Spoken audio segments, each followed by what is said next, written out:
in California, but the information from social media couldn't be traced quickly enough to any specific name or location before the gunman opened fire in Poway, northeast of San Diego. The suspect surrendering a short time later after an off-duty Border Patrol agent shot his getaway car. The 19-year-old suspect, a nursing student at nearby Cal State San Marcos, he posted a long letter online describing his anti-Semitic views. Also, according to the Washington Post, literally an hour before the attack, he made a post saying he planned to live stream this shooting, but Facebook blocked it. Well, apparently someone saw that, which may have led to the tip. Fox's William Lajeunesse in Poway. The suspect's family, in a written statement, says they're shocked and deeply saddened by the terrible attack in a sacred place on a sacred day, and that his actions were informed by people they don't know and ideas they don't hold. At the closing bell, the Dow up 11 points. This is Fox News. Howdy, folks. Colonel Sanders here to tell you about my KFC chicken and waffles. I paired my delicious KFC extra crispy chicken with a scrumptious waffle and drizzled maple syrup over the whole thing, and well, my. Try our new KFC chicken and waffles, now on Guam, but only for a limited time. KFC, it's finger-licking good. Let's go for a drive. Let's take a stroll. Let's gallivant. Let's go cruising. We all have different ways to describe how we get up and go in our cars. But whatever you may call it, you can do more of it when you save 6% off your fuel purchases at any Shell station when you use your eligible Bank of Guam Visa and MasterCard credit cards. So stop by any Guam or CNMI Shell station and start saving today. Visit bankofguam.com for more information. Terms and conditions apply. Bank of Guam, the People's Bank. Member FDIC. President Trump, who's vowed to fight all the subpoenas coming from Capitol Hill committees in the aftermath of the Mueller report, may soon have another one in his sights. House Judiciary Committee Chairman Jerry Nadler is threatening a subpoena if Attorney General William Barr is a no-show for a Thursday hearing. It's not up to the Attorney General to tell the committee how to conduct its business, or we will decide what the most effective way of asking questions are. The Justice Department objects to a Judiciary Committee format that would allow committee lawyers to ask Barr questions in addition to lawmakers. Barr is expected to testify a day earlier at a Wednesday hearing with the Republican-led Senate Judiciary Committee. On Capitol Hill, Jared Halpern, Fox News. U.S. intelligence officials are analyzing a video purporting to show the ISIS leader Abu Bakr al-Baghdadi, who hasn't been shown in public since a sermon he gave in Iraq at a mosque in July of 2014. The video released by ISIS today does make a reference to the deadly Easter Sunday bombings in Sri Lanka. Arraignment day for the Maryland man accused of an ISIS-inspired plot. Prosecutors say he was planning to carry out a truck attack like the one which killed dozens in Nice, France in 2016. 28-year-old Rondell Henry Monday pleading not guilty to a federal criminal charge, arraigned on account of interstate transportation of a stolen vehicle, a U-Haul from Virginia, which he drove to the popular National Harbor outside the nation's capital, intending, prosecutors say, to plow down pedestrians. They also say Henry initially considered an attack at Dulles International Airport, but couldn't breach the security perimeter. Lillian Wu, Fox News. Recapping the close on Wall Street, the Dow up about 11 points, and a streak continues for the S&P and the NASDAQ, both hitting new all-time highs. I'm Lisa Brady. This is Fox News. Docomo Pacific's all-new business bundles provide tailored solutions to help your business become a better business. Choose from our Business Basic, Essential, or Value bundles and get unlimited talk and text, worry-free data at home and abroad, plus access to the fastest online speeds in the Marianas. Add on mobile or broadband lines and save up to 20% for each line. Email businesssales@docomopacific.com to find out which bundle provides the best solution for your business. Terms and conditions apply. Attention homeowners, MRE solar energy systems now come with battery storage for zero money down. This means that your home will have power even when the island power isn't available, like during power outages or during and after storms. The inconvenience of not having power for your home is a thing of the past. It's solar with battery storage exclusively by Micronesia Renewable Energy. Don't be left in the dark. Call 632-2613 for a free consultation. MRE, the smarter choice. Hey, it's Mom. Somebody forgot to thaw the chicken, so meet us at Chili's for 2 for $25. Oh, and congratulate your sister for making the basketball team. She's thrilled. Love you. See you at Chili's. Enjoy 2 full meal combos for $25. An appetizer, 2 mouth-watering entrees like our crispy chicken breast, smoked barbecue quarter leg, or smoked jalapeno cheddar sausage. Served with corn on the cob and french fries. 2 bold combos for $25. A full-on meal deal available nightly for a limited time. Together, we Chili's.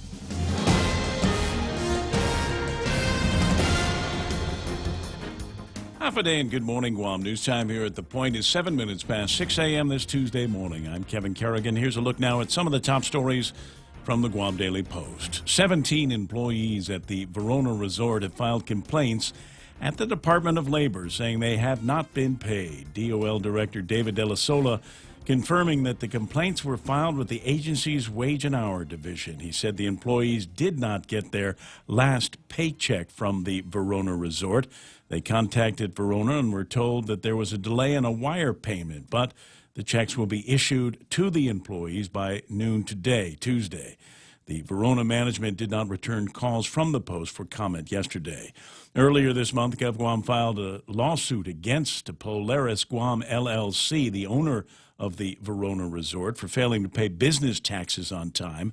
Last year, the Department of Public Health closed down the first 8 floors of the Verona Resort after an inspection found a rodent and roach infestation, unclean facilities, and numerous unsafe food handling practices there.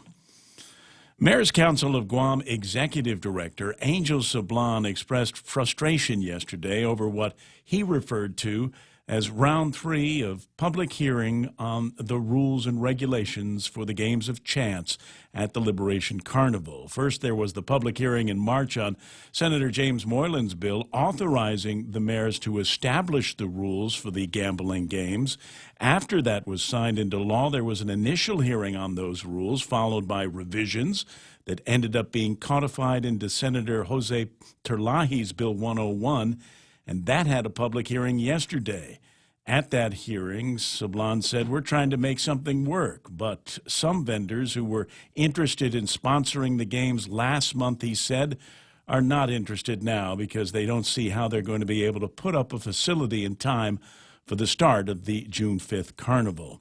The minimum $250,000 bid for the House of Cards at the carnival, he said, gets lower and lower as the days go by because they're probably not going to have those vendors.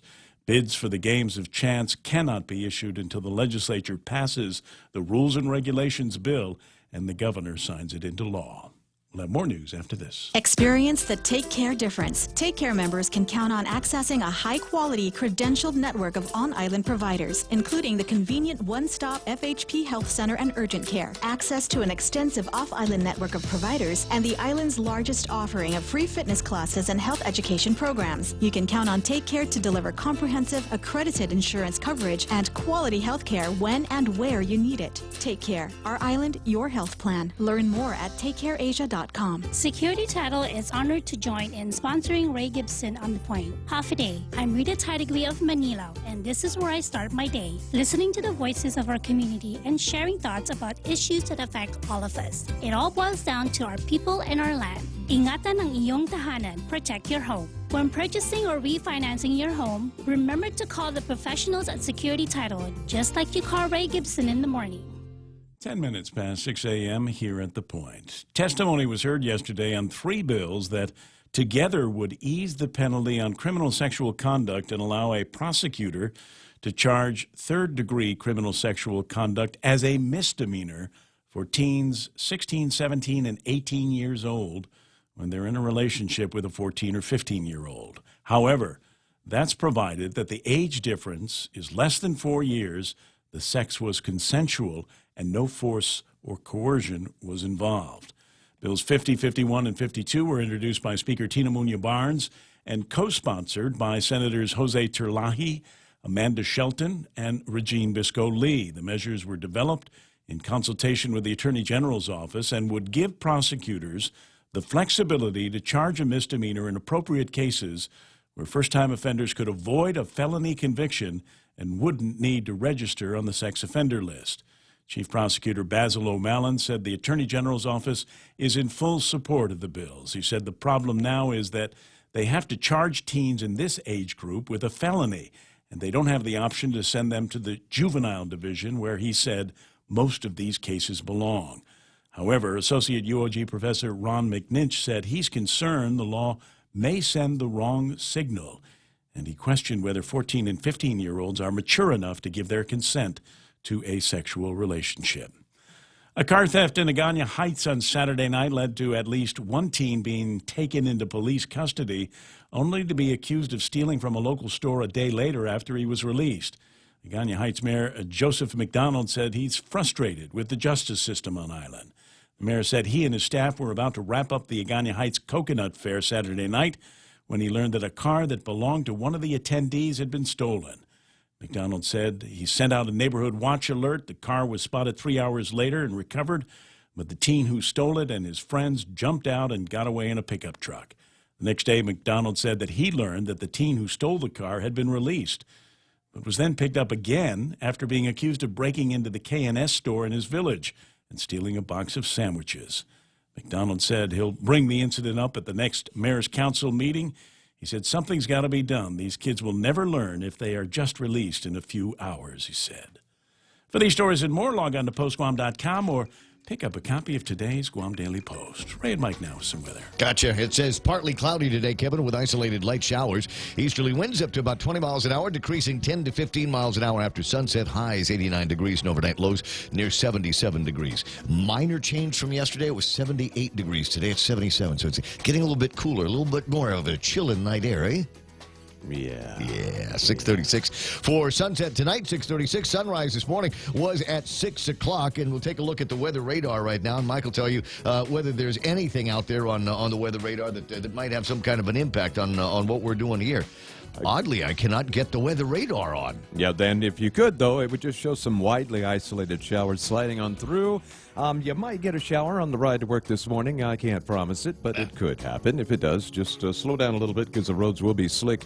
We got more winds yesterday than we were forecasted to get, so the fire danger actually went pretty high. We had some fires crank up down south. A red flag warning was issued. May see the same thing today if the winds can get back up to that threshold. We'll have to see how that goes. Again, they're not really forecasting it to get over that threshold, but it could very well happen. Satellite showing just a few clouds moving through on the surface from east to west, and some high clouds moving across us from west to east.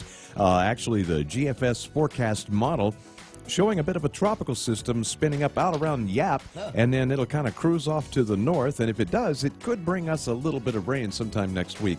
It's kind of low confidence on that forecast right now, though. All right, we'll keep an eye on something like that. We could sure use it. Where's a reading somewhere that for the first couple of weeks of April, we had just over a half an inch of rain. Yeah, and that's just for Guam. That's virtually nothing. Yeah, right. It evaporates as soon as it hits the ground. Pretty much, yeah. Crazy. 6:14 in the morning. That's news and weather together, brought to you by Bank Pacific, where others put branches, they place roots. In illness and in wellness, Calvo's Select Care is health care that is there for you. That's why over 80% of the Guam medical community places their trust and insures with us. We offer our members wellness and fitness programs for a healthier lifestyle and provide a comprehensive medical network on and off island to help members from unexpected illnesses. Contact Calvo's Select Care today for more information. Portions of the Ray Gibson Show brought to you by Micronesia Renewable Energy. Never been a better time to go Solar Kings Restaurant with their crazy 19 menu. All your favorites, breakfast, lunch, and dinner kind of reimagined and put together just the way you're going to like it from now on. Trust me on this one. Find it at Kings in Tamuning and Harmon. Also brought to you by American President Lines. APL is shipping the future. Do you know someone who has difficulty following conversation in noisy places or turns up the TV a little too loud? These may be signs of a hearing loss. Ross Hearing Aids specializes in hearing evaluations, custom-fit hearing aids using the latest in wireless digital technology, and custom-fit hearing protectors. Call Ross Hearing Aids today to schedule a complimentary hearing consultation. 637-HEAR. 637-HEAR. Ross Hearing Aids, located across Shirley's in Harmon. I want to take a second to thank other sponsors, including Cars Plus. They're driven by you. See Jan and Joey and Dunge up there at Cars Plus in Mighty. Guam Regional Medical City, the first choice for all of your specialty care needs, and Wendy's, where they've still got limited time only, but it seems to, I think they must have doubled up on the order after Lent because they know how popular it is. The North Pacific Cod Filet Sandwich. You can find that as part of a meal that includes the Wendy's salad and a green tea. Honest green tea. Yeah, that's what's available at Wendy's.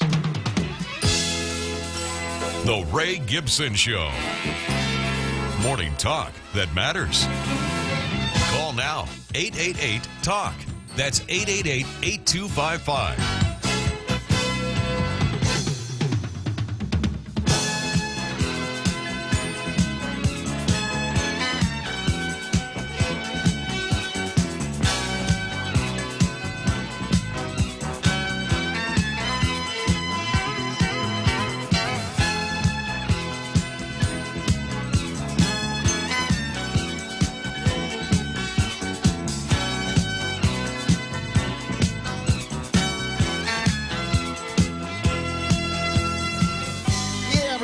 That'll happen. The browser on the video gizmo gets sucks all of the bandwidth out, and then I have to restart the gizmo. But I got it. We can take a look at the radar right now. And so there's the radar, like on the MASH TV show.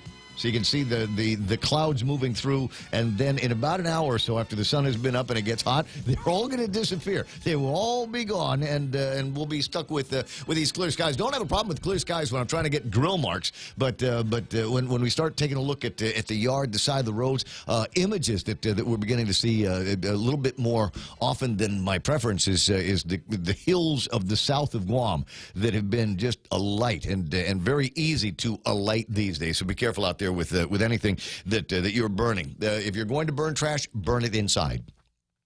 Nice advice. Thank you very much. Well, I try. I got to do my part for the community, do my part for the environment. 6:17 in the morning. Welcome to the Ray Gibson Show on 93.3 The Point. I would be the Ray Gibson. I'm the guy that for whatever reason gets to sit in the anchor chair, but I'm not the only one here. Michael Knight gets the phone when you call at 888-8255. That number again is 888-8255. Does Basil O'Malley like to drink beer? I want to find out where he drinks beer because I've always wanted to have a pint with a dude named Basil. Basil O'Malley, right? Yeah, he's actually my cousin, and if it's related to me, chances are pretty good he drinks beer or something, or just something along those lines. But yeah, he's got a good Irish name. The lad does. But yeah, his family's been here for as long as my family has. So it's there's relation there with cousin Basil. 6:18 in the morning. Also, Mike's side with Kevin Kerrigan from the Guam Daily Post and some interesting articles that we'll get in from in just a second. Before I get into any rants on the table of contents and why the program is titled as it is today, let's first jump to Facebook and say good morning to my team. Sometimes you want to go where everybody knows your name. Glad you came. You wanna be where you can see our troubles are all the same. You wanna be where everybody knows your name. Guys, back in the the champ seat this morning, Ismael Velez with the very first commentary today, which is actually an emoji. It's an emoji. It's this emoji, where the guy is deep in thought emoji. John Ray Titano's there. I see James Howard and Anita Mofness with the pretty Valentine's eyes. Dennis Bensour and everybody around here says thanks for the breakfast pizza yesterday. It's gone. There's nothing, not even crumbs there, bro. John Ray Titano and Mark Mendiola's online. I got Nick Perlowski with the Hoik.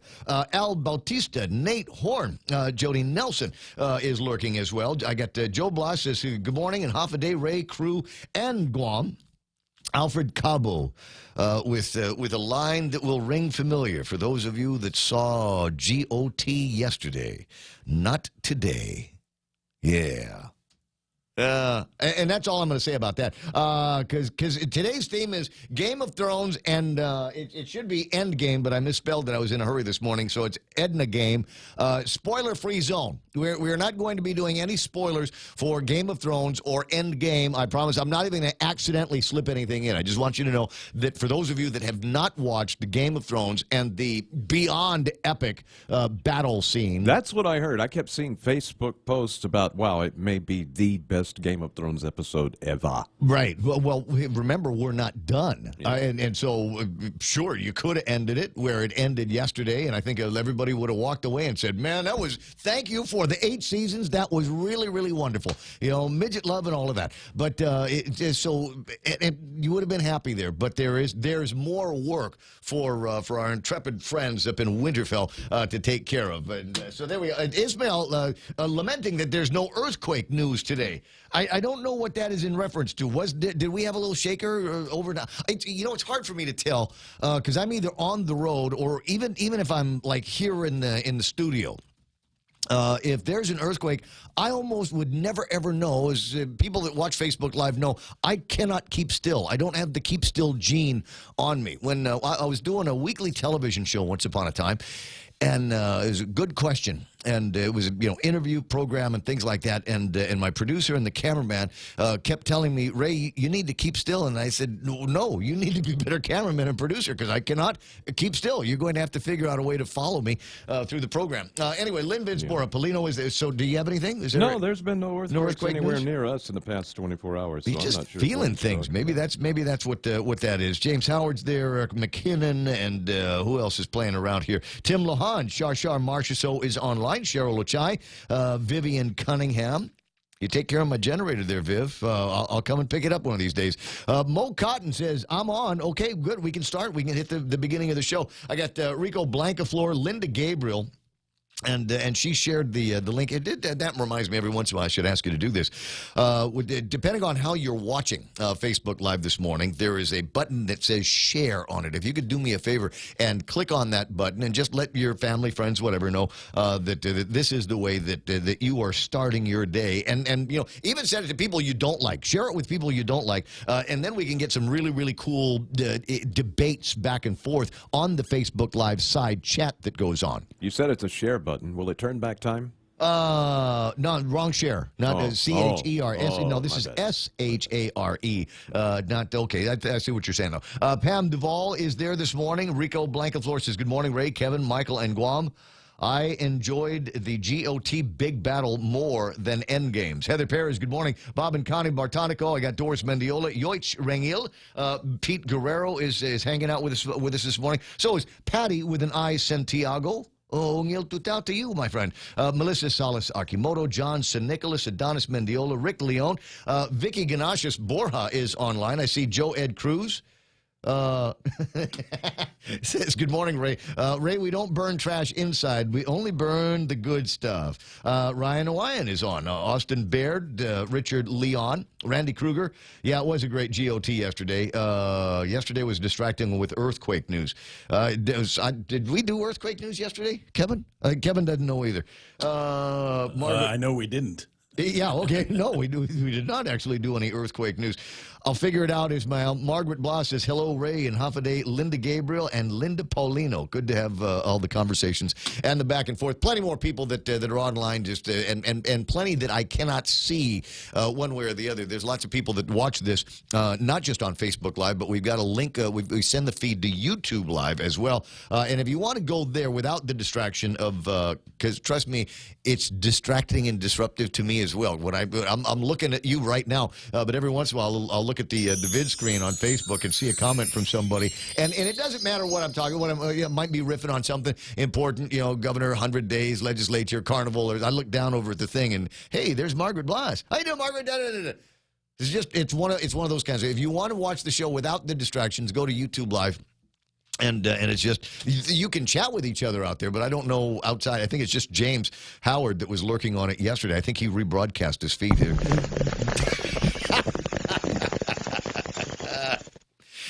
A familiar noise to some, maybe all. I don't know.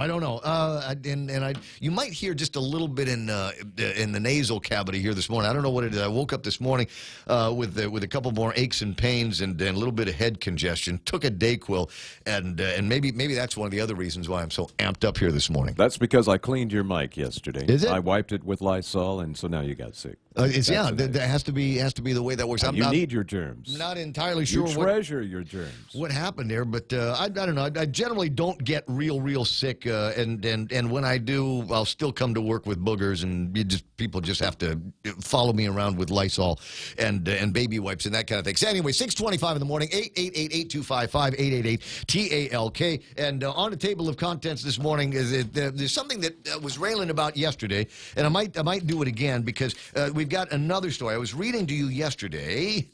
Where is it? Do I still have it? Yeah. The results of last week's online poll from the Guam Daily Post. What should be done to ensure GPD can adequately ensure, with an E, public safety? 60% of the people that voted on this said the judiciary needs to stop being lenient on repeat offenders. You know, this is, in fact, tomorrow there's going to be a get-together over, where are they doing it? At the Judicial Center? Where's this going to be? There's I got another thing that I clipped out where Catherine Merriman, the Chief Justice, is going to be delivering the State of the Judiciary address, and I know they've got their theme. You know, we had the folks from the courthouse here last week, but I hope fingers crossed that they direct a little bit of the conversation and maybe a little bit of navel gazing inside the judiciary on what they can do to prevent more of this conversation about repeat offenders and lax enforcement of the laws. What more can be done over at the courthouse that will help bring some the feeling of justice, if you will, a feeling of justice and a feeling like these guys that are out there breaking laws, and more girls. We're starting to see a lot more females showing up in the blotter reports these days. But what more can be done to get that semblance of justice out there? And the feeling that I think some of these repeat offenders have that the word I learned in high school was impunity.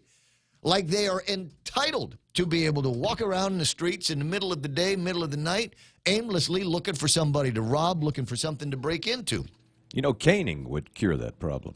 Yeah, but without getting into the Hammurabi code, you know, as eye for an eye, tooth for a tooth, hand for a hand. You know, I don't necessarily think we need to go in that direction, but I think there's more and more people in the community that would like to see some extremes when it comes to punishment, to send out a message to everybody that there are rules of polite society, and you just cannot go. I'll give you an example. Now, for those of you that are watching on Facebook Live, I'll give you the warning on this, that there is something that you will see in the video. Basically, there's one of these kids. It looks like they're trying to break into a van that belongs to the people over at Dial Rent to Own. And let me go ahead and get the thing started. Anyway, so they're messing around with the van, and they're trying to figure out how to unlock it. How are we going to get inside this thing? I wonder if there's any kind of loot in there. And if you're watching on Facebook, you can see them actually come up to it's black and white because it's a night shot. And then they start looking around. All right, I think we might know how to break into this thing, but golly, let's see if there's anybody around, or, I don't know, surveillance camera. And they spot a surveillance camera on a pole. And so one guy is going to go and dispatch the camera, and the other guy, and he might have already done it, is flicks the camera the bird. Did you see it? Yeah, like Troy Torres leaving the legislature. He looks up at the camera, full face, right? Brilliant. As the man that sent me the video says, not the sharpest tools in the shed, not the sharpest pencils in the deal. It's a full face shot, and he flicks the bird at the camera. You know why? It's that sense of entitlement, that sense of impunity that I was talking about. Because when you cover the camera, then you destroy all the film that it previously shot. You don't know that, Ray? Apparently not. Apparently not. So the guy's climbing up. You can see there's a little bit more of the video. The guy climbs up on the pole, and this will disconnect. It'll hit the pause because there's nothing to watch after that. He had disabled the camera. Got it pointing down instead of at them. Cover their tracks. So, as I said, I think this sense that some of these guys have got that, hey, nobody's going to do anything to me. I might get caught. They might see me on this video, and I might have to go and get a haircut and find some nice clothes over at Ross and go before the judge and pretend to be the saint that my mother thinks I am. And maybe if I could squeeze out a tear or two and talk about how tough society has got it on me, and talk about, When I was a kid, I only had the 16-pack of crayons, and all of the other kids, they had the 64-pack with the sharpener. Yeah. You make me And cry they'd now. laugh at me. They'd laugh at me, and they'd say, "Oh, you don't have a sharpener. You must be poor." Tear. And you can see the lady over at the court in the black robe. She reaches down inside the robe because they have pockets in those things that reach in there. It pulls out the napkin. Says, I understand. I understand. I had the 64 with the sharpener, and I always wanted to share my crayons with the other poor kids, just like you in school, in law school. I'm just saying, guys, it feels like that. It feels like that. Front page of the Guam Daily Post today, the system is too lax. That's not Ray Gibson on the radio saying that. That's Mayor McDonald in Agania Heights is saying that. This is the mayor of Agania. Can I tell you what the kind of reputation that Agania Heights had back in the 1970s? You didn't just go to Agania Heights. Because there were guys there that they'd clobber you just for being in the wrong part of town, and so it has had in its history a reputation for naughtiness, and for the mayor in 2019 to say it's worse than it's ever been. Wow, that's saying something, guys. Anyway, we play around with the topic more. There needs to be. I was going to say there needs to be more. Hundreds of people standing around on Marine Corps Drive and virtually every intersection on Guam about this time last week, holding up their hand that said the word enough on it, apparently is not enough. And things don't seem to be moving fast enough over at the legislature to get things done. And not fast enough, I think, for anybody's satisfaction, especially Angel Sublime. Stand by for the riff on that coming up. 6:32 in the morning. It's the Ray Gibson Show on 93.3 The Point. And time now for headlines from the Guam Daily Post. Here's Kevin Kerrigan. Half a day and good morning, Guam. And the headlines from the Guam Daily Post this morning. The Department of Administration yesterday announcing that 900 tax refund checks totaling $6,799,484 were sent out in the mail yesterday, including the first tax refund checks for 2018 tax returns. The tax refund checks cover error-free returns filed up to January 28th, according to a release issued by DOA.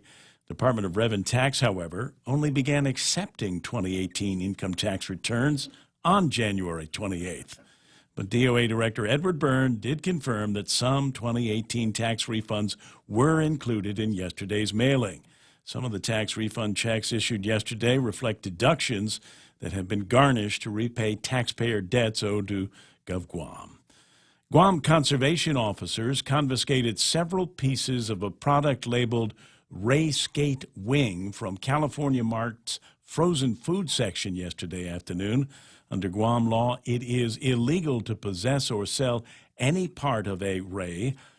California Mart owner Ty Min told the Guam Daily Post that he was unaware that selling the product was illegal. He said he thinks the product was purchased from a local vendor, but he couldn't say who. The Ray Skate Wing was priced at $5.99 a pound, or just over $32 for 5 pounds. The conservation officers went to the Tamuning store yesterday after getting an anonymous tip that the store was selling illegal Ray skate parts. Department of Ag Director Chelsea Munya-Breck said she could not comment on the case because it remains under investigation. 2 masked men were caught on camera breaking into JV International in Harmon early Sunday morning. They made away with 2 all-terrain vehicles from the company.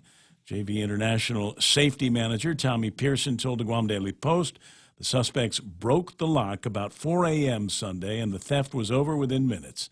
The surveillance video was circulated on social media, and it shows 2 men walking onto the property and dragging the 2 ATVs outside and loading them onto a flatbed truck, then fleeing the scene. Anyone with information about the crime asked to call Guam Police at 472-8911 or contact Guam Crime Stoppers by calling 477-HELP.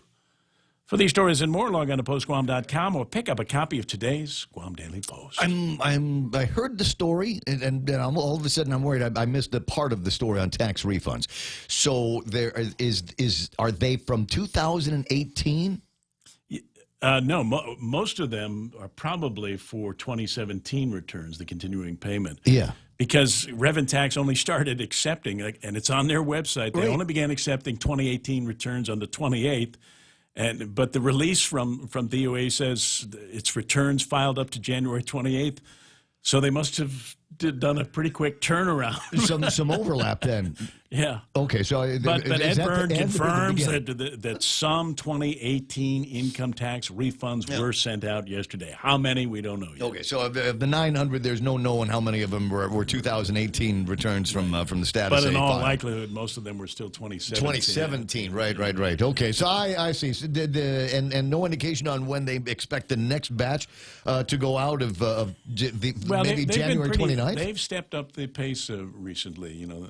We'll see. Well, $6.7 million on top of a regular GovGuam payday. That's a big amount. There's going to be all kinds of money floating around this weekend. For sure. Yeah. Stay out of Tumon. I can already amateur weekend in Tumon. 6:36 in the morning. Yes, sir. Did we going to say something? All right, fine. Let me say this then. It's 6:36, and that is iConnect time. Swing by the nearest iConnect and learn what you need to learn about. Some people just need basic communications. I need a mobile phone that I can make and receive telephone calls, send a text every once in a while, maybe a WhatsApp, maybe some Facebook. Don't need to be an arm and a leg, and they know about things like that over at iConnect.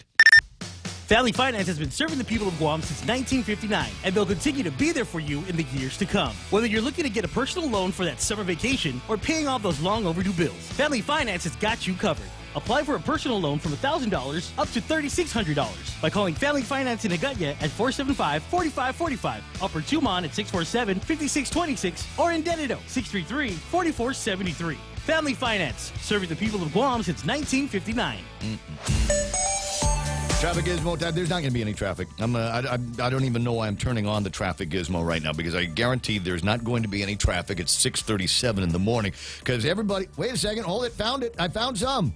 It's over by Kmark, northbound Marine Corps Drive. A lot of slow-moving traffic on that intersection. How about that? A little bit of traffic coming out of the airport intersection by the 76 Circle K over there. Should clear up by the time you either make that northbound or southbound turn. Let me see. Let me scooch up and see if there's actually traffic southbound Marine Corps Drive at the intersection of 1 and 3. Slow moving up there as well. But it looks like the rest of Route 1 into town is looking good. 8, 10, and 16 in the clear right now. Route 10, Route 15, Route 4, Route 8. Everybody looking pretty good. Let me just scooch down and see if I can see what's happening on the southern side of Marine Corps Drive as you make your way down to Big Navy and Sumai. That's running clear this morning as well. How about that? I guess there was a little bit of traffic today. 6:38. Right now, traffic on the point. Let's go for a drive. Let's take a stroll. Let's gallivant. Let's go cruising. We all have different ways to describe how we get up and go in our cars. But whatever you may call it, you can do more of it when you save 6% off your fuel purchases at any Shell station when you use your eligible Bank of Guam Visa and MasterCard credit cards. So stop by any Guam or CNMI Shell station and start saving today.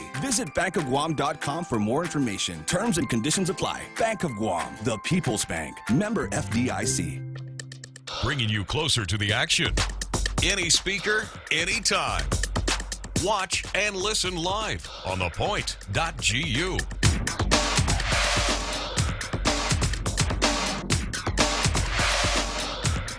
Okay, 6:38. Raymond Gibson here in the studios of 93.3 The Point. Kevin Kerrigan's got more news. We'll scare some of that up for you in about 20, 25 minutes after the Fox News. And Michael Knight, as I said, is standing by to reach out to you this morning at 888-825-5888-TALK. Hey, if you got cool videos, especially like real-life crime videos like the one I just played, send it to me at 988-5874. That's 988-5874. Yeah, it's an adventurous morning. Got a little bit of a, almost said snot. I'm sorry, I didn't mean to say snot on the radio. It's boogers. I got boogers in there, and so you might want to just step away from the microphone. But also anticipating a little bit more of an adventurous day today. I'm going to try out a new hairdresser today. Normally I get it. The Ashley Haircut takes care of my hair, but she's been so busy at her place these days, hasn't been able to take me. And I've got a few things I've got to be presentable for this. I mean, besides like the radio show, right? But I've got a few things I've got to be presentable for. So I'm taking a chance on a new hairdresser today, and you'll know tomorrow what the results of that are going to be. Although I got to tell you, it's when you get to a certain age, right? there's only one kind of haircut that you can get. And most hairdressers, you just look at your head and go, yeah, you're kind of stuck with just one. I'm going to do that for you here in a couple of minutes. So so I'll let you know. 88, and if you want to know who it is, hit me up on the Facebooks or DM me or whatever, and I'll be happy to tell you who it is that I'm working for. Actually, I should probably get a couple of ladies on the direct message on Facebook. I'll give you the name, and then you tell me whether this is going to be okay or whether it will be one of those, you know what, just shave your head and start over kind of deals. Anyway, while I'm on the subject of beauty, I got a note from these guys. They're going to be here on Guam, a Lashes and Brows Mother's Day weekend. Not too much by way of appointment, so make a phone call here as quick as you can. It's only going to be between May the 9th through the 12th on Mother's Day. They'll be doing lash extensions, nanoblading. Anybody? Nanoblading? Any idea what nanoblading is? It's something small. Dermaplaning. Oh, boy. Right? This is one of those things that now I know how some women feel walking around Home Depot. It's like, I don't know what that is, and I don't know what it's for. It's exactly the same feeling I've got here talking about this. We'll do nanoblading, dermaplaning, and lash lifts, which I assume is whatever it sounds like. But your lashes are already fabulous. Aren't they? 25% deposit required. The website is, do we have a website? It's a bit.ly, bit.ly/Guam service, and you can make your reservations there. I make a big deal about it because among other sponsors, they include the Guam Daily Post. Now, the only question that I have about this, the Lashes and Brows Mother's Day weekend, is this: they actually put this in the sports section of today's Guam Daily girls Post. Like sports too. Yeah. Okay. So Well, I just saying. Maybe there's other places, movie listings or wherever. Yes, sir. Eric called in and said there's some traffic issues actually right around the Payless Dedido intersection, Marine Corps Drive, where it goes to Harmon. He said you got police and fire there. They got the whole road into Harmon kind of blocked off right now. He's not sure what's going on. Okay, well, we'll reach out to Paul Tapau and see if he knows anything about what's going on. And usually, if it's serious, if it's life is lost or something like that, Paul will normally chime in on something like that. But maybe they're just now getting around to the investigation of that. Thanks very much for calling that in. I do appreciate it. 6:43 in the morning, and again the phone number 888-8255. There's other ways to leave commentary, and a lot of people are taking advantage of the Facebook Live. I was talking about different things that were going on in the news and in the headlines this morning, of discussions about how people think that it just seems to be so lax, where guys would just go out there and rip off somebody's car, burglarize a house, strong arm a tourist or something like that, because it's like they know, yeah, I might have to suffer through a couple of hours in jail, but I'll be out before too much longer. Hey, don't worry, I won't be late for dinner, because I know how to game the system. Up to and including a couple of jugheads I played for you, and I'll do it again a little bit later on, because it did kind of incense me a little bit to see just the attitude that some of these people have. I'm going to break into this van. I'm going to see if there's anything worth stealing in it, and there's nothing you can do about it. Oh, you've got a video camera? This is what I think of your video camera. And then the guy flicks the bird at the camera just before they disable it. And I don't know. We got to do some more work on these guys. Gallo Perez online. Alfredo Mendoza. Michelle Peer is online as well. And you need to be following Michelle on Facebook to see if there's any bargains. She's going to be closing down her studio and I guess downsizing or something like that. And she's got some work that she wants to get rid of sell super discounted prices. So definitely check her out. Lynn Bensbora Polino, or else these kids are going to run into the wrong or right home and property and get killed. And then what? We're going to have to offer sympathy because these kids needed help. Too late. Richard Leon says, well, great. GDOE school product. Good morning, Bianca Borja. Nice to see you there. Manny Bomeo, giggling about a point that I made. The saint that my mother thinks I am. That's right. And we've seen that forever. We've seen that forever. I'm going back to the 1970s. We'd get these guys, and they'd get busted, and in some cases, murder. I mean, some high-ended crime that these guys were involved in. And what's the first thing they do?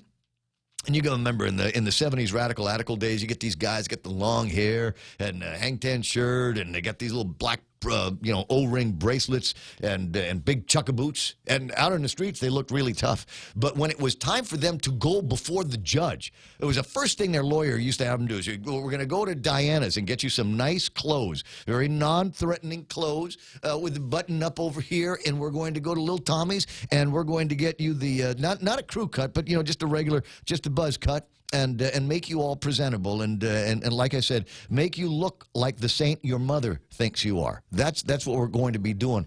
I don't know. It seems to me back in those days, a whole lot of those judges managed to buy that hook, line, and sinker. 6:45 in the morning. Legislature going into a session for a state funeral in just a little bit. We do have some time for Clint Rigel. I actually wanted to talk with him yesterday and say kudos on the big cleanup that you and apparently the community did out at the Ukadu pipeline. Oh, yes. Thank you, Ray. Yeah, on Saturday we had, I believe, a very successful cleanup with several organizations from the FAS organization. So that's some FSM organizations and others. So there was the FSM Association of Guam, the Chuk Association of Guam, the Pata Tupunium Association of Guam, the Weno Association of Guam. I'm probably missing a bunch. There's a whole bunch that assisted. So it sounds like all the different islands and all the different relocated communities have gotten pulling on that rope. Correct. So we got together and we did a cleanup. So basically how it started was one of the organizations was looking for assistance with finding a venue to hold a youth volleyball tournament. And so this organization is made up of a lot of pastors, church pastors from the Chukis community. So they wanted to hold a volleyball tournament for the youth, and they were looking to find a venue to hold this tournament. And so I went to the Derecho Mayor with them and asked the Derecho Mayor, hey, do you have any, can we use the Stimbo gym or one of your courts or something? So she helped us out with using the Stimbo gym.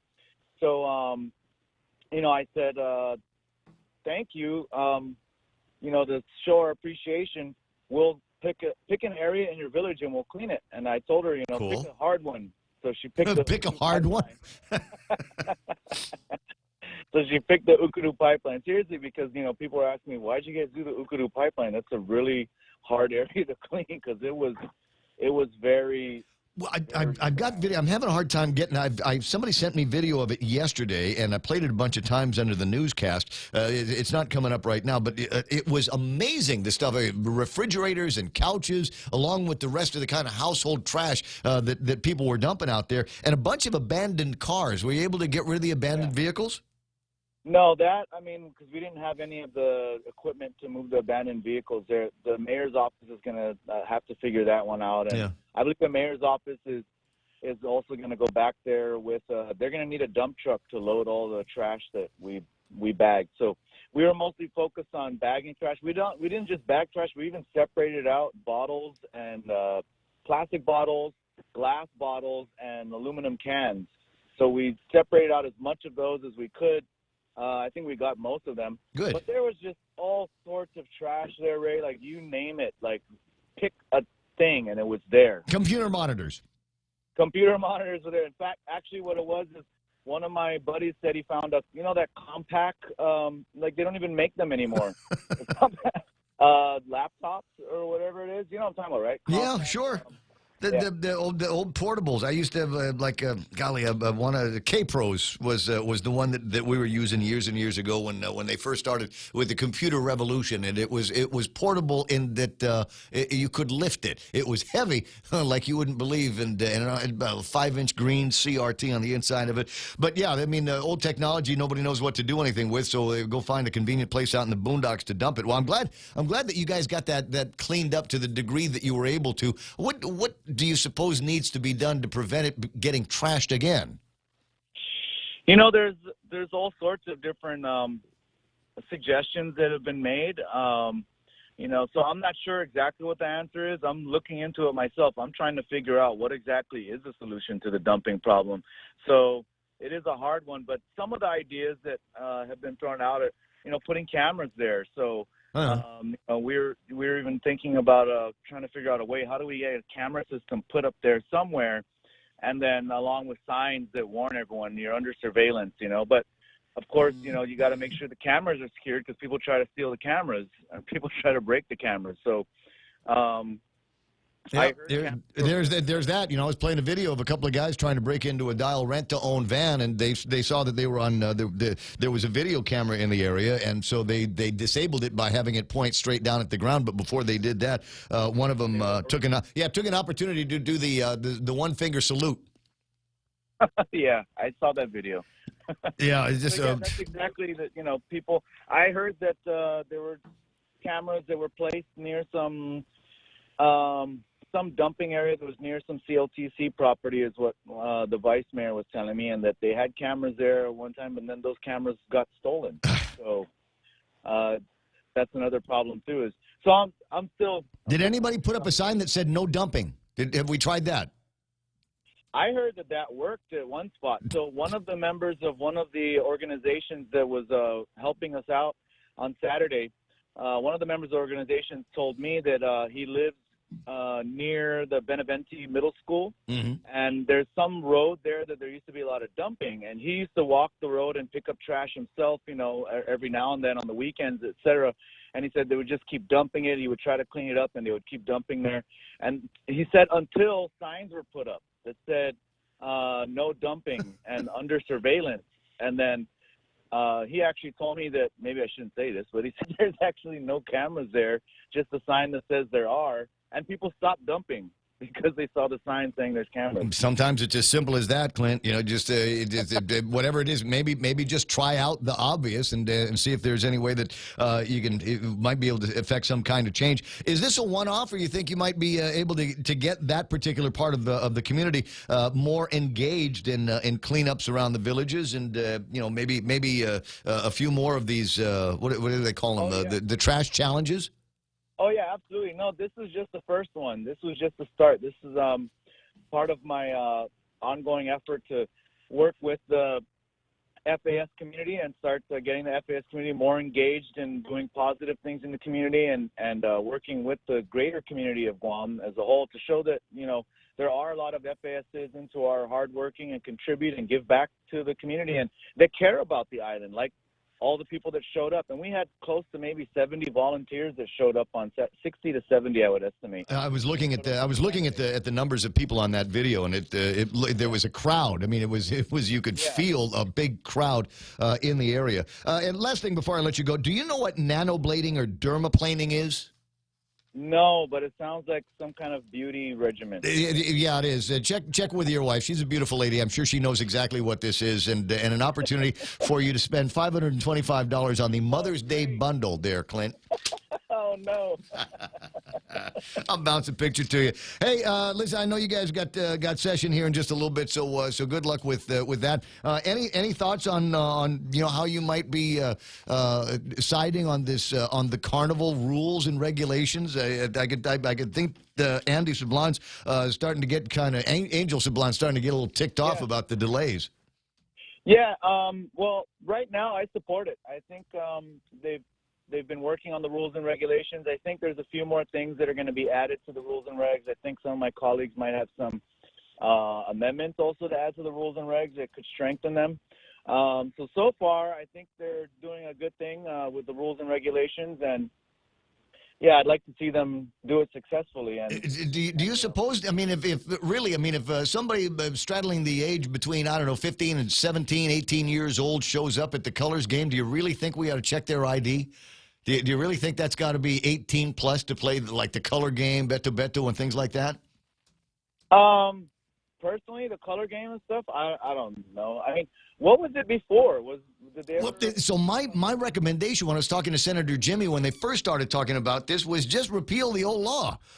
And if you want to put in, the guardrails for the mayors, then say that the casino is only open when the carnival is open, and we're not going to open it up for village fiestas. We're not going to be doing it, 24 hours a day, 7 days a week, all of that stuff. But now we've got all of these, we got all these needlessly complicated rules and regulations that I think are just going to complicate things and make the discussion go on for a lot longer than is necessary. And unfortunately, I just at this point I think the carnival is doomed. I think it's cursed.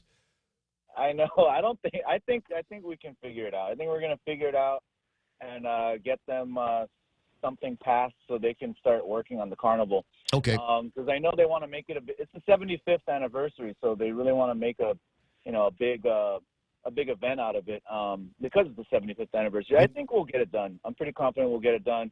I know it's taking some time, but it didn't. I think they said that the drop dead deadline for them to get something would be middle of May or something to that effect. The vendors still need some time to be able to figure out what it is that they're going to do, set up their shops, right. Haul in family and friends to get it going.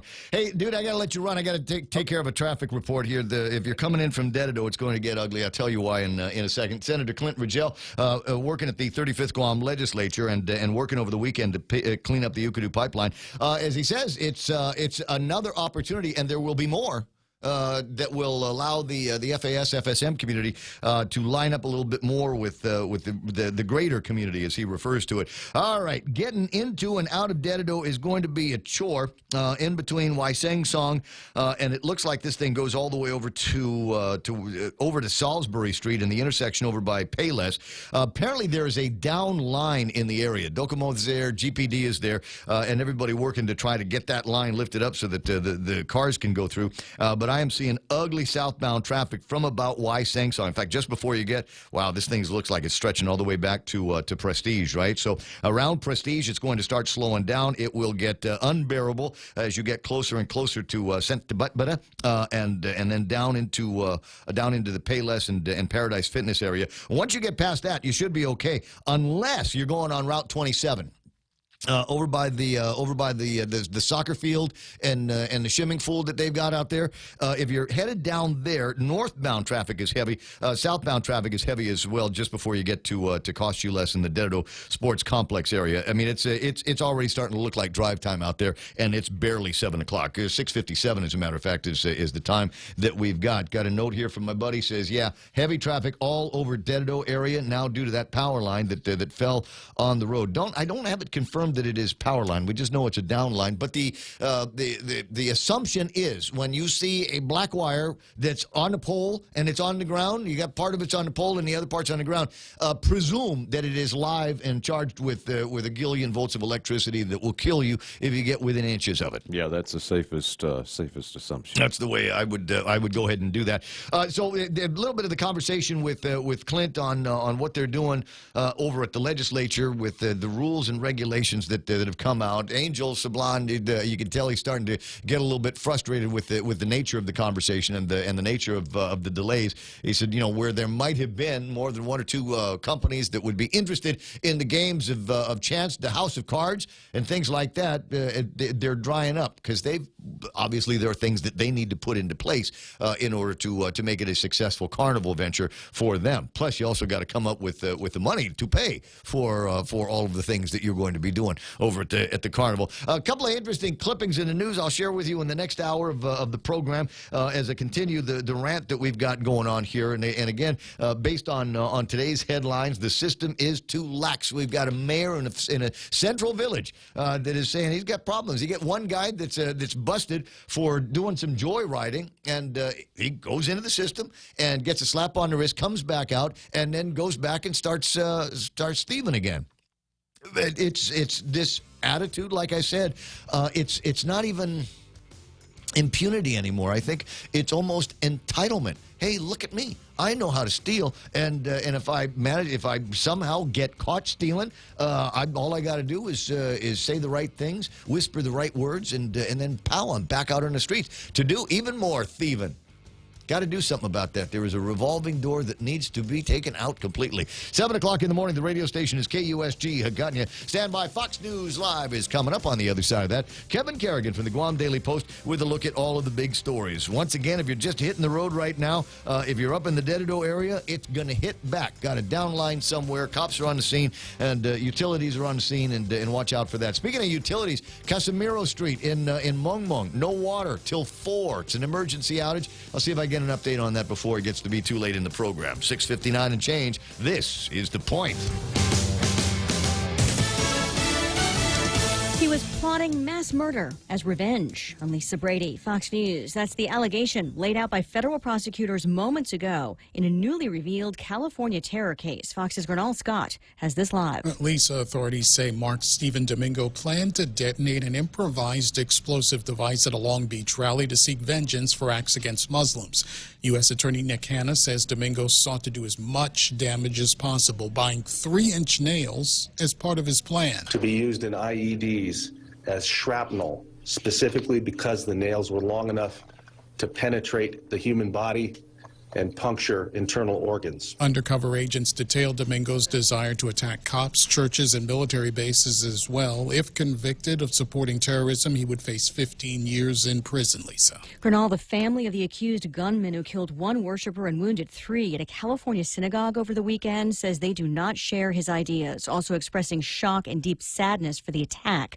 Fox's William Lajeunesse reading from the family statement. Our sadness pales in comparison to the grief and anguish our son has caused for so many people. He has killed and injured the faithful who were gathered in a sacred place on a sacred day. The FBI reportedly got a tip about a threat on social media just minutes before the shooting, too late to track down a suspect or location. He's back on the campaign trail. I make no apologies. I am a union man, period.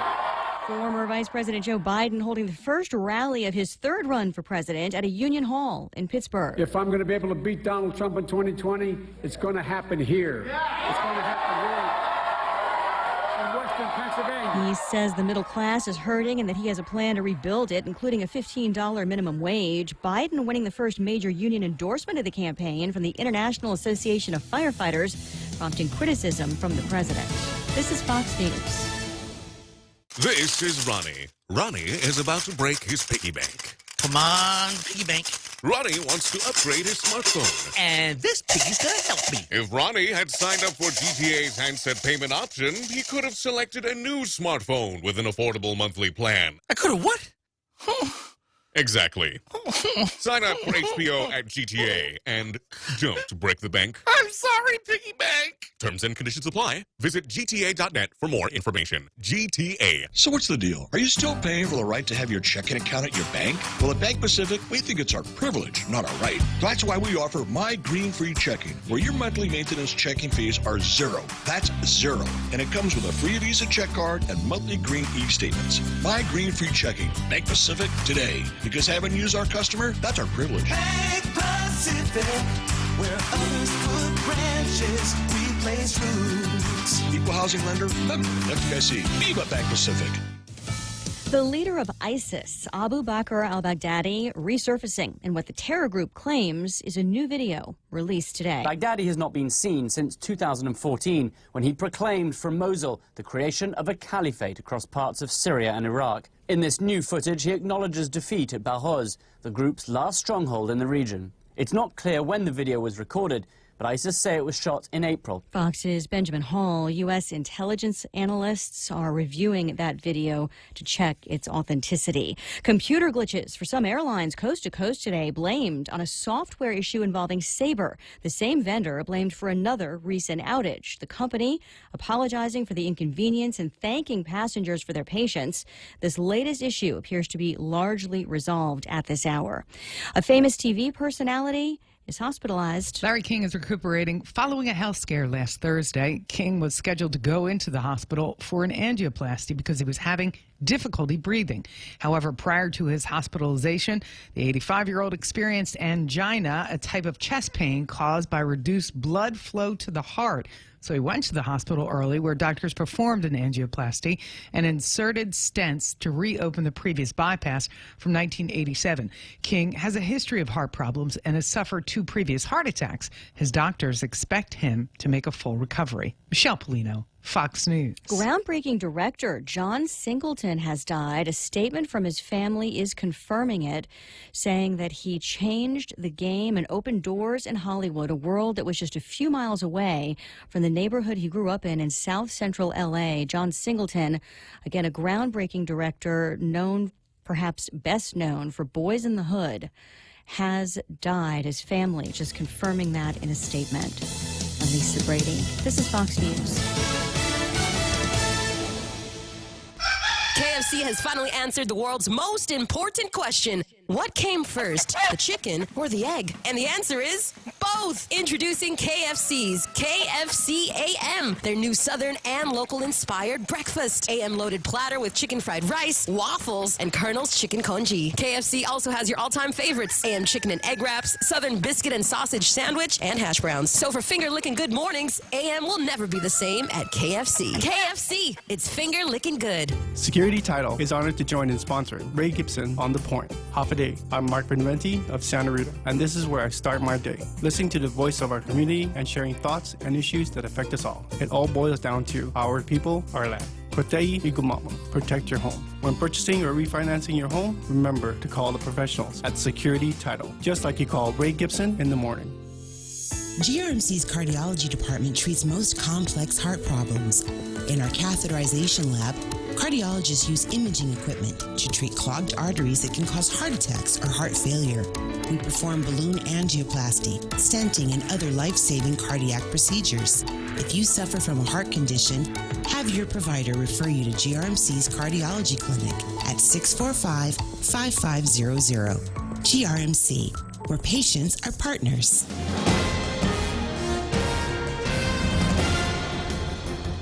Half a day and good morning, Guam. News time here at The Point is 7 minutes past 7 a.m. this Tuesday morning. I'm Kevin Kerrigan. Here's a look now at some of the top stories from the Guam Daily Post. A car theft in Agana Heights Saturday led to at least one teen being taken into police custody, only to be accused of stealing from a local store a day later after he was released. Agana Heights Mayor Joe McDonald said he's frustrated with the island's justice system. The mayor said he and his staff were about to wrap up the Agana Heights Coconut Fair Saturday night when he learned that a car that belonged to one of the attendees had been stolen. McDonald said he sent out a neighborhood watch alert. The car was spotted 3 hours later and recovered, but the teen who stole it and his friends jumped out and got away in a pickup truck. The next day, McDonald said he learned that the teen who stole the car had been released, but was then picked up again after being accused of breaking into the K&S store in his village and stealing a box of sandwiches. McDonald said he'll bring the incident up at the next mayor's council meeting. He said, something's got to be done. These kids will never learn if they're just released in a few hours, said the mayor. Testimony heard yesterday on 3 bills that together would ease the penalty of criminal sexual conduct and allow a prosecutor to charge third-degree criminal sexual conduct as a misdemeanor for teens 16, 17, and 18 years old when they're in a relationship with either a 14 or 15-year-old. However, that's provided that the age difference is less than 4 years, the sex was consensual, and no force or coercion was involved. Bills 50, 51, and 52 were introduced by Speaker Tina Muñoz Barnes and co-sponsored by Senators Jose Terlaje, Amanda Shelton, and Regine Bisco-Lee. The measures were developed in consultation with the Attorney General's office and would give prosecutors the flexibility to charge a misdemeanor in appropriate cases where first-time offenders could avoid a felony conviction and would not need to register on the sex offender list. Chief Prosecutor Basil O'Malley said the Attorney General's office is in full support of the bills. He said the problem now is they have to charge teens in this age group with a felony. They don't have the option to send them to the juvenile division where he said most of these cases belong. Associate UOG Professor Ron McNitch, however, said he's concerned the law may send the wrong signal, and he questioned whether a 14 or 15-year-old is mature enough to give their consent to a sexual relationship. We'll have more news after this. Docomo Pacific's all-new business bundles provide tailored solutions to help your business become a better business. Choose from our Business Basic, Essential, or Value bundles and get unlimited talk and text, worry-free data at home and abroad, plus access to the fastest online speeds in the Marianas. Add on mobile or broadband lines and save up to 20% for each line. Email businesssales@docomopacific.com to find out which bundle provides the best solution for your business. Terms and conditions apply. Attention homeowners, if you don't have a solar energy system on your roof from Micronesia Renewable Energy, now is the time to get one. MRE solar energy systems now come with battery storage for zero money down. This means that your home will have power even when the island power isn't available, like during power outages or during and after storms. The inconvenience of not having power for your home is a thing of the past. Don't be left in the dark. Call 632-2613 for a free consultation. MRE, the smarter choice. News time here at The Point is 10 minutes past 7 a.m. Department of Administration yesterday announcing that 900 tax refund checks totaling $6,799,484 were mailed out yesterday, including the first tax refund checks for 2018 tax returns. The refund checks cover error-free returns filed up to January 28th, according to a release from the Department of Administration. However, the Department of Rev and Tax only began accepting 28 income tax returns on January 28th. However, DOA Director Edward Byrne confirmed that some of those checks were 2018 tax refunds. Some of the tax refund checks issued yesterday were also reflecting deductions that have been garnished to repay taxpayer debts owed to GovGuam. Guam conservation officers confiscated several pieces of a product labeled Ray Skate Wing from California Mart's frozen food section yesterday afternoon. Under Guam law, it is illegal to possess or sell any part of a ray. California Mart owner Ty Min told the Guam Daily Post that he was unaware that selling the product was illegal. He says he thinks the product was purchased from a local vendor, but he couldn't say who. The Ray Skate Wing was priced at $5.99 a pound, or just over $32 for 5 pounds. The conservation officer went to the Mooning store after getting an anonymous tip that the store was selling Ray Skate parts. Department of Agriculture Director Chelsea Munyabrecht said she could not comment on the case because it remains under investigation.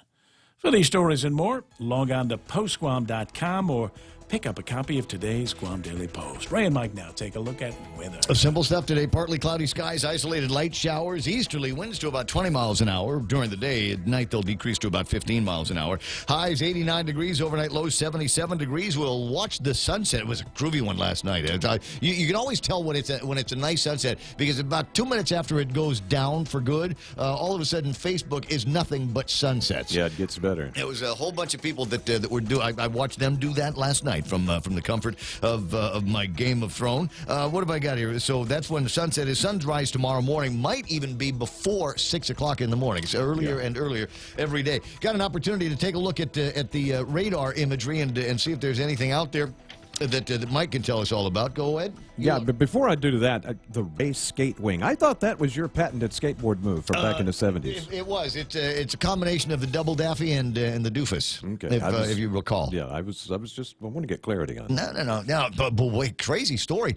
And it comes on the heels. I saw on Facebook a few days ago, somebody had actually had some video, and they'd found a dead manta ray in the oceans, and it's around here. It's and I want to say a well-known manta ray that kind of frequents the same area. So I think the members of the diving community were concerned that it was either it got tangled up with a boat because of some of the wounds, or it's also possible that the rays and bits of its other meaty parts of the ray were taken by poachers. Wow. So and now we've got somebody that's actually selling the stuff. So I'm wondering if there's a connection there. 7:13 in the morning, and there's your radar, buddy. Yep, got the radar, got some isolated showers rolling through. Looks like the morning drive will have some. As we go to satellite, we'll see there's not a whole lot out there. Just some low clouds along the surface moving from east to west.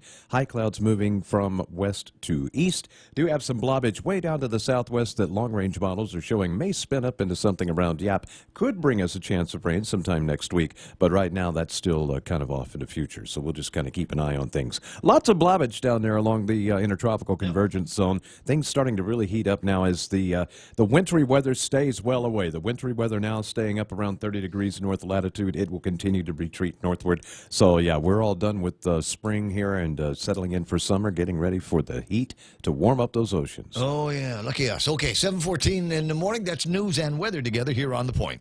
Helen Keller once said, "Blindness separates us from things, but deafness separates us from people." At At Ross Hearing Aids, it's their mission to keep you connected to the moments and the people that matter most in your life. Hearing aid technology has never been better, so schedule your complimentary hearing consultation today. Call Ross Hearing Aids 637-HEAR, 637-4327. You should hear what you're missing. I love you, Daddy. How's your hearing? 7:15 portions of the program now. Hear this, brought to you by American President Line, shipping the future as well as Jamaican spices from Jamaica to Jamaica Grill.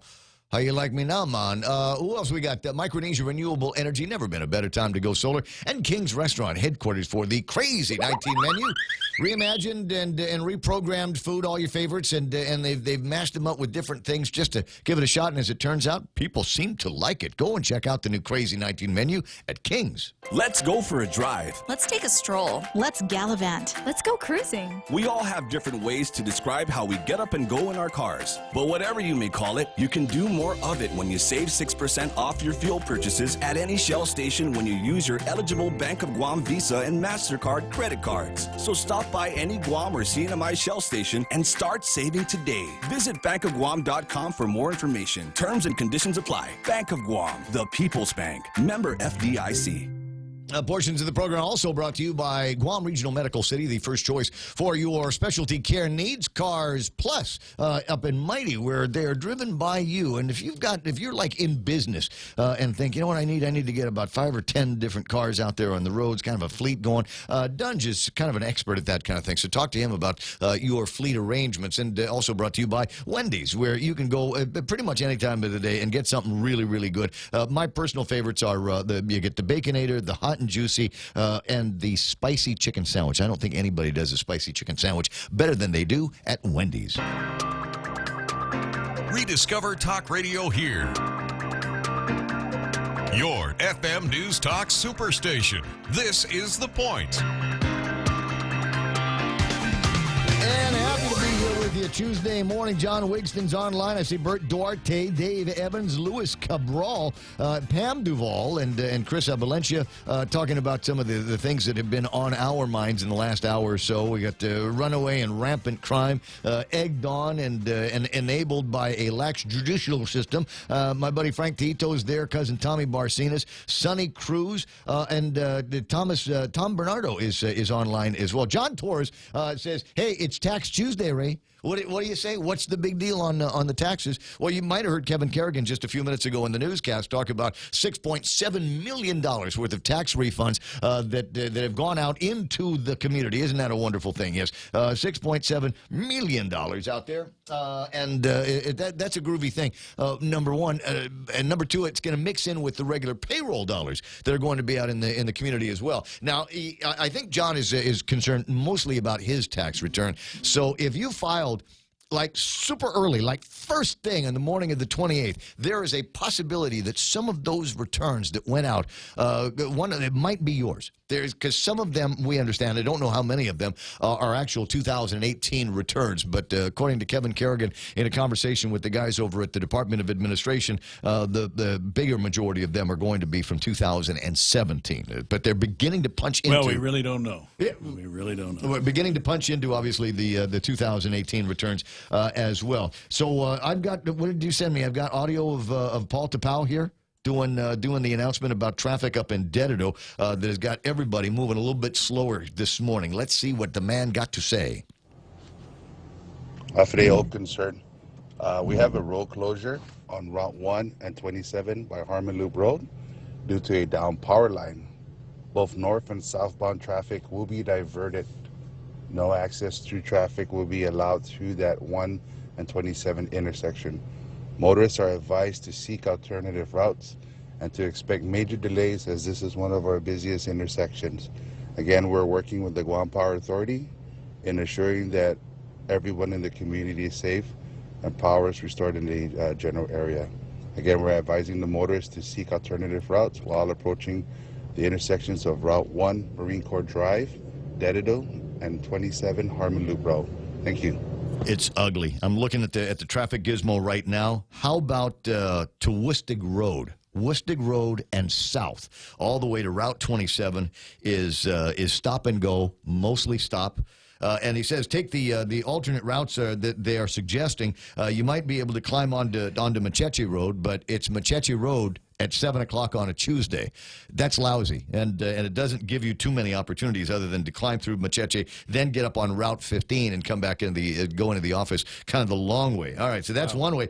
You can take 28 all the way around the loop here, all the way up into Dededo, and if you know your way around, you know that it will eventually come out to Estumbo, and you go through Estumbo, and that will bring you out to the intersection of 1 and 3. That's a long road to take. Yes. Boy. We don't want to spend a lot of time on that road. Yeah, so you can go through Estumbo and then down towards the intersection there, but that's 1 and 3. And by the time if you went on that now, you would get out of there at about 7:50, and that's when it's even sucks worse on that particular roadway at the intersection of 1 and 3. Look, if you are south of Route 27, and that's basically the Fatima Mobile, if you're south of that right now, you're okay. You're gold. But if you are anywhere north of that, I'd sit this one out, babe. Yes, take a breath. Realize the kids are going to be late to school. You're going to be late to work. Make a phone call. Okay, that's just it. Coming in late this morning. Bad accident. Everybody knows we got the road closure there. All right, Jerry Roberts obviously in the studio. Extra point right around the corner. Survey: women were asked, which would you prefer, ladies, a 4-day work week or a 20% raise? Survey says. Oh, wrong. It was wrong show. Wrong show. What do you think? I'm sorry. Repeat the question. The women were asked, which would you prefer, a 4-day work week or a 20% raise? 4-day work week. 4-day work week, 62%. A majority, 62% said 4-day work week. Now, it doesn't ask if they're mothers, doesn't ask if they're single, just women. Do you want to work 4 days a week? Yes, I'd rather do that than make more money. What do you suppose they do with that extra day? Oh, gee. Nanoblading and dermaplaning, I think is all that. Yeah, I found this ad in the Guam Daily Post. Got a couple of ladies coming out, I believe, from the west coast of the United States, and they're going to be doing a Seattle Lash and Brow Guam visit. So lash training will be on May 6th through the 8th. Lash and brow services will begin on May the 9th through the 12th. It's going to take place over at the Agana Shopping Center. A Mother's Day bundle could be yours for $525. Because we know that the only place to go for brows and lashes is Seattle. That's right. Now, eye whiskers is that's what I call them. And let me just give you a piece of any man listening to the broadcast right now. Always take a look at a woman's eyelashes. Because there's a whole lot more by way of eyelash business on Guam. There are places, salons that you can go to where they will take your regular eyelashes and then glue like prosthetic eyelashes, like $6 Million Man eyelashes on and make it look like kind of a cartoon giraffe in there. It's not the intended consequence, but you want bigger, bushier eyelashes, I guess. So guys, now this is a big deal because it costs a lot of money to get it done. I mean, this is between $125, $250 for the really, really good eye whisker service. So, guys, pay attention. Walk into the office, take a look at the girl's eyes, and if the lashes are like I said, big and bushy and all of that, they say, hey, nice eyelashes. No. Say nice whiskers. Eye whiskers. Nice eye whiskers. Because if you say lashes, it could be considered harassment. Got to be careful with that these days. Anyway, 7:20. That's what the ladies would do with their extra day. So work Monday through Thursday. Sleep, and Friday, by the way. Friday, we're going to go get our eye whiskers taken care of. 7:23, and I better stop now while I'm ahead. Jerry Roberts in the studio with today's Extra Point. But a note, it's double Jerry Roberts Day. It's a Tuesday, and that means that you get Jerry Roberts here on the radio. You'll also get him in the Guam Daily Post. The work zone today's topic is checking references. Can I just leave one piece of advice? Any employer, anybody that's in charge of hiring, please check references. Check references. I've had the unpleasant duty of having in my time to release people from their employment with me. Imagine that. And then I come to find out that they've gone to work someplace else. And I'm going, boy, if you'd just check with me, I could save you a whole bunch of heartache here. Because it'll, in my experiences, it'll end in tears. People listening, yes, I am talking about you. and lucky you, because your present bosses never checked references with me. But you got to be careful. Yeah. Because I go into this in the article. Yeah, and if somebody calls on you for a reference check, you got to be careful, because if you do it wrong and they don't get the job, exposed is the word that the lawyers like to use. Yeah. Anyway, more on that in the Guam Daily Post. Right now, Jerry Robertson, today's Extra Point, brought to you by Guahan Insurance Services, and where they all have beautiful eye whiskers. And First Hawaiian Bank, where it all starts with yes. Are you thinking of going into business for yourself, but you lack something, a certain skill or number of skills, and you haven't moved forward with your idea because you're just not sure you can pull it off? Let's see if we can toss a couple of ideas into the mix and get you unstuck. That's next on the Extra Point. It's important to have claims process that works for you. At Guahan Insurance Services, we make things simple and convenient. Same door you walk in to purchase your insurance is the same door you open to file your claim. We can't pretend that the car insurance claims process is fun, but we can promise a hassle-free and speedy recovery without any runarounds. For your home, auto, and business insurance, visit us at the Camacho Landmark Center on Marine Corps Drive in Tamuning. Don't forget to like us on Facebook or give us a call at 475-1162 or text 929-SAVE. That's 929-7283.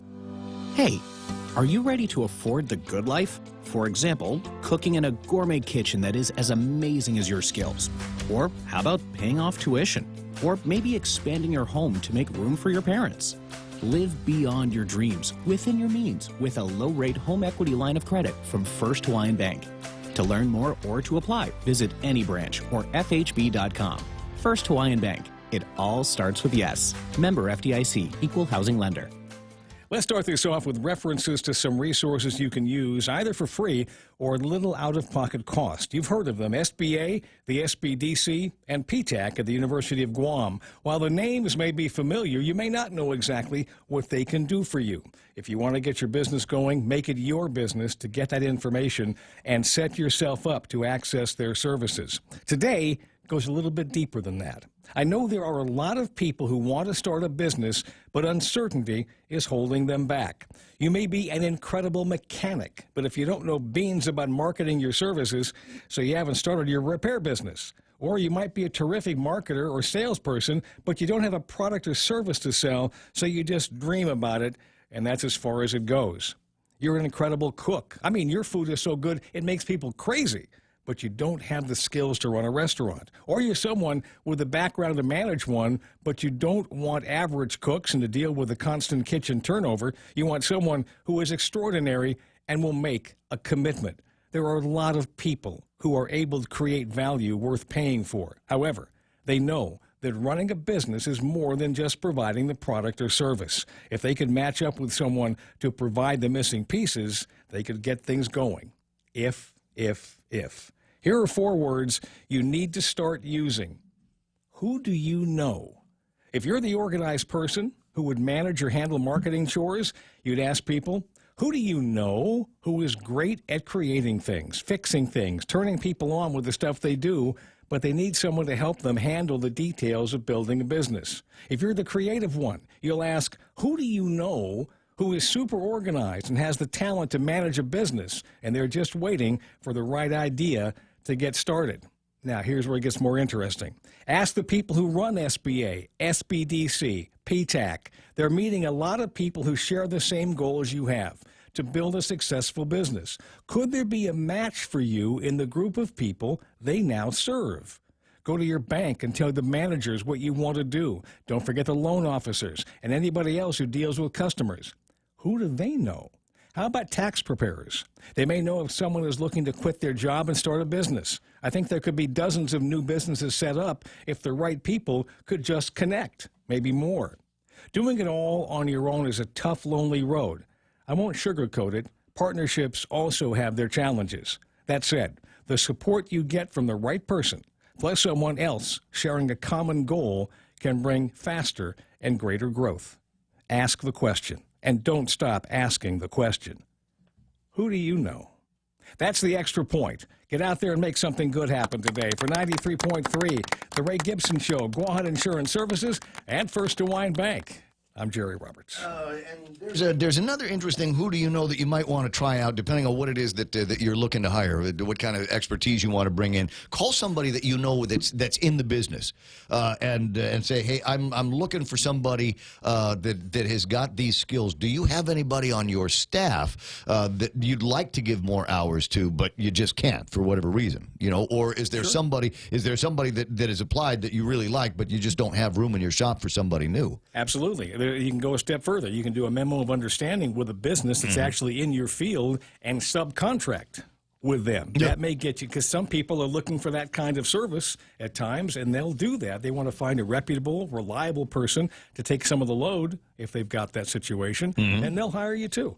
So there's lots of ways to get going. The worst possible thing you can do is sit back and look around and say, woe is me, and I can't do this. Yeah. But also, call on people in allied fields and say, is there somebody in your competition that you would love to watch get hired away by somebody else? That's also there are resources out there. There are people that would love to say, oh yeah, there's this guy and he does a great job for these, especially in the sales business. Yep. Does a great job with them, and I would make my life easier if she didn't work there anymore. Yeah, so that's a good one too. So always look around. There's always great headhunting opportunities. What have I got? A note for you from who's the guy? Ben Okiyama, Jerry, aka JQ. Great to see and hear you back on the radio. Thank you. You are the best. Nice to see we go to the same barber.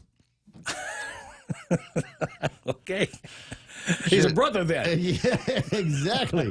Put the two heads together. What's it going to look like? I can't say that on the radio. It's 7:30 in the morning. Headlights? You can say headlights, Ray. It's not what I was thinking of. I was thinking of the brightness of a full moon. It's 7:31 in time for headlines from the Guam Daily Post. Here's Kevin Kerrigan. Half a day and good morning, Guam. And the headlines from the Guam Daily Post this morning, 17 employees at the Verona Resort have filed complaints at the Department of Labor saying they have not been paid.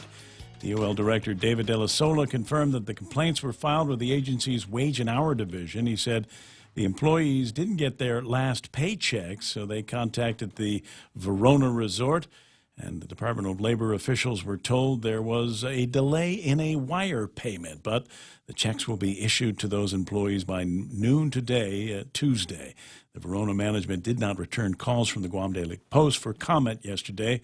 Earlier this month, GovGuam filed a lawsuit against Polaris Guam LLC, the owner of the Verona Resort, for failing to pay business taxes on time. And last year, the Department of Public Health closed down the first 8 floors of the Verona Resort after an inspection found a rodent and roach infestation, unclean facilities, and numerous unsafe food handling practices. Mayor's Council of Guam Executive Director Angel Sablan expressing frustration yesterday at a public hearing over what he referred to as round 3 of public hearings on the rules and regulations for the games of chance at the Liberation Carnival. First, there was the public hearing in March on Senator James Moylan's bill authorizing the mayors to establish the rules. After that was signed into law, there was an initial hearing on those rules, followed by revisions that ended up being codified into Senator Jose Terlahi's Bill 101 that had its public hearing yesterday. We're trying to make something work, said Sablan, but some vendors who were interested in sponsoring the games last month, he said, are not interested now because they don't see how they're going to be able to put up a facility in time for the start of the Liberation Carnival on June 5th. The minimum $250,000 bid for the House of Cards at the Carnival gets lower and lower as the days go by, said Sablan, because we're probably not going to have those vendors. Bids for the games of chance cannot be issued until the legislature passes the Rules and Regulations bill and the governor signs it into law.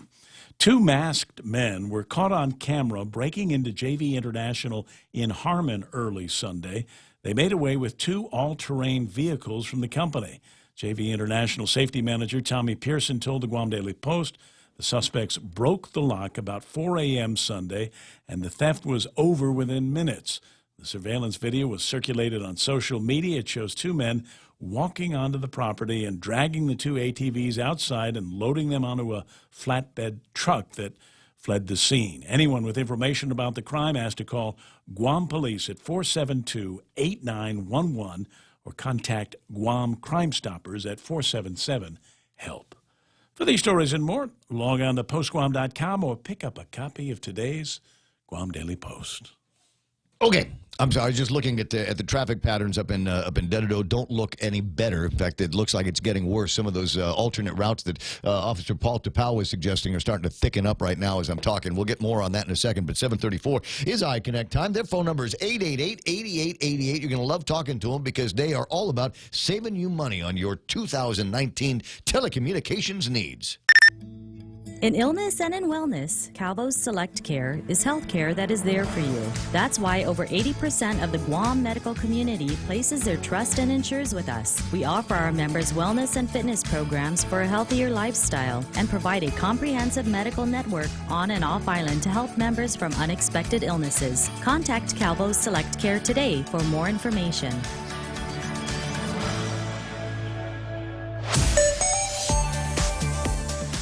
Let's see. You know, the good thing about the traffic jam that's working up in Dededo right now, there's lots of places to eat. There's lots of places you can just pull into. If you have not yet passed the Crown Bakery up by Woostig, just stop. Just pull in and go inside and have a couple of donuts and a chocolate milk, because that's what I would be getting, and just sit out the traffic. If you absolutely positively have to be in it, wow, that's going to be tricky, because it's basically a solid line of traffic all the way up to Route 27, Harmon Loop Road. They've closed the roadway, and maybe just local traffic only is going to be able to get through there. And even if you are able to get through there, once you get to Route 16, that's busy as well. Macheche Road is starting to get kind of ugly, because a lot of traffic is now getting off Marine Corps Drive and trying to get on that, and then through to punch into 8, 10, and 16. And then you've got the opportunity to go up into Dededo, into the bosom of Dededo, and then all the way around Adakau, and then back down to the intersection of 1 and 3. But that's going to get busy all on its own with the people that live up there that need to get out onto Route 1 and 3. The good news is most of the rest of southbound traffic, anything lower than Payless, smooth.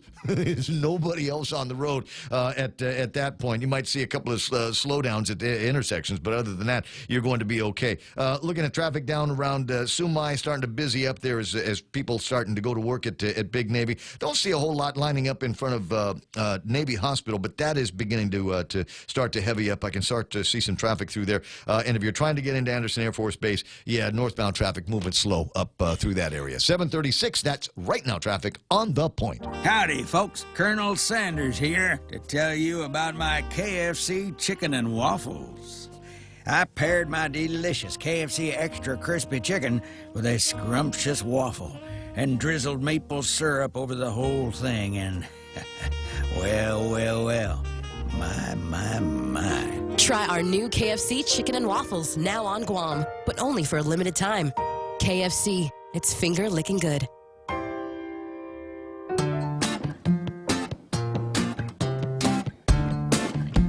Well, my. That's the video I'm going to play every time I hear the KFC ad. Well, my.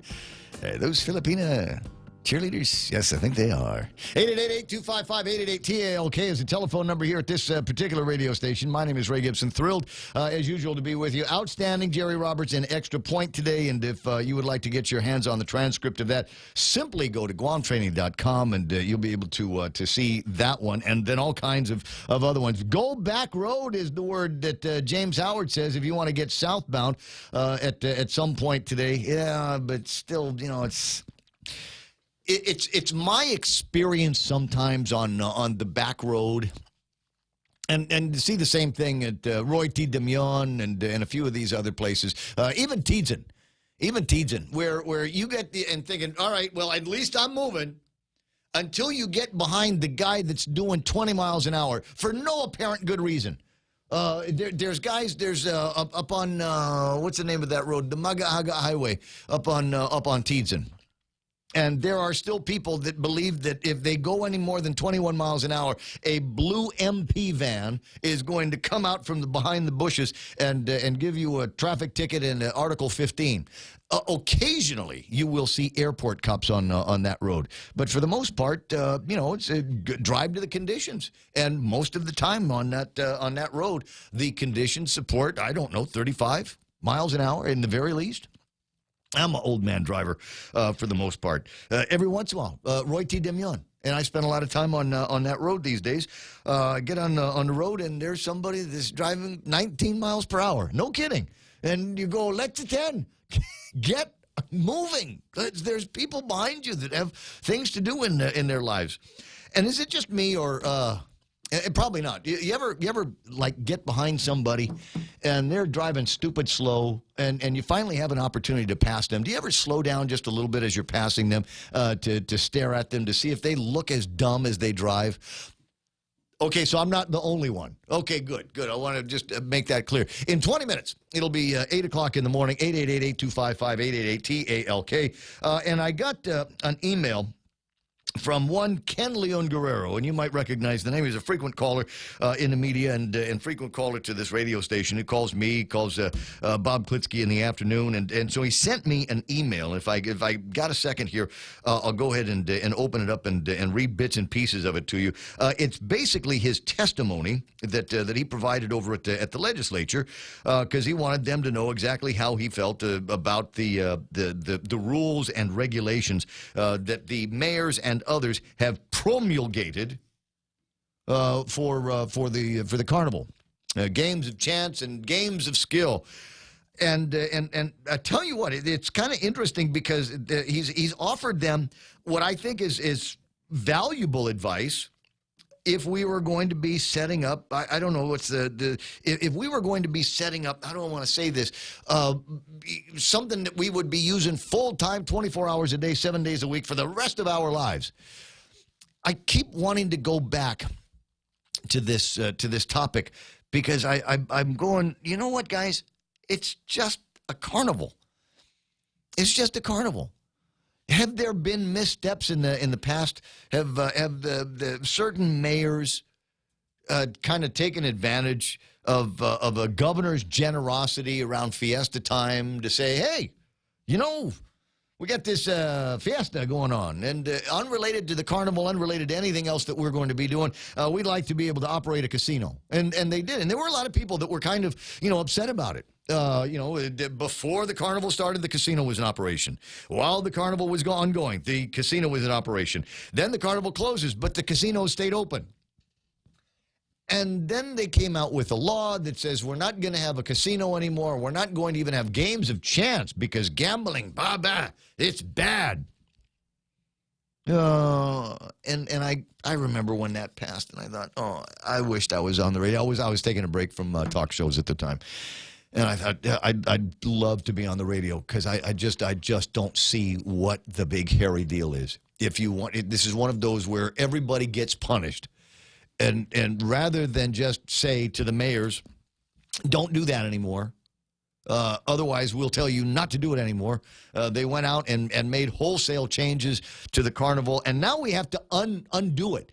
But now in the process of undoing it, we're adding all kinds of complications to it. Now we want to make sure that we got somebody there from the Department of Revenue and Taxation, and they're going to have somebody there. And the guy that's running the casino at the time, there has to be a member with a clearly identified, a big vest that says Casino Manager, House of Cards Boss, or something like that. And I see what you're doing, Ken. They're great ideas. But, oh, my God, why do we need to complicate it so much? It's a house where people will play cards. And if it's not a house, get one of those big tents. The kind of people get married in and have receptions in.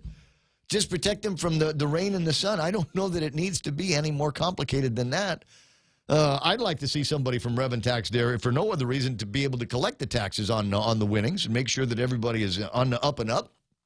So I think that's an important distinction that I would put in and make it something that whoever is operating the casino has to pay for.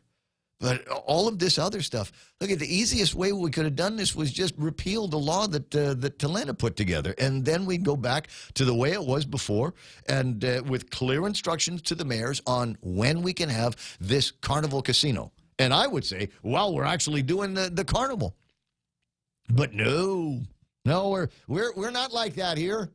No, we got to get in there, and there's got to be chapter and verse for everything. So they're going to put the chapter and the verse together, and maybe they'll vote on it today, but I don't think so because they're going into a state funeral now. When they gavel out from that, they will come back, but then it's hearings on referrals and appointments from the governor's office. So we're not going to be voting on any bills. Will there be another session right quick? Yeah, there could be. But Angel Sablan now rolling around and saying, but it's too late now. Cannot have it anymore. That's too bad. So 888-825-5888-TALK. Brent Tibbetts on the line. I appreciate you taking some time to spend with me this morning. How you doing there, buddy? Hi, good morning. Doing well, thank you. And the Guam Daily Post with a picture on front page of, is that Nate that made the bust over at California Mart? Yes, it is, yeah. All right. Do I have Nate on the line with me? No. Okay. He was here. He went back to his office just before I got the call. Okay, understood. All right. So we've got parts of frozen rays that have been confiscated by the conservation officers at this point. What's the next step here, Brent? Well, a couple things. One is, I guess, to contact the claim was that they were distributed by a local vendor. Contact the vendor and let them know, see if they have any more, and let them know that it is illegal to bring those in and sell them. Also, probably some DNA testing of the ray to see if we can tell what kind it is. Mm-hmm. If they are manta rays, there are federal concerns as well as local concerns. Wow. If they're not mantas, there are local concerns. So we want to confirm what species of ray we're looking at in these packages. Interesting. Any idea where they might have come from? Any rumors floating around? I haven't heard anything yet at all. It probably would have to be when either talking to the local distributor or after the DNA testing is done, so we can see what species it is.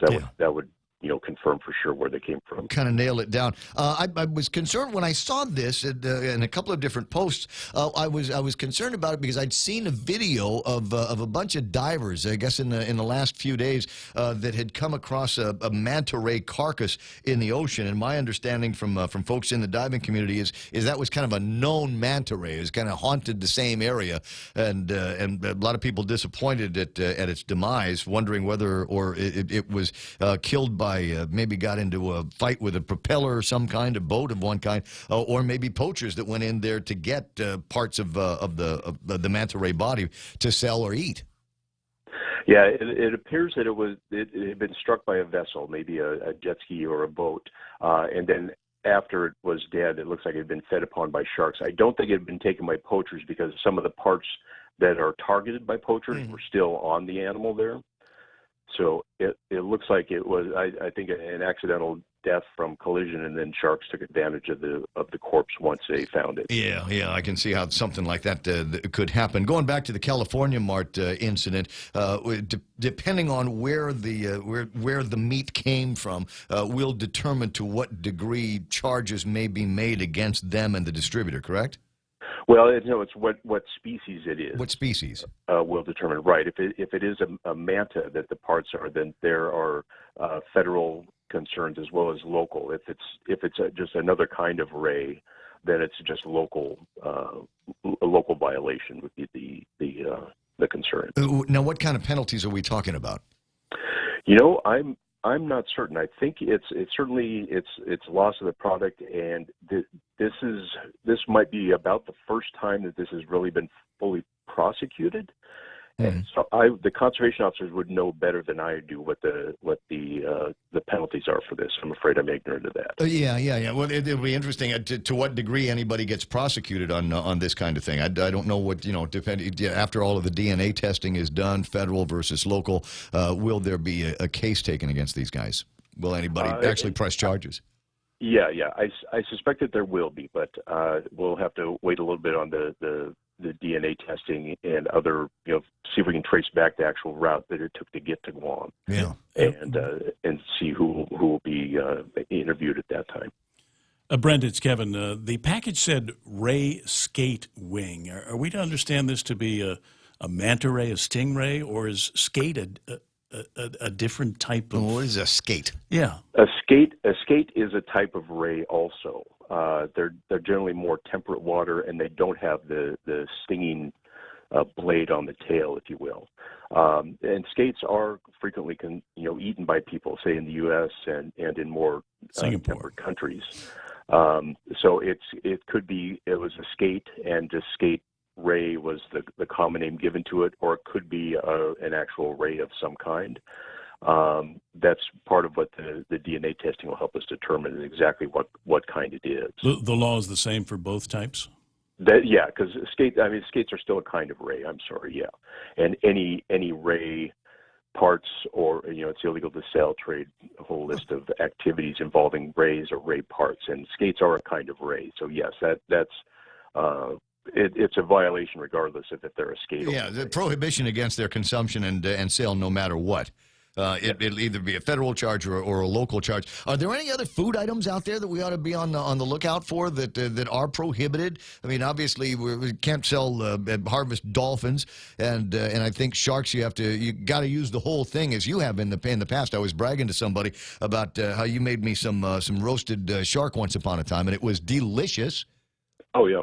What sharks, as long as you take the whole thing. Yeah, there are some things that are illegal to import as far as aquatic things. Things like the bumphead parrotfish or tangeesan are things that are protected by a CITES agreement between the U.S. and other nations. So it's illegal to bring those in across national boundaries.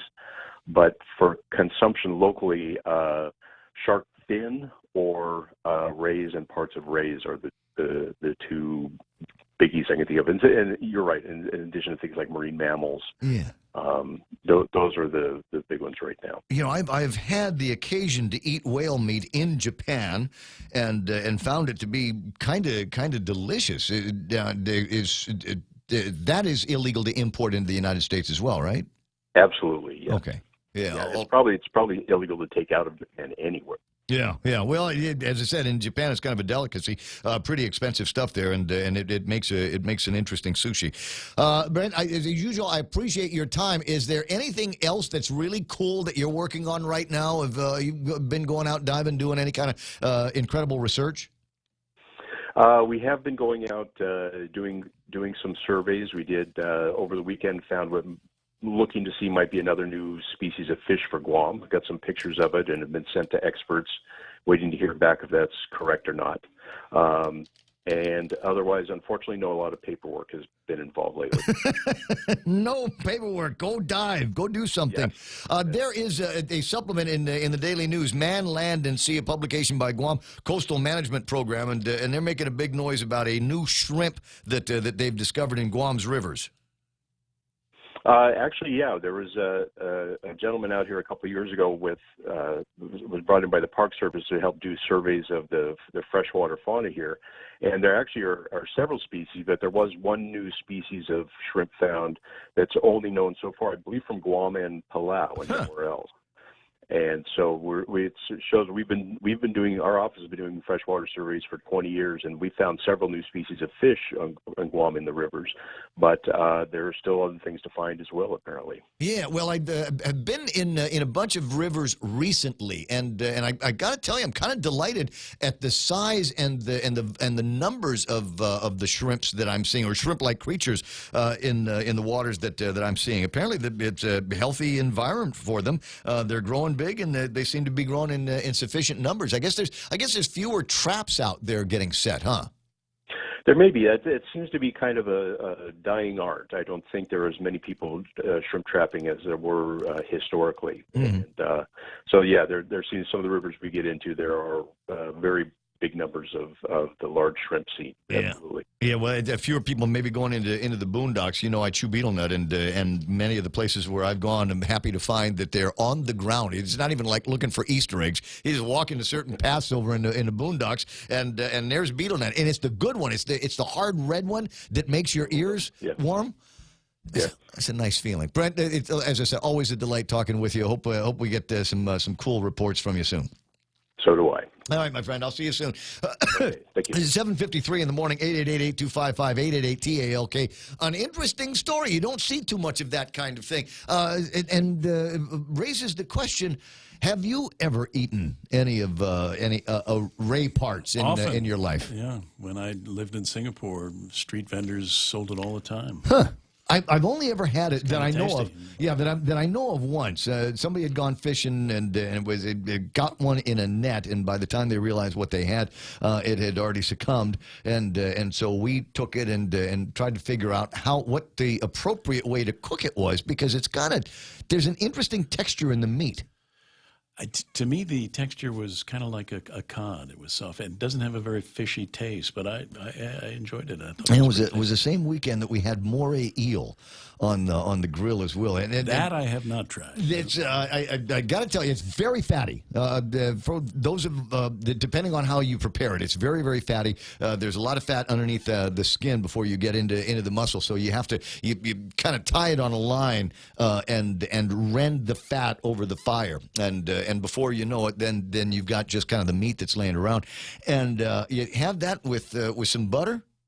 A little bit of soy sauce in the butter, maybe a little bit of garlic powder in that whole concoction, and you'd swear that you were eating lobster. It was that good. And the moray eel, I don't know how much eel it is and how much fish it is, but as I said, very, very tasty. And as far as I know, you are allowed to catch that and eat it on the grill if you want to around here. 7:55 in the morning, 888-8255. Normally don't do a whole lot by way of traffic reports.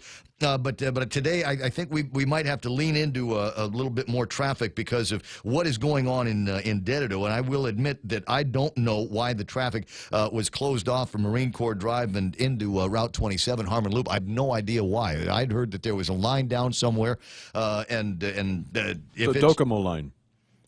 The main line get a stick and put it up on the pole. Yeah, main line from Docomo. They're on the scene. Actually, the lanes have reopened now. Okay, but I did not get that. Yeah, traffic is still a mess. I'm looking at the traffic gizmo right now, and again, if you were coming in from the north end of town over by Woostig Road, you are going to hit a line of traffic that is going to slow move you all the way until you get past the intersection of 1 and 27. And just a note, once you get past that, this is still drive time. You're also going to hit traffic coming out of Route 3, and a lot of people use that as a divert going up around Attica. Also had a reports of an accident, bus accident, DOE bus in Dedido near Alligator Road. Yep.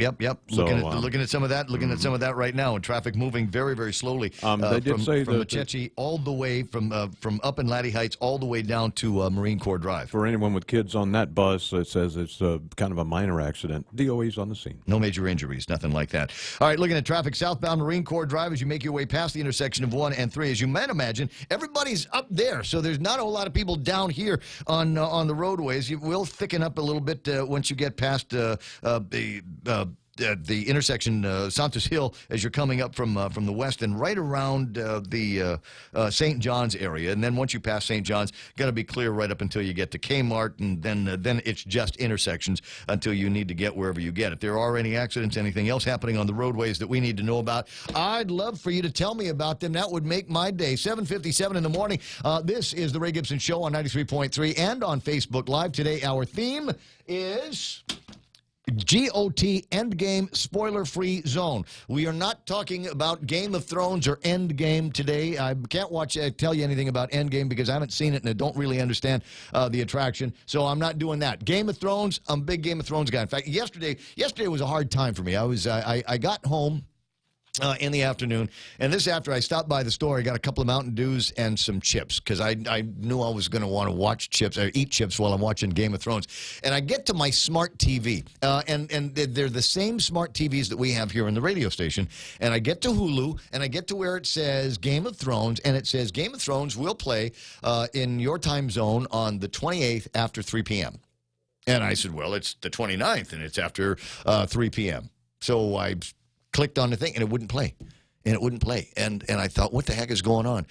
And I couldn't get it going until I remembered that it's a smart TV. And so the TV was telling Hulu what time it thought it was. So I went back and checked the time on the television, and it was off by several hours and several days. So as soon as I got the correct date, as soon as I got the calendar information, the time correct, then it was Game of Thrones time. But it was nap time, too. So I said, I'm going to take a quick nap, and when I'm done with that, I'm going to wake up and watch Game of Thrones. And that was about perfect. So I had my Mountain Dew over here, I got my chips over there, and watching Game of Thrones, and a little bit of a Game of Thrones hangover this morning. There was a lot to take in on that show yesterday, and a lot that is still to come in the future. So go ahead and let me know after you've watched it, because there is a time where it won't be a spoiler-free zone here much longer. A couple of interesting things on the table of contents that aren't written down as much as they are printed. Is it possible that we are looking at the end of civil case number 02-00022? We've been watching this case for so long, I don't even need to read what's at play here. When you see those numbers, it's the solid waste case that has been raging for years and years and years between the federal government and the government of Guam, and it looks like we're getting close to closing the dockets on this permanently. The partial end of receivership order is out from District Court of Guam. We'll spend a couple of minutes talking about that later on. And another point, and I don't know how to bring this up other than saying, is it possible there is going to be an economic apocalypse out there? And so an article from Ask a Prepper, 10 most likely ways you can die during an economic crisis. I'll share those with you in the next hour. Planned terror attack by an Army veteran in Long Beach, California. Fox's Gernal Scott has more live. Lisa, Mark Stephen Domingo said he wanted revenge for a recent New Zealand mosque attack, but authorities stopped him before his act of domestic terror could be carried out. U.S. Attorney Nick Hanna says Domingo was taken into custody on Friday. After he took receipt of what he thought were pressure cooker bombs, and after he traveled to Long Beach to survey the site where his intended victims were to congregate. Federal informants say Domingo talked about other attacks targeting cops, Jews, and churches. L.A. Mayor Eric Garcetti tweeted his praise of law enforcement for saving lives. Lisa. Gernal Deputy Attorney General Rod Rosenstein has submitted his letter of resignation to President Trump effective May 11th. The departure has been expected. The campaign officially kicked off last week. Now, former Vice President Joe Biden going back to his roots with a first rally in Pennsylvania. Fox's Rachel Sutherland live in Pittsburgh. Lisa, calling for a $15 minimum wage, affordable education, and a return to the dignity of work. Biden made his opening pitch to middle-class voters in a union hall. I make no apologies. I am a union man, period.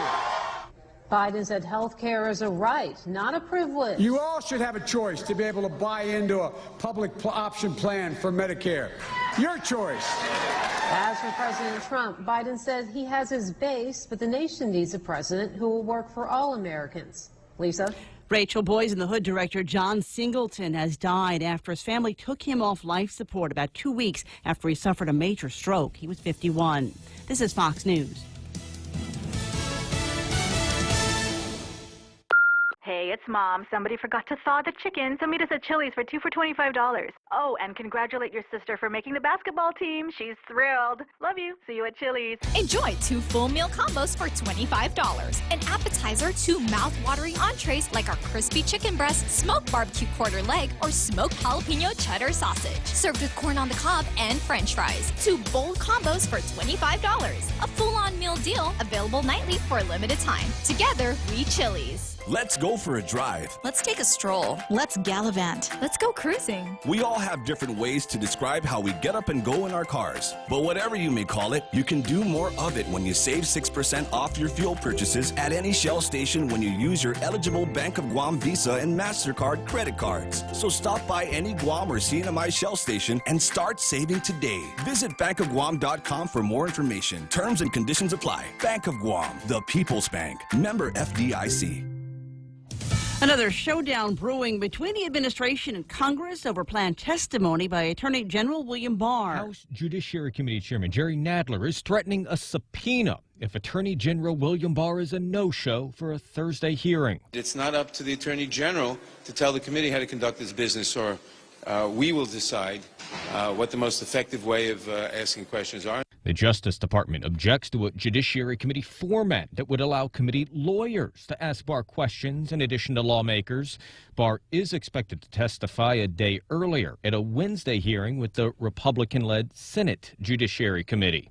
On Capitol Hill, Jared Halpern, Fox News. The Centers for Disease Control and Prevention now reporting 704 cases of measles reported for this year in 22 states. The CDC says the count includes 44 people who caught the illness while traveling to another country.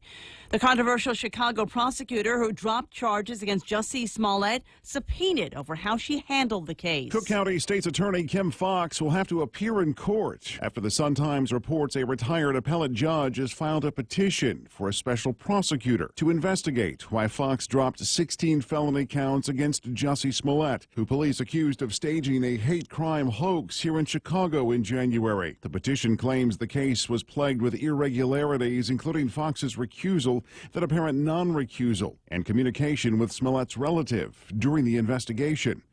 In Chicago, Jeff Manasso, Fox News. Woodstock 50 is off. A financial investor in the fest announced it's pulling the funding from the anniversary concert set to take place August 16th through 18th in Watkins Glen, New York. Jay-Z, Dead and Company, and the Killers were supposed to be the headliners of the event. This concert is separate from an anniversary concert planned at the site of the original festival in 1969. I'm Lisa Lacera. This is Fox News. Here at APL, our core values give the company its heart and soul. Whether it's connecting your business with our global network through our newly enhanced service or investing our efforts into giving back to the community, APL is committed to serving you. We humbly honor the opportunity to find innovative solutions for you and your business. To learn more about our enhanced service, call 588-4651 or visit www.apl.com/Guam for more details. Docomo Pacific's all-new business bundles provide tailored solutions to help your business become a better business.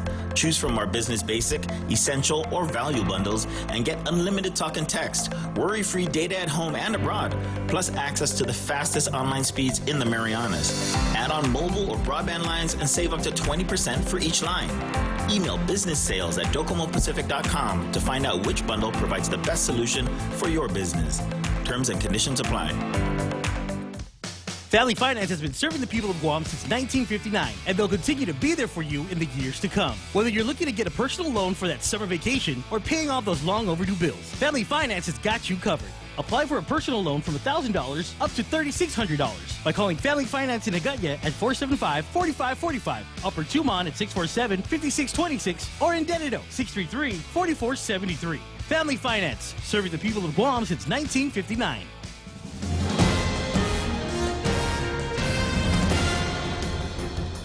Half a day and good morning, Guam. News time here at The Point is 7 minutes past 8 a.m. this Tuesday morning. I'm Kevin Kerrigan. Here's a look now at some of the top stories from the Guam Daily Post. The Department of Administration yesterday announcing that 900 tax refund checks totaling $6,799,484 were mailed out yesterday, including the first tax refund checks for 2018 tax returns.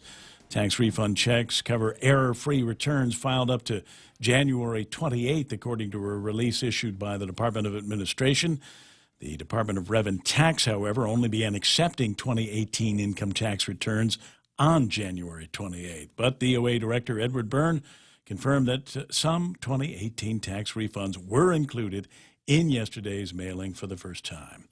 Some of the tax refund checks issued yesterday also reflect deductions that have been garnished to repay taxpayer debts owed to the government of Guam. Testimony heard yesterday on 3 bills that together would ease the penalty on criminal sexual conduct and allow a prosecutor to charge third-degree criminal sexual conduct as a misdemeanor for teens 16, 17, and 18 years old when they're in a relationship with a 14 or 15-year-old. However, that's provided that the age difference is less than 4 years and the sex was consensual and no force or coercion was involved. Bills 50, 51, and 52 were introduced by Speaker Tina Munoz-Barnes and co-sponsored by Senators Jose Terlaje, Amanda Shelton, and Regine Bisco-Lee. The measures were developed in consultation with the Attorney General's office and would give prosecutors the flexibility to charge a misdemeanor in appropriate cases where first-time offenders could avoid a felony conviction and would not need to register on the sex offender list. Chief Prosecutor Basil O'Malley said the AG's office is in full support of the bills. He said the problem now is they have to charge teens in this age group with a felony, and they don't have the option to send them to the juvenile division, where he said most of these cases belong. Associate UOG professor Ron McNinch, however, said he's concerned the law may send the wrong message. He questioned whether 14 and 15-year-olds are mature enough to give their consent to a sexual relationship. An autobus accident occurring on Bellow Road this morning around 7:15 a.m.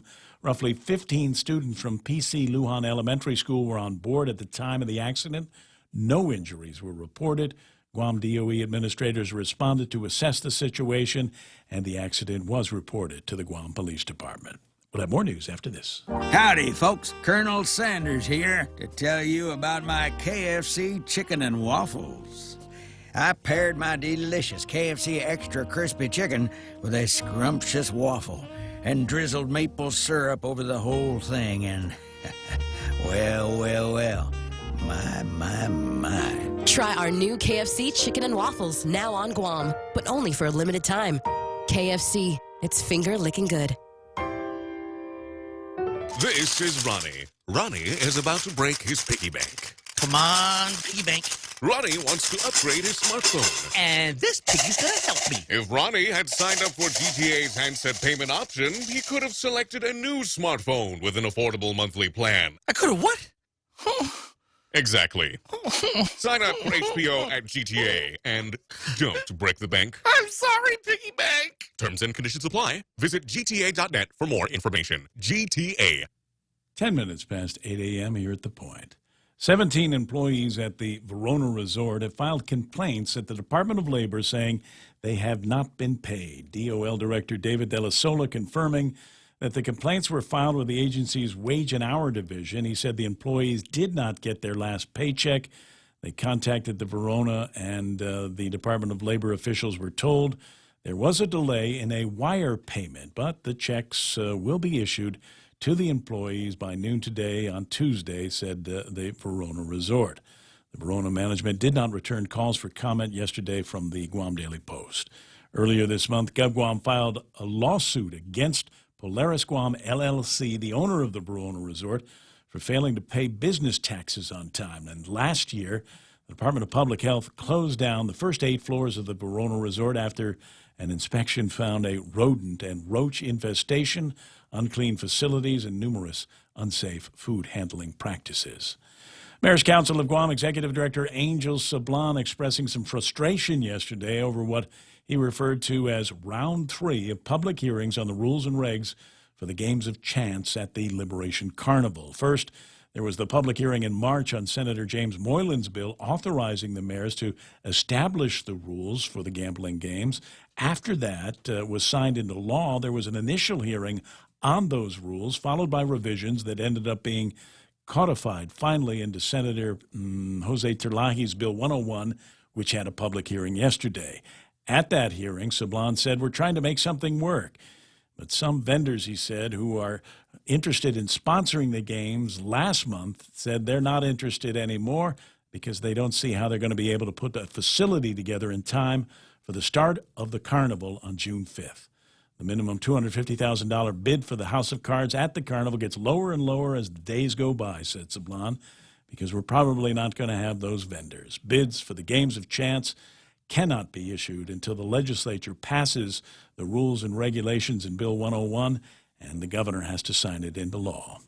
For these stories and more, log on to postguam.com or Pick up a copy of today's Guam Daily Post. Ray and Mike now with some weather. You know, before I hit the weather, let me just shoot out a little bit more information on what's happening with traffic. Southbound Marine Corps Drive, it is ugly, and it doesn't look like it is clearing up as quickly as we'd like it to. As it turns out, you know, they've opened up Route 27, and I can see traffic moving through there, and that road is now open. But we're also in the understanding that there have been 4 separate vehicle accidents that have taken place in and around those areas. So it's coming out of Jigo, as a matter of fact. I mean, it's almost looks like the traffic had not stopped backing up. It probably looks like it's extended over by the fire station. And I told you about what was happening with Waiseng Song. So a lot of traffic going up Waiseng Song and now meeting traffic coming down Waiseng Song, and it is busy. It's backed up all the way almost to the top of that particular roadway.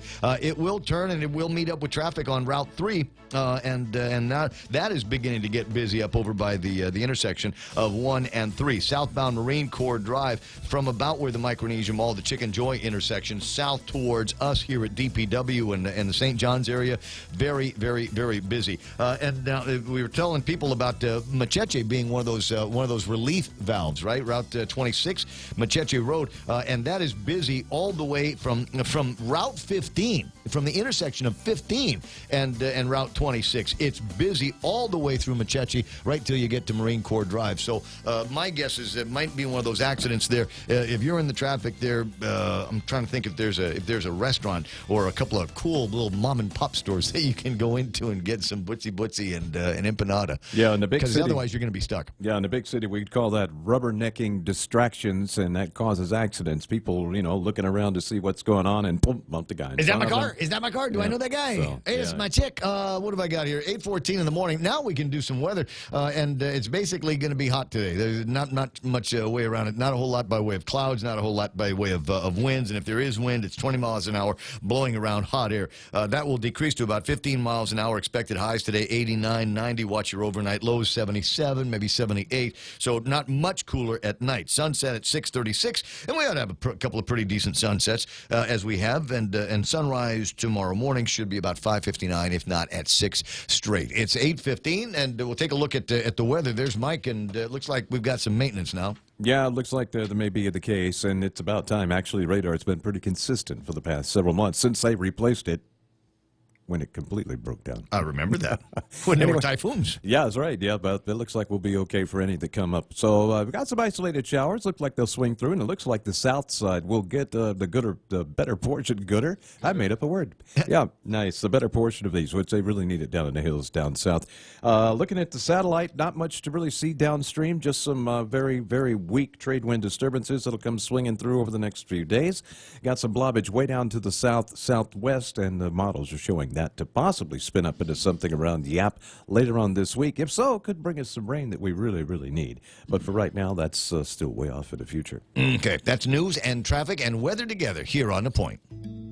In illness and in wellness, Calvo's Select Care is health care that is there for you. That's why over 80% of the Guam medical community places their trust and insures with us. We offer our members wellness and fitness programs for a healthier lifestyle and provide a comprehensive medical network on and off island to help members from unexpected illnesses. Contact Calvo's Select Care today for more information.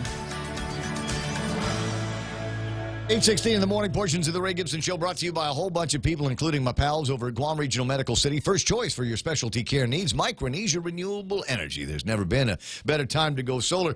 Pals over at American President Lines, where they're shipping the future, and King's Restaurant. Love King's. They've got the crazy 19 menu. Have you tried it yet? If you ate at King's around the holidays, you've seen it because they had it there. It was a crazy holiday menu, and now they've just turned it into the crazy menu for the entire rest of the year. That's King's in Tamuning and Harmon. So what's the deal? Are you still paying for the right to have your checking account at your bank? Well, at Bank Pacific, we think it's our privilege, not our right. That's why we offer My Green Free Checking, where your monthly maintenance checking fees are zero. That's zero. And it comes with a free Visa check card and monthly green e-statements. My Green Free Checking. Bank Pacific today. Because having you as our customer, that's our privilege. Bank Pacific, where others put branches, we place roots. Equal housing lender? FDIC. Viva Bank Pacific. Portions of the program also brought to you by Security Title. Ron and Kim waiting for you to come by and tell them about your dreams of, I don't know, buying Anderson or something like that. And if you did, I'm sure they'd be perfectly capable of conducting a title search on that. Guys over at Take Care bringing you portions of the program as well as Cars Plus up in Mighty, where they've got any kind of ride that you need. You think maybe you need something small, you need something big, you need something roomy, you need something that will take you through the boondocks of Guam. They can hook you up with all of that. 2 wheels, 4 wheels. That's what they're all about at Cars Plus. The Coconut Wireless is back. The Ray Gibson Show. Call now, 888-TALK. That's 888-8255. Let's see what we got going on. Joe Flores says, so John Benevente getting back on the people of Guam because he lost his increment. That's in response to a question about the power outage. Apparently there was a power outage at somebody's house at 4 o'clock this morning, and they're going, yeah, that's what it is. They're just mad because, the CCU giveth, and then the AG going to make them take it away. Gina Kono's online. I see Renee Lau. Yuka Hechanova is there. Lillian Cruz saying, good morning, Ray, Kevin, and Michael. A little late. Yeah, you know what, Lillian, you are a little bit late. I'm sorry. We did the drawing about an hour ago on Facebook Live. We were giving away airplane rides, first class, around the world things. I'm sorry you missed that. You got to tune in like it's 6, like with Ismael and those guys. Who else is playing around? Joe Flores, Kelly Fujikawa. Hey, Kel, nice to see you there. Jeanette Suzuki is online. Dwayne Santos.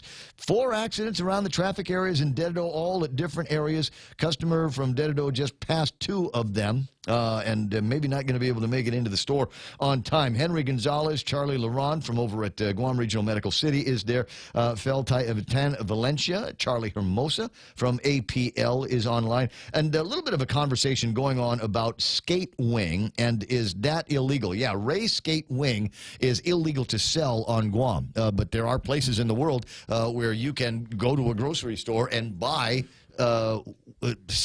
they're like not manta ray, but ray wings. There was, I'm currently on like a crash course watching a lot of Survivor, and they'll come up with the skate on Survivor, and they'll cook it and eat it. So I know people, I know it's not out of the ordinary to do that. Well, but I guess sell it. I guess something that comes out of the ocean, and you can eat it. And I was, telling Brent Tibbetts, and I could tell that Brent's not happy when I bring it up. But I was in Japan a couple of years ago and went to a sushi place, and one of the things that they had on the menu was whale sushi. And so they give you a piece of whale meat, and it's very, very well marbled.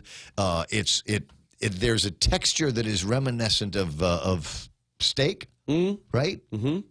And then not, kind of at the same time. And I remember putting it in my mouth, and I thought, I really like this, and it was on like the $10 plate. It wasn't too fatty. It wasn't too fatty. Yeah. It was great. I mean, and I didn't want to, load it up with any soy sauce or wasabi, so I popped it into my mouth, virtually, just the way it came on the plate, because I really wanted to get a sense of what it was that makes the Japanese so hell bent on continuing to take whales out of the ocean, even though it seems like the rest of the planet is against that idea. It's like eating shark fin soup in Bangkok.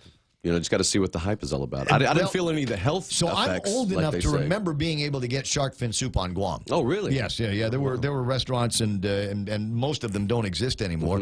But that was was a delicacy, and you could get into a restaurant. I want to say Hong Kong Gardens, which is kind of catty corner from. I don't think you'll remember it, but where the 76 is, and that's the building that stood there forever, right? That was burned out, and then they finally tore it down. So I remember for a while that building still being there, but of course it was already burned out and closed down. But when I got here, but I do know it was a punk rock place for a while. But it looked like it looked like a really cool stone building. Looked like it was a jamming restaurant when it was going. I wanted to get the lions. They had these little giant concrete lions out in the front, and I wanted to get those for the radio station.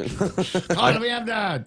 I heard one of the byproducts from eating shark fin soup was that you walk around biting things you don't recognize. Biting people in places they don't want to get bit. Smell blood.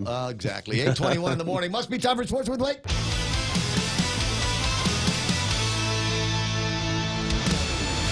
Pam Duvall says Michael Knight sounds like Batman.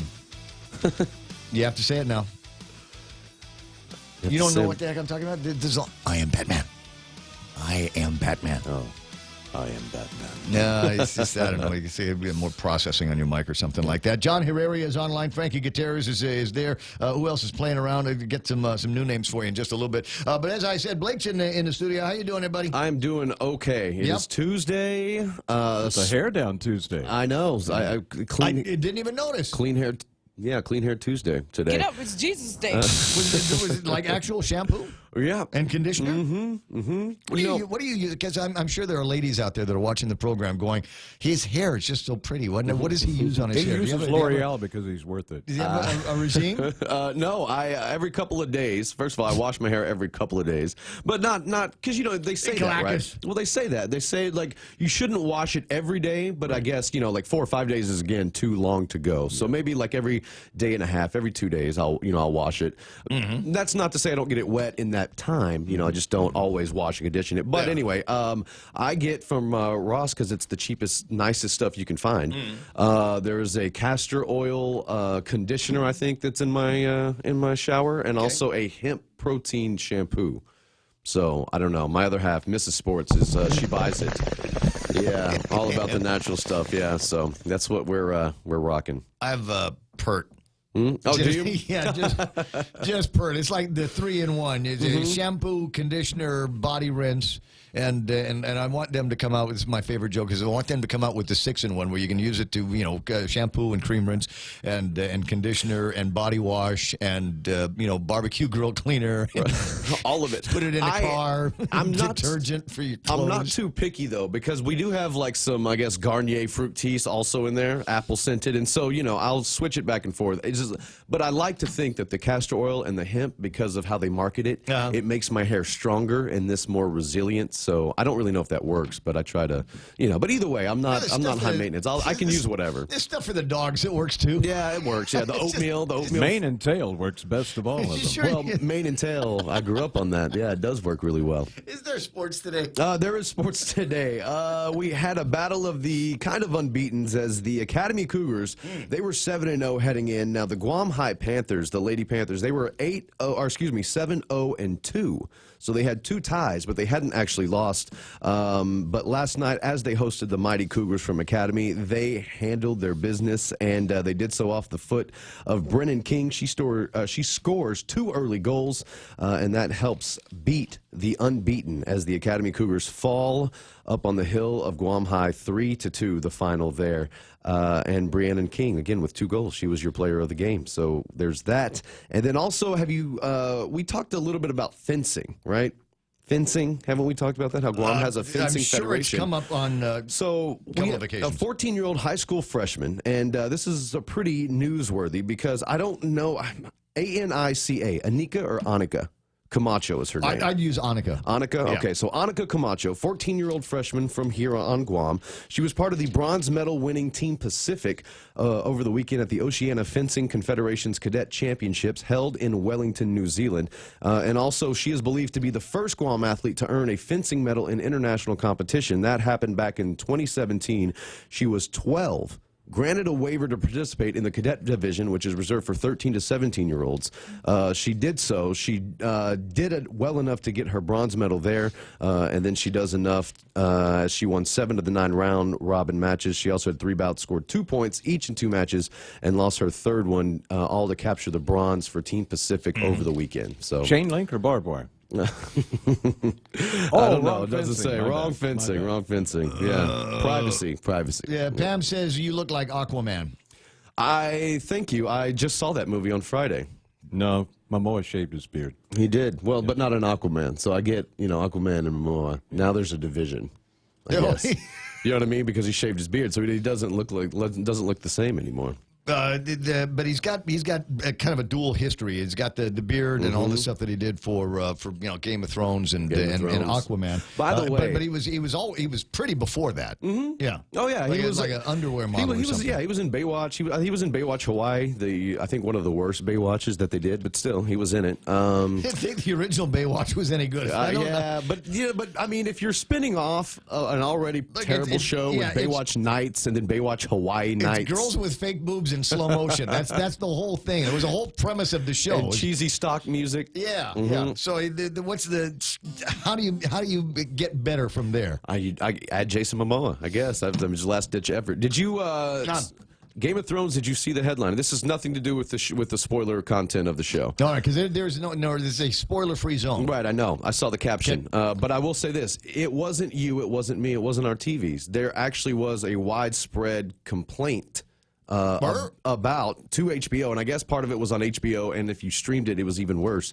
But the reason that I guess the episode last night, was kind of pixelated and like I guess what they call banding, like because it was such a dark. Must have been an incredible draw on the bandwidth of the servers, and it was such a dark episode that only like OLED TVs were able to pick it up, really well because I guess the modern LCD sets they're kind of designed to drown out blacks, and true blacks, which of course that episode last night was basically fought in entire darkness. Yep. So anyway, if you had an issue watching Game of Thrones, I'm not going to spoil anything for you, but it wasn't your TV. Apparently HBO's been fielding tons of complaints, and they've even said, it was our on our end. Yeah, there have been times in that show and others where I've wanted to see if there's a way that I can turn up the brightness on the set, so that's I can exactly see a little bit more of what's going on. But I didn't have any problems with it. I knew that the battle scenes were going to be at night and long. And I knew it was going to be long. And I tell you what, I don't think they wasted a second of the 80-some-odd minutes that show was on. No. So if you have not seen it yet, do whatever it is that you got to do. Get it out of your system today because, by tomorrow, we ought to be able to talk about it. And it's going to be difficult if you're on the internet if you haven't seen it because it will be spoiled for you in some way or the my buddy other. Tony, he's got a review of it. So don't go on the internet. Yeah, he's got a review of it on Facebook, and he says if you have not seen it yet, a warning. Virtually every sentence is a spoiler. So don't go and check that out. Mike wants to talk GML real quick. Yeah, Major League Baseball action, and if you haven't attended a game yet this year, tonight might be the night to go. Got a battle for first place going on as the Royals take on the Red Hawks, and the winner of that game will retain sole possession of first place. And for how long? Well, until Sunday, Saturday. Till we can get the till we can get the Expos playing. Well, where are we on the schedule with GML? I mean, it's about halfway through, I would say. Yeah. Because we're on game 6 at this point. All teams have played 5 games. So, and with the weather, it looks like we're not going to, unlike last season, we're not going to have any interruptions. Yeah, it's been a real quiet spring, tropically speaking, as far as the weather goes, and just hot and dry. So it looks like they'll finish out this season without much problem. Joe Flores saying congratulations on the middle school's track and field. Yes. Are they into that now? I think they must be. Yeah, I think so. It's fourth quarter. It'll be a fourth quarter sport. But I don't have any of these. So any results you can pass on? Yeah, I don't have any scores on that. And my guess is like some of the guys that are doing like the longer ones are probably loving it because it's not as wet and yucky at some of the fields. Harvest Field in particular there's a section of that where you're in the mud. Oh yeah, very much so. There's going to be clothes washing. You're not using those socks ever again. I'm noticing too. Maybe the influx of the runners. I've been trying to think about why, and I'm wondering if I'm seeing more runners in the morning because they know that that's probably the best chance all day that they're going to get a little shower, you know what I mean, while they're running because, it seems by the time it gets to be late in the day. Yeah, right? because the rain seems to be clearing out, if at all, by 10 a.m., at the latest. Okay, so I'm thinking maybe a quick run and then a cold one at Tap House, right? Yeah, that's it. I think that'll be my plan. Tuesday. 8:30 in the morning. That's all the time that we have to pretend to talk about sports. Coming up a little bit later on the program, the 10 most likely ways you can die during an economic crisis, an economic Armageddon. Somebody thought about it and wrote it down, and not that we're going to have one, but I just thought it might be an interesting think piece. So we'll go over that in just a little bit. That's Blake Watson. He's going to go finish the morning show over on Star 101. We've got headlines with Kevin Kerrigan next. Attention homeowners, MRE solar energy systems now come with battery storage for zero money down. This means that your home will have power even when the island power isn't available, like during power outages or during and after storms. The inconvenience of not having power for your home is a thing of the past. It's solar with battery storage exclusively by Micronesia Renewable Energy. Don't be left in the dark. Call 632-2613 for a free consultation. MRE, the smarter choice. Got a note here from Pam. Congrats to my granddaughter, Ha'ane, and the Teason High School JRROTC unarmed wins first place in their national competition. You know what? And that's a big deal, but I will say that it is Another check mark for Guam ROTC. We have had just a spectacular history of our kids going off and competing in mainland competitions and doing extremely well, championship level quality at nationals. Tom Tahadzi's online saying good morning to everybody. Pat Bomba's there. Tom, was that the back of your head I saw at Mamma Mia on Saturday night? I think it was. 8:32 right now, and time for headlines from the Guam Daily Post. Here's Kevin Kerrigan. Half a day and good morning, Guam. And the headlines for the Guam Daily Post this morning. A car theft in Agana Heights Saturday led to at least one teen being taken into police custody, only to be accused of stealing from a local store a day later after he was released. Agana Heights Mayor Joseph McDonald said he was frustrated with the justice system on island. The mayor said he and his staff were about to wrap up the Agana Heights Coconut Fair on Saturday night when he learned that a car that belonged to one of the attendees had been stolen. McDonald said he sent out a neighborhood watch alert. The car was spotted 3 hours later and recovered, but the teen who stole it and his friends jumped out and got away in a pickup truck. The next day, McDonald said he learned that the teen had been detained and the car that had been he had been released, however, an hour after he was detained, but that was then picked up again after being accused of breaking in the K&S store in his village and stealing a box of sandwiches. McDonald said he'll bring the incident up at the next mayor's council meeting. He said, something's got to be done. These kids will never learn if they are just released in a few hours, said the mayor. Guam conservation officers confiscated several pieces of a product labeled Ray Skate Wing from the California Mart's frozen food section yesterday afternoon. Under Guam law, it's illegal to possess or sell any part of a ray. California Mart owner Tay Min told the Guam Daily Post he was unaware that selling the product was illegal. He said he thinks the product was purchased from a local vendor, but he could not say who. The Ray Skate Wing was priced at $5.99 a pound, or just over $32 for 5 pounds. The conservation officers went to the Tamuning store after getting an anonymous tip that the store was selling Ray Skate parts. Department of Agriculture Director Chelsea Munya-Brecht said that she could not comment because the case remains under investigation. 2 masked men were caught on camera breaking into JV International in Harmon early Sunday. They made away with 2 all-terrain vehicles from the company. JV International Safety Manager Tommy Pearson told the Guam Daily Post that the suspects broke the lock about 4 a.m. Sunday, and the theft was over within minutes. The surveillance video was circulated on social media. It shows 2 men walking into the property and dragging the 2 ATVs outside and loading them onto a flatbed truck and then fleeing the scene. Anyone with information about the crime is asked to call Guam Police at 472-8911 or contact Guam Crime Stoppers at 477-HELP.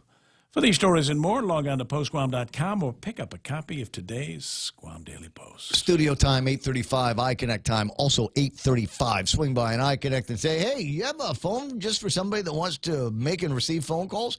Answer is yes. Modest use of the Internet? Yeah, we got that kind of thing there as well. Their phone number is 888-8888. The Extra Point with Jerry Roberts of Guam Training. Hi, I'm Jerry Roberts, and every day on The Ray Gibson Show, I get to comment on the incredibly diverse, fun, challenging, sometimes frustrating, often exciting, but always interesting world of work. I hope you'll be there with us. You can find daily transcripts of The Extra Point at guamtraining.com. Tune in every weekday morning at 7:20 for The Extra Point with Jerry Roberts, brought to you by Guahan Insurance Services and First Hawaiian Bank on 93.3 The Point.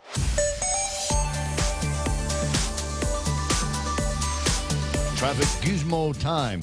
It is not getting any better out there. I keep waiting for the lines to start going down, but every time I look at the gizmo, it seems like almost an unbroken line. It's the way it looks coming out of Dedido, up around Waisang Song. It looks like it's an unbroken line of traffic that goes from there straight down through Marine Corps Drive and then on to Macheche and then finally coming out around Adakau. So watch out for ugly traffic through there, ladies and gentlemen. Once you're through that veil of tears, though, The traffic is there. We've got intersections, but it doesn't look like it's as bad now south of Wysang Song and Macheche as it was a little bit earlier. So yeah, maybe it is clearing up a little bit. 8, 10, and 16 fluid, but you'll see a little bit of slowing down at the intersection that takes you into Tiedson and a little bit of northbound traffic. Getting into the downtown Hagutnya area, finally, not so bad. There are intersections there that you're going to have to find a way to get through. It's that one piece of heartache in between Route 8, just after the Old Rainbow and just before Pokey Fry that you're going to have to get through. Is this traffic trying to get around the Bank of Guam area. 1 and 2 down south, not looking so bad. 8:37, maybe we survived this, huh? This Game of Thrones, the long morning after the longest night. How's that on Guam's roadways? 8:37, and I'll be right back. Docomo Pacific's all-new business bundles provide tailored solutions to help your business become a better business. Choose from our Business Basic, Essential, or Value bundles and get unlimited talk and text, worry-free data at home and abroad, plus access to the fastest online speeds in the Marianas. Add on mobile or broadband lines and save up to 20% for each line. Email businesssales@docomopacific.com to find out which bundle provides the best solution for your business. Terms and conditions apply.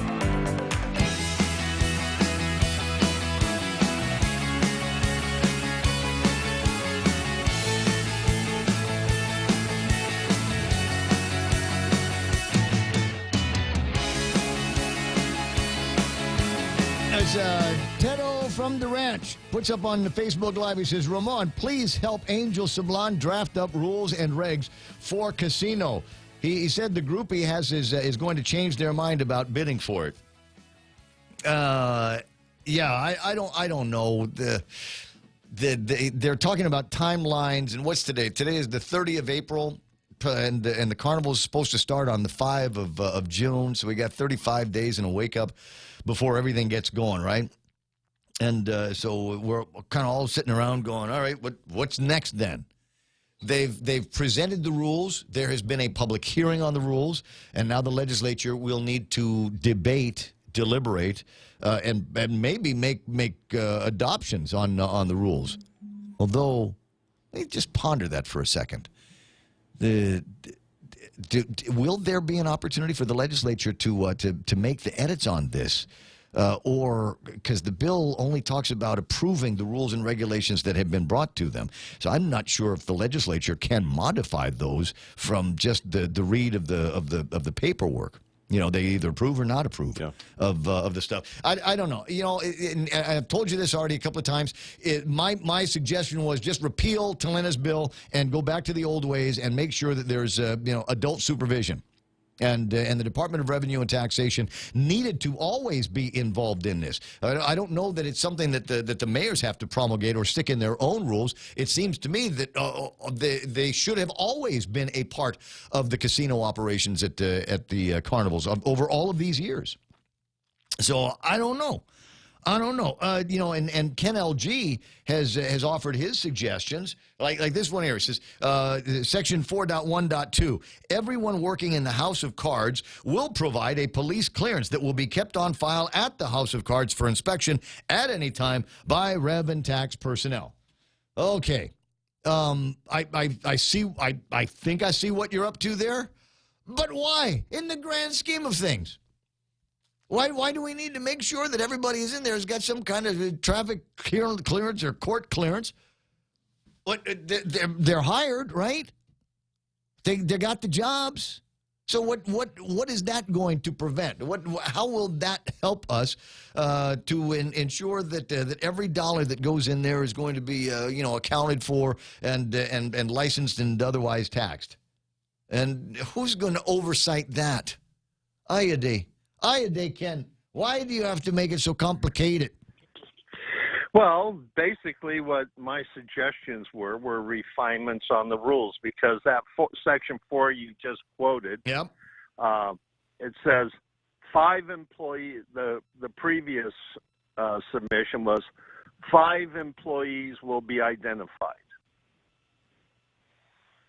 You know, what's the point of that? You know, I mean, if we're going to have a casino where people are going to be in there handling a lot of money, wouldn't it be nice to know that the people in there have clean records. Do we have that at the game room down the street from my house?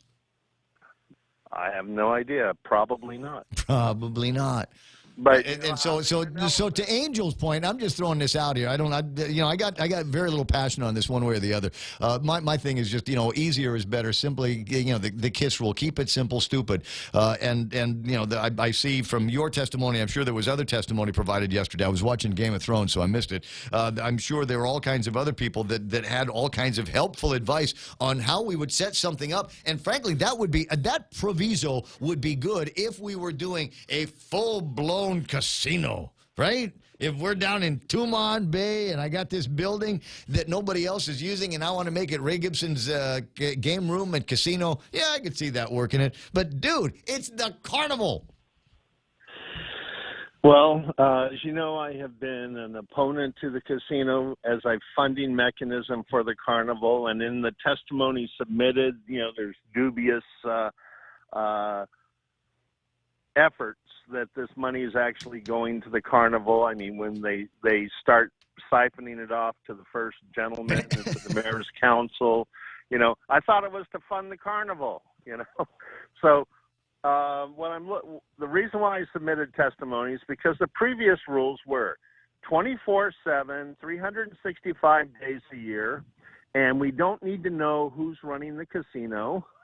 And that's where we got into trouble last time because the mayor's council couldn't even tell us who had been running the casino for the previous couple of years. You'd think that somebody, I don't know. So I keep going back to all of the rest of the government that should have been involved in this at some point. So just because it's the Liberation Carnival and it's under the purview of the mayor's council doesn't necessarily mean that the Department of Revenue and Taxation, with its mighty taxation and investigative powers, could not have at any time, needing only the inspiration to do so, have gone in and participated in the carnival. They could have insisted the Department of Revenue and Tax and by extension the tax commissioner, the governor, should have said Revenue Tax needs to be there all the time.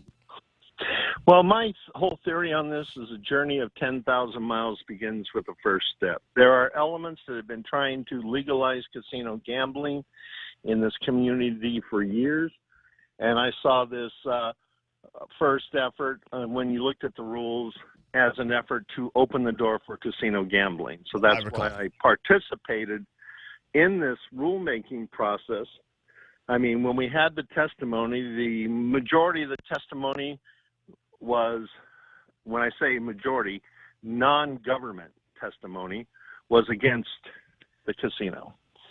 And that's fine, and that's fine. There are people that are just that are listening right now, going, "Oh, there's Ken again." And another point that we can disagree on is whether or not casino gambling on Guam would be of a benefit or would it be a detriment overall to our community. And so I appreciate the debate. I've never seen a plan that I like, but my first blush, my first reaction is if you want to gamble, just keep it away from the schools, keep it away from the kids as much as you possibly can, and let's tax the hell out of it. Let's regulate it and tax the hell out of it. But we can never get our heads around any kind of a plan. So, but that's the whole casino conversation, right? But if we already know that we want to have a place at the carnival where people can go and play cards and smoke cigarette and drink a Colt Budweiser while they're enjoying themselves, I don't have a problem with that. Is it going to be for 65 days and then it's over?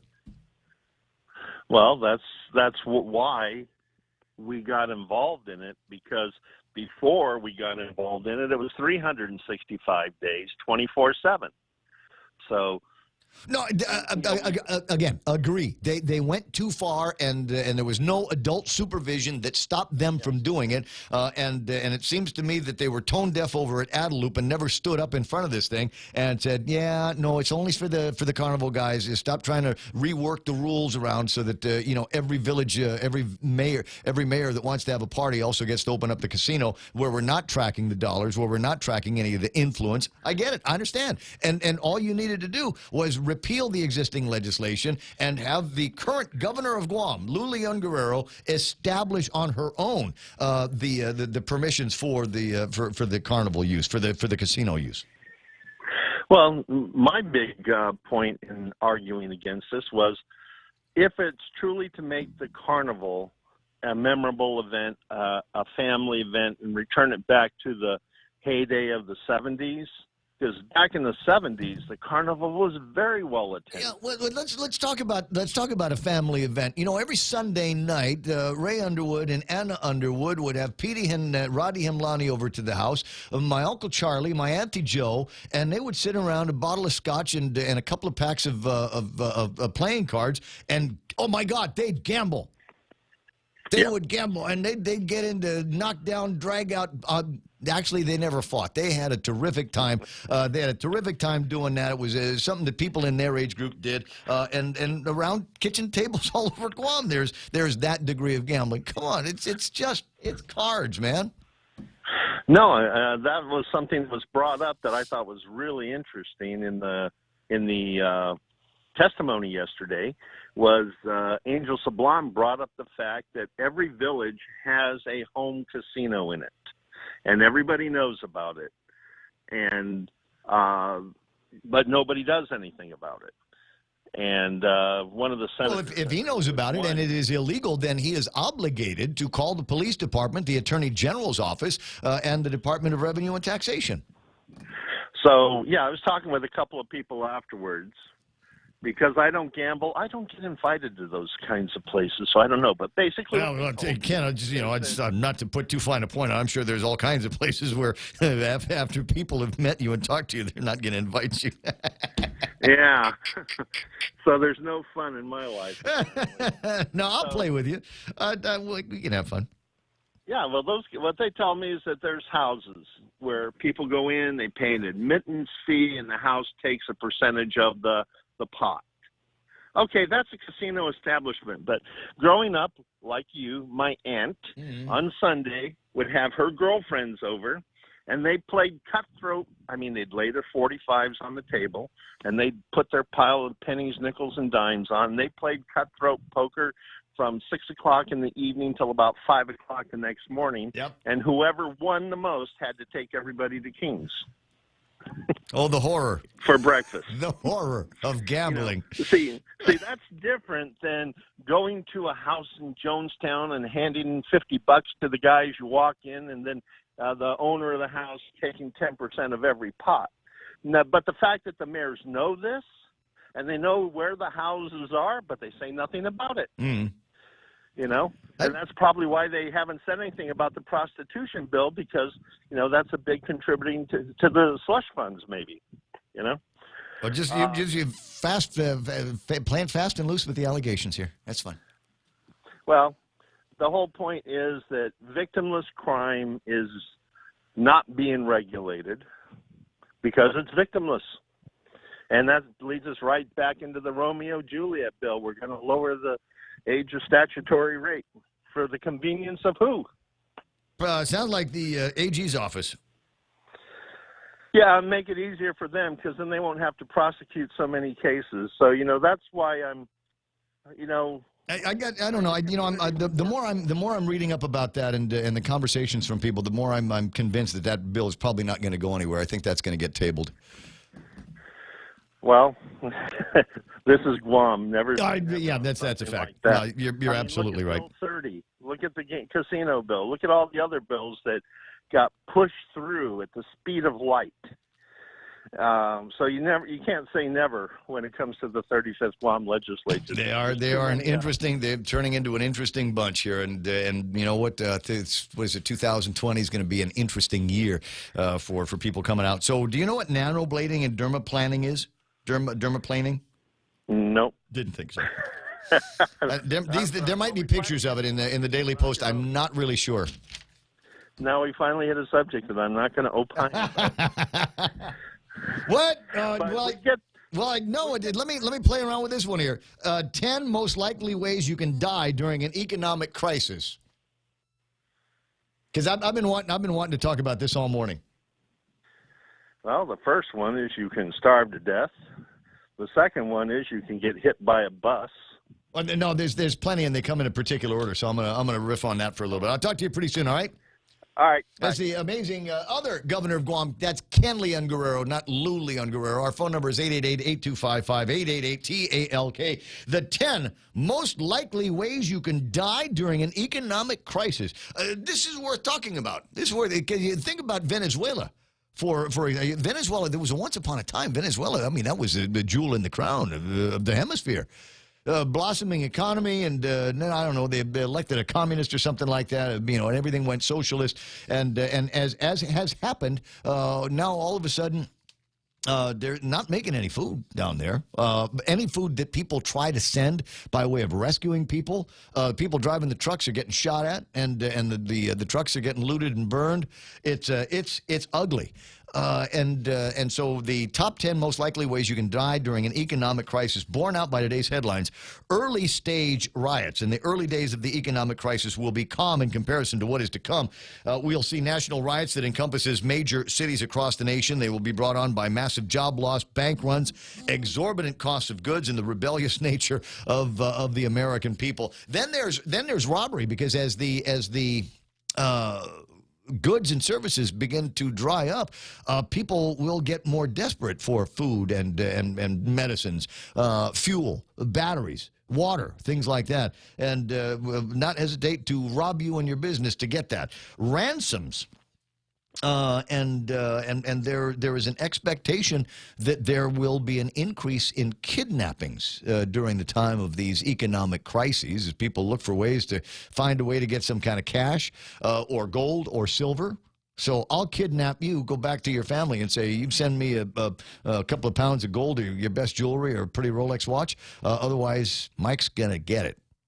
Pow, right in the head. And I don't know. My family doesn't have anything, so yeah, not you would likely. have to just find a way to bury the body, man. This is the other scary part: disease. So important infrastructure, clean water, clean power, clean streets. All of a sudden, that we're not running trash trucks anymore because we don't get the gas for the trash trucks, and the guys that driving the trash trucks were killed in a riot just a few days ago, and or they're not coming into this village anymore. And that will be cause for rampant disease, and that rampant disease will claim the youngest and the oldest. Of course, there's starvation. This one was interesting. I was reading this, the blackout at the hospital, and they said if you are in an ICU, when the generators run out of gas, you're dead. This is a death sentence. There's not going to be any equipment to be able to keep you running, and the doctors and the drugs and the nurses will only go so far to be able to keep the lights on in your head until those go away. Desperate hordes. Don't think there's a lot can be said about that one. There were going to be groups of people then. Individual desperation will lead to group desperation. In the book, 30 Seconds After, there were desperate hordes that were also cannibals. So they would go into a town and find people, kill them, and then eat them for food and sustenance. And I don't know where you are on the whole eating other humans thing. But that's all there is. That's all you got, and if you need that protein in your system so that you can continue to go out there and be the leader of a desperate horde, there are parts of you I would not eat, but most of you I would. And then the bug out guys. There's dudes that will say, well, I got a gun, I got a radio, I got a shack in the boondocks that I've been keeping stores of canned food and purified water and that kind of thing. So I'm just going to bug out and just live there and wait things out. The only problem with that is eventually you're going to get found, and you will be on your own, and nobody's going to be able to come and help you. Martial law, and then there's the lack of medications. I think that's the big number one deal today. What pills do you take every day to survive? Do you take anything every day that you need to survive? No, Thank God, right? Yeah. Thank God. In fact, I'm not doing it so much anymore. I was doing vitamins and fish oil. Right. And I don't know, I just fell out of the habit of having a vitamin and fish oil every morning. Should probably go back to it one of these days. But as far as a pill that I take because I need it to survive, I'm okay in that regard. Yeah. Many people listening to this radio station are not. And what happens when the plane's not flying here anymore, or the drugstore down the street where you get it is shuttered up and boarded up, or got raided last month? We're down to the last bits of insulin, and you've got no way to refrigerate it. Kind of spooky, isn't it? Kind of spooky. Forget the idea that we don't have the electricity to charge our cell phones. And my gosh, there's living without electricity and cold beer. What are we going to do? What will we do? You ponder all of these things. And I'll make the pitch again for the book because it's one of my favorite books. Pop gave it to me to give to Scamby, and I read it on the airplane and never got around to giving it to Scamby. But in the book, 30 Seconds After, and it talks about what will happen when the EMP hits. And the lights don't work, and the planes don't work, and the big ships don't come anymore. What's going to happen? What will we do? What will we do? Hey, Ray, not sure. What is it? What are you writing me? Not sure if you already know about it. Check it out. You know what? I did, Hollywood, actually talk about this the other day. I want to see if I can get a picture of it. There is at the Smithsonian View. Ah, there it is. I can put this online. At the Smithsonian place, they hatched a kingfisher. Not necessarily, I don't believe, a Marianas kingfisher, but a Guam kingfisher, extinct in the wild. There's a large handful of them, but they're all in institutions and all hand-raised and hand-reared and never, ever, ever going to see the wilds of Guam. But there it is. There's a picture. It's not a pretty picture, if you will. Baby birds aren't cute. Well, you know, all babies are a little bit ugly when they get, first out of wherever they're I know what you mean. I remember when my daughter was born, I just put her back. She's not ready. This is not right yet. But yeah, I'm looking at this thing going, all right, kind of ugly bird, but eventually it will grow and will sprout wings. And who knows, maybe going to be an exhibit somewhere for all of us to look at. Got some information. Docomo wants us to make sure everybody knows the down line in Harmon is actually not theirs. Oh. And so they wanted to let us know that. And I was like, yeah, that makes sense because I've had no interruption in service. I'm on Docomo. Yeah, so. yeah. Anyway, someone's line was down. So. Yeah, and I'm not having any issues, and bits and pieces of our system are Docomo as well. I'm not having any issues in here with all of that. Now, I'm talking about liberation and the issues that they seem to be having over at with the legislature and Angel Sablon. And a note, and maybe we need to be less ethnocentric about this. You know, we think about liberation, and obviously you think about Guam, the Japanese, the parade, the carnival, and all of that.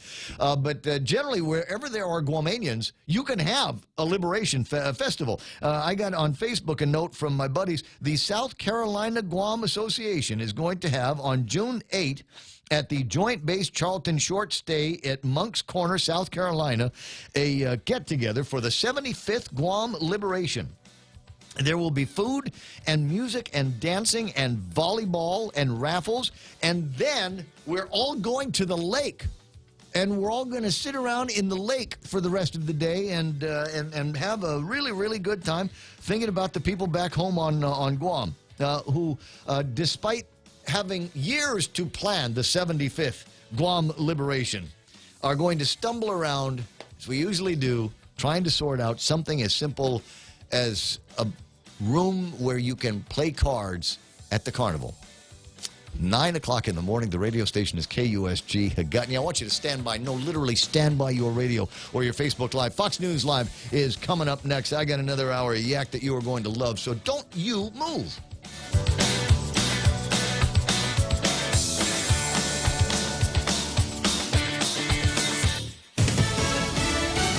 Charges could be added. I'm Lisa Lacera, Fox News. The suspect in yesterday's shooting at a California synagogue could face hate crime charges, as the family of John Ernest says they're shocked and deeply saddened by the attack. That 19-year-old suspect is believed to have posted a lengthy rant online condemning Jews for attempting to annihilate Christians, for murdering Jesus, and for controlling the actions of President Trump, who the author calls Jew-loving and traitorous, all while citing verses from the Gospels and the book of Revelations. Fox's Eben Brown. One woman was killed after she put herself between the suspect and the rabbi.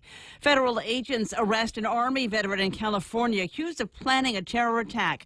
26-year-old Mark Stephen Domingo charged with providing and attempting to provide material support to terrorists. Authorities say Domingo wanted revenge for the New Zealand mosque attacks. Agents have reviewed online posts in which Domingo described his support for violent jihad and his aspiration to conduct an attack in the Los Angeles area. FBI Special Agent in charge Ryan Young. ISIS leader Abu Bakr al-Baghdadi has made a rare camera appearance, vowing to seek revenge for its loss of territory. In this new footage, he acknowledges defeat at Bahoz, the group's last stronghold in the region. It's not clear when the video was recorded, but but ISIS say it was shot in April. In the video, Baghdadi says the Easter Sunday Sri Lanka attacks were carried out as revenge for the fall of the Iraqi town of Bahoz.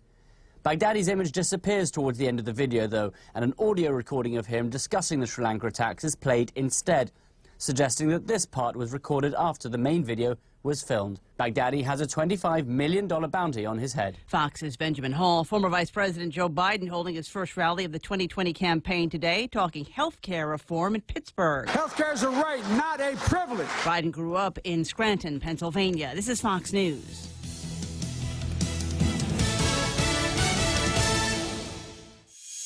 GRMC's cardiology department treats most complex heart problems. In our catheterization lab, cardiologists use imaging equipment to treat clogged arteries that can cause heart attacks or heart failure. We perform balloon angioplasty, stenting, and other life-saving cardiac procedures. If you suffer from a heart condition, have your provider refer you to GRMC's cardiology clinic at 645-5500. GRMC, where patients are partners. Docomo Pacific's all-new business bundles provide tailored solutions to help your business become a better business. Choose from our Business Basic, Essential, or Value bundles and get unlimited talk and text, worry-free data at home and abroad, plus access to the fastest online speeds in the Marianas. Add on mobile or broadband lines and save up to 20% for each line. Email businesssales@docomopacific.com to find out which bundle provides the best solution for your business. Terms and conditions apply. National Security Advisor John Bolton confirming the U.S. paid nothing to North Korea for the return of Otto Warmbier, though they did sign an agreement. All this coming following a summit last Thursday involving North Korean leader Kim Jong-un and Russian President Putin. Kim returned from Vladivostok over the weekend. Putin raised the prospect of the revival of multinational talks used in the past and which have failed.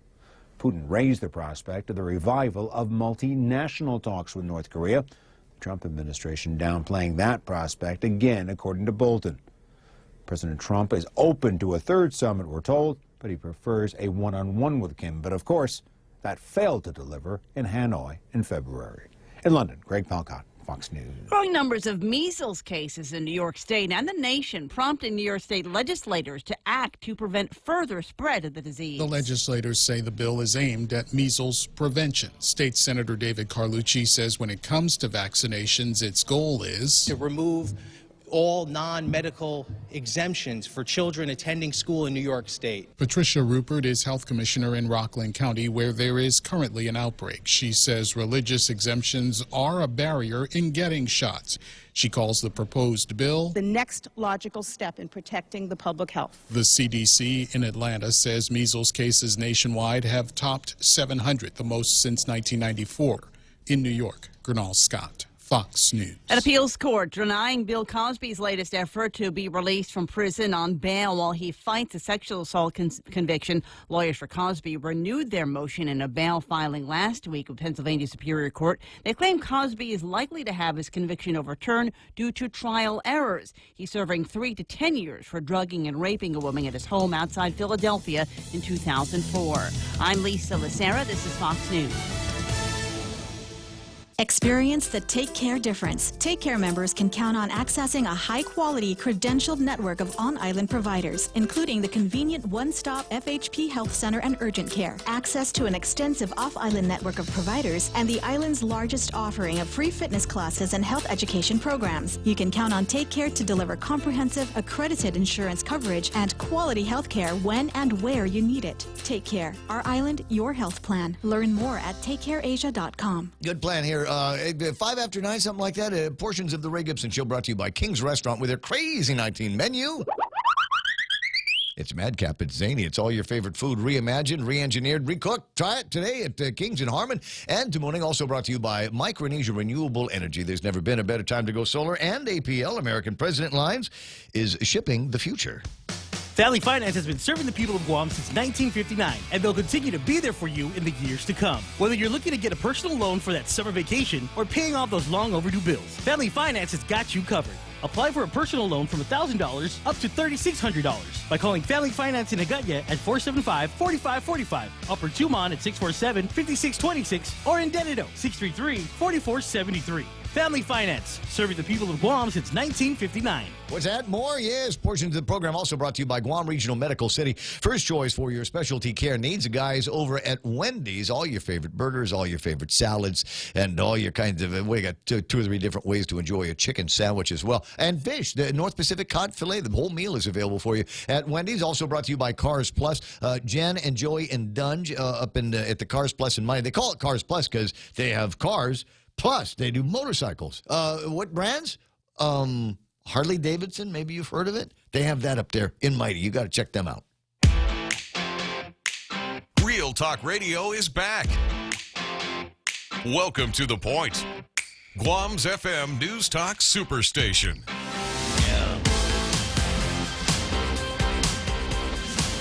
So in the news of the day is the news of today, and it was the news of yesterday, and it was the news of last week. I start looking around for other interesting things that are out there to talk about, and that's why I was riffing a little bit on that. And it's from a website. I want to say it's called Ask a Prepper. I'm not a prepper, but I identify as one. I like to think that that if it came to bullets, I'd be able to keep myself alive. I don't know, 24, 48 hours.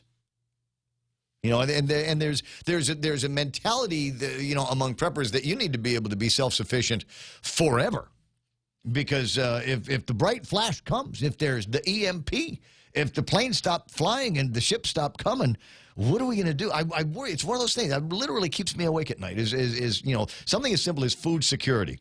Right? If all of a sudden all of those things happen, it transpired, nobody's coming for us because nobody is coming for them.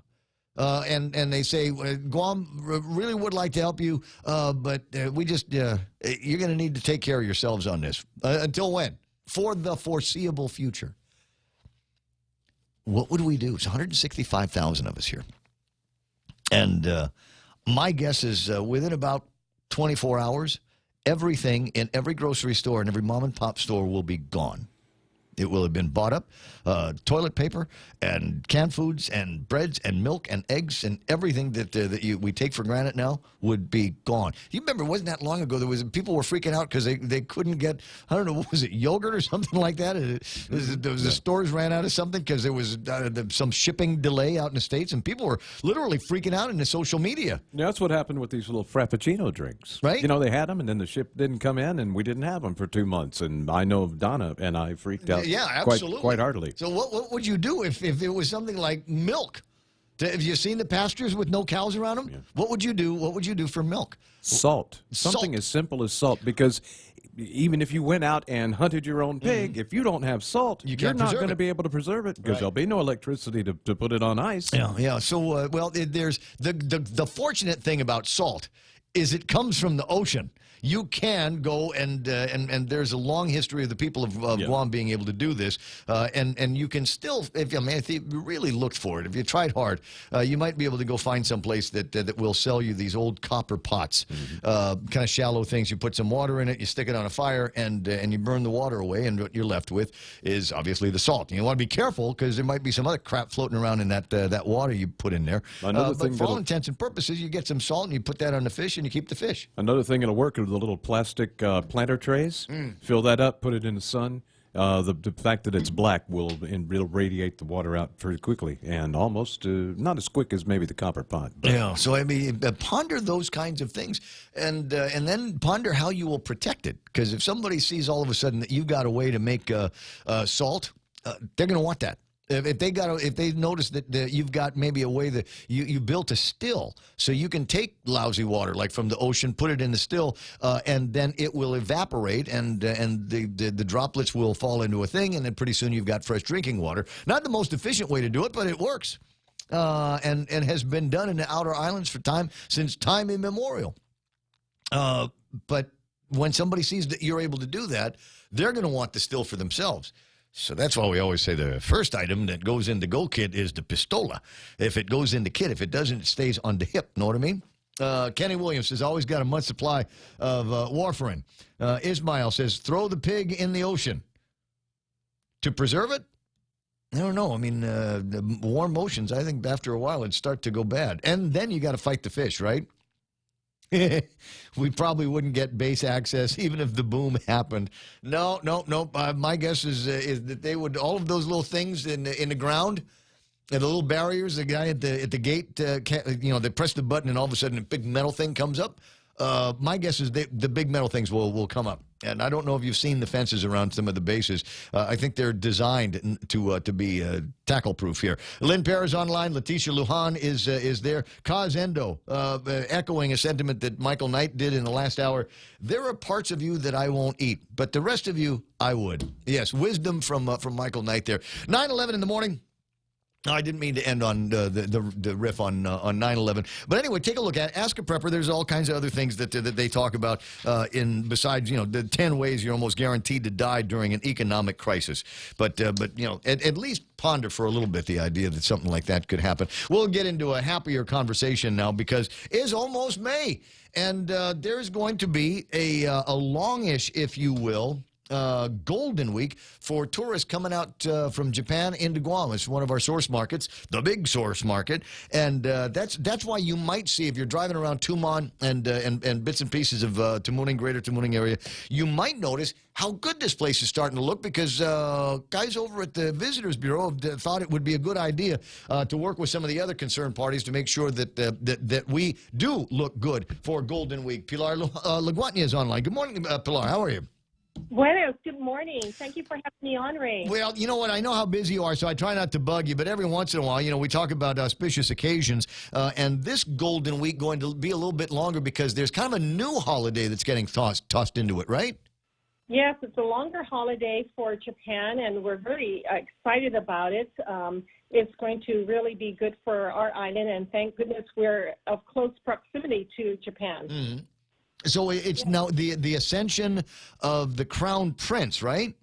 That's right. Okay. That's right. And there's a big celebration, a 10-day holiday, and it covers 2 weekends. So it allows for the Japanese citizens to travel and to, just also enjoy the holidays while they're in Japan, but also make the time to go abroad and have a relaxing time on the beautiful island of Guam. Oh, now I was going to say it's kind of counterintuitive where they would have a big deal. I mean, it's the emperor's son that is now going to be is going to take on the role of the emperor, of all the responsibilities of the emperor. You'd think they'd want to be close for that.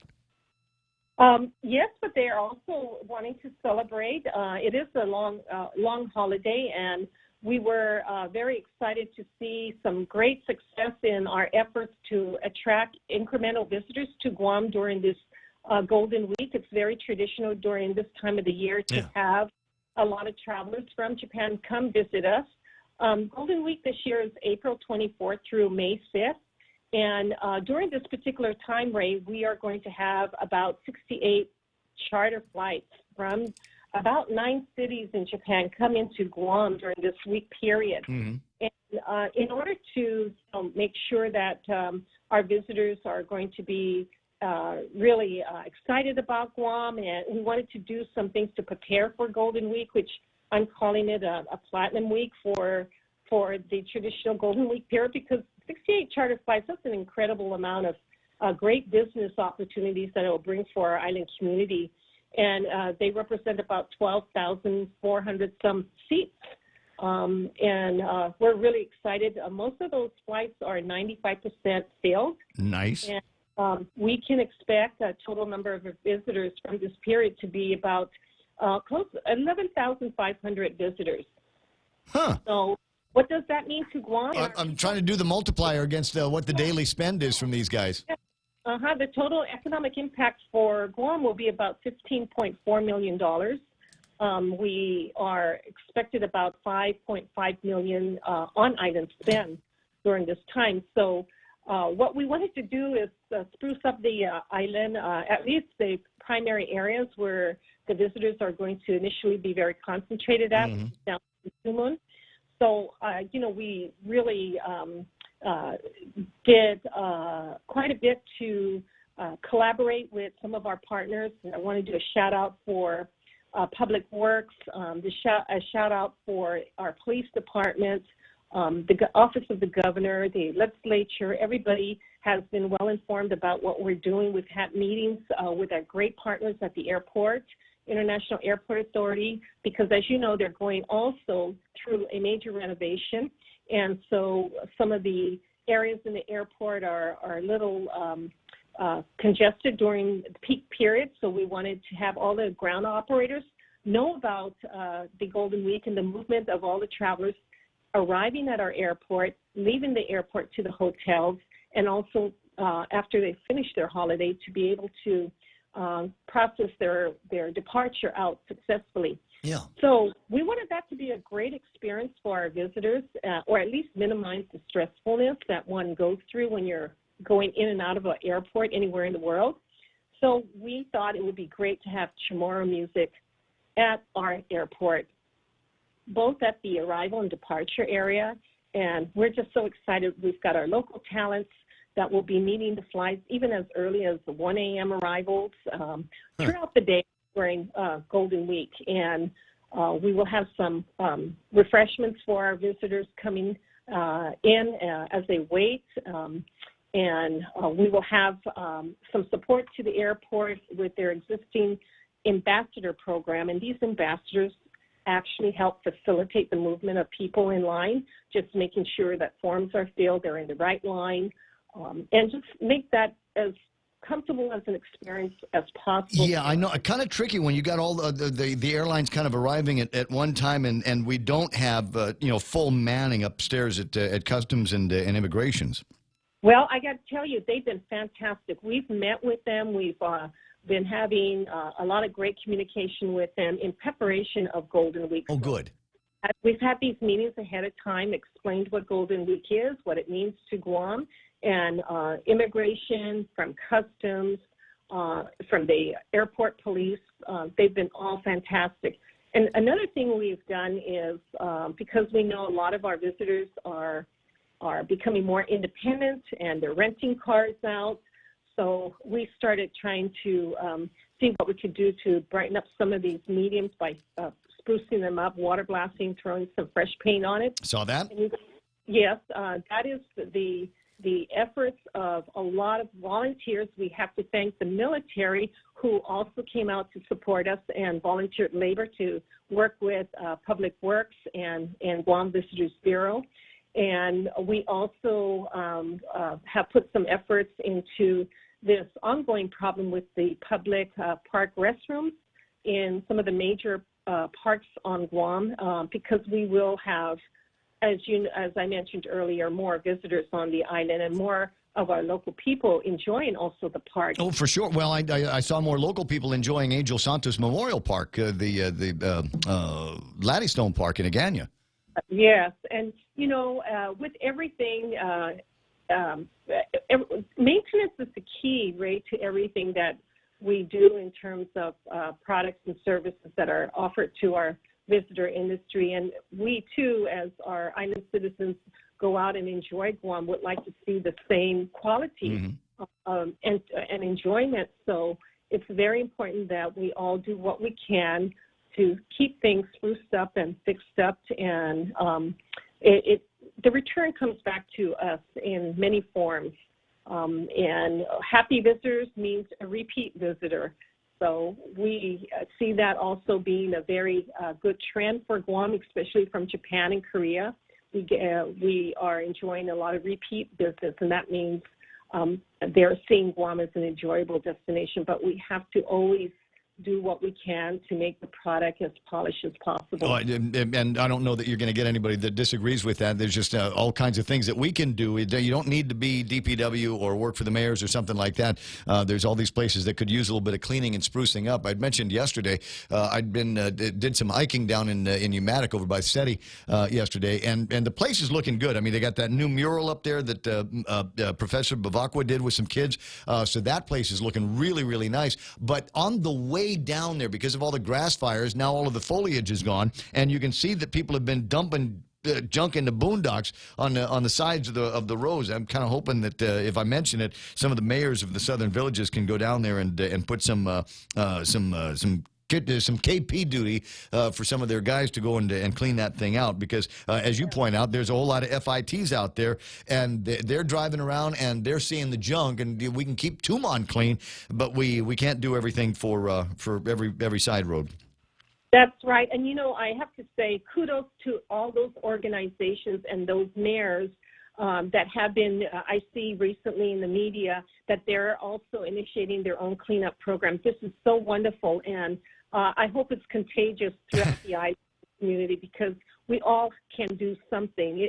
If we all do something, it doesn't have to be something grand, but if we all do our part, Guam will be much better, you know, for us to all enjoy. It's our home, so it's just not the government's job to clean up, but it's all our jobs because we live on this island. It's just everywhere you go, a plastic bag. Just that's all you need is a garbage bag. You got a whole thing of them in the sink in the house.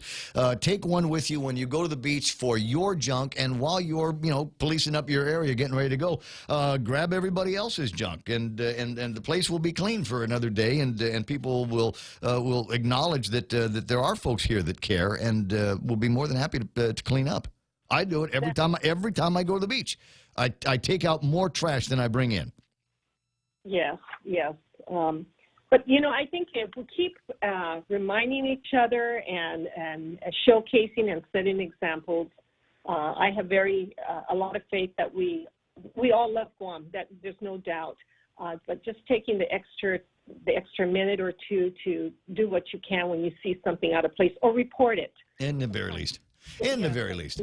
Hey, now we got a festival coming up, don't we? Somebody Fair, the Micronesia Fair? Yes, we do. Guam Micronesian Island Fair will start May 29th all the way to June 3rd.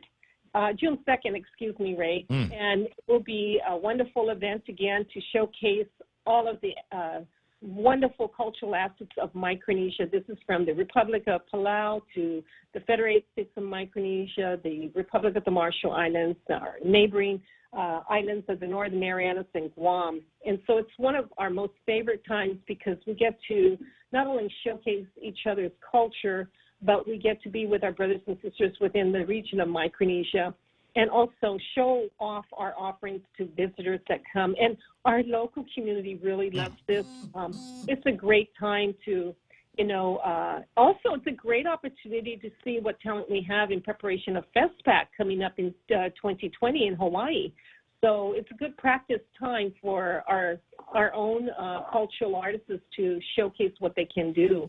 Okay, and I like the way we dovetail from Golden Week into Guam Micronesia Island Fair and then into our own carnival. And despite the dramas that they're having with the casinos and the gaming and all of that stuff, we'll figure it out one of these days. Pilar, it's always nice talking with you. Likewise, Ray. I wish you all a wonderful day. It's a beautiful day outside, so we're very blessed, and thank you for having us on. Oh, no problem. You're always welcome to come by here because, your office is a stone's throw away from my office. Okay. So one of these days you got somebody else that you want me to talk to, you just bring them by the radio station. We'll put you on. Thank you. Thank you, Ray. You're welcome, Pilar. Awesome lady, and a big task that she's got over at the Guam Visitors Bureau here to make this island, this Golden Week that we're in the midst of, as successful as possible. 12,400. Is that the number of packs? If they sell out all the planes, that's all the people that are going to be coming out here. Golden Week's actually already started. You might, if you're going down to the Tumon area, see some additional traffic. You might see some additional cars getting rented. You might see some. Maybe a little bit longer to get a seat at a table in one of the fancy restaurants that we have down in the Tumon area because there's just so many more additional bodies down here.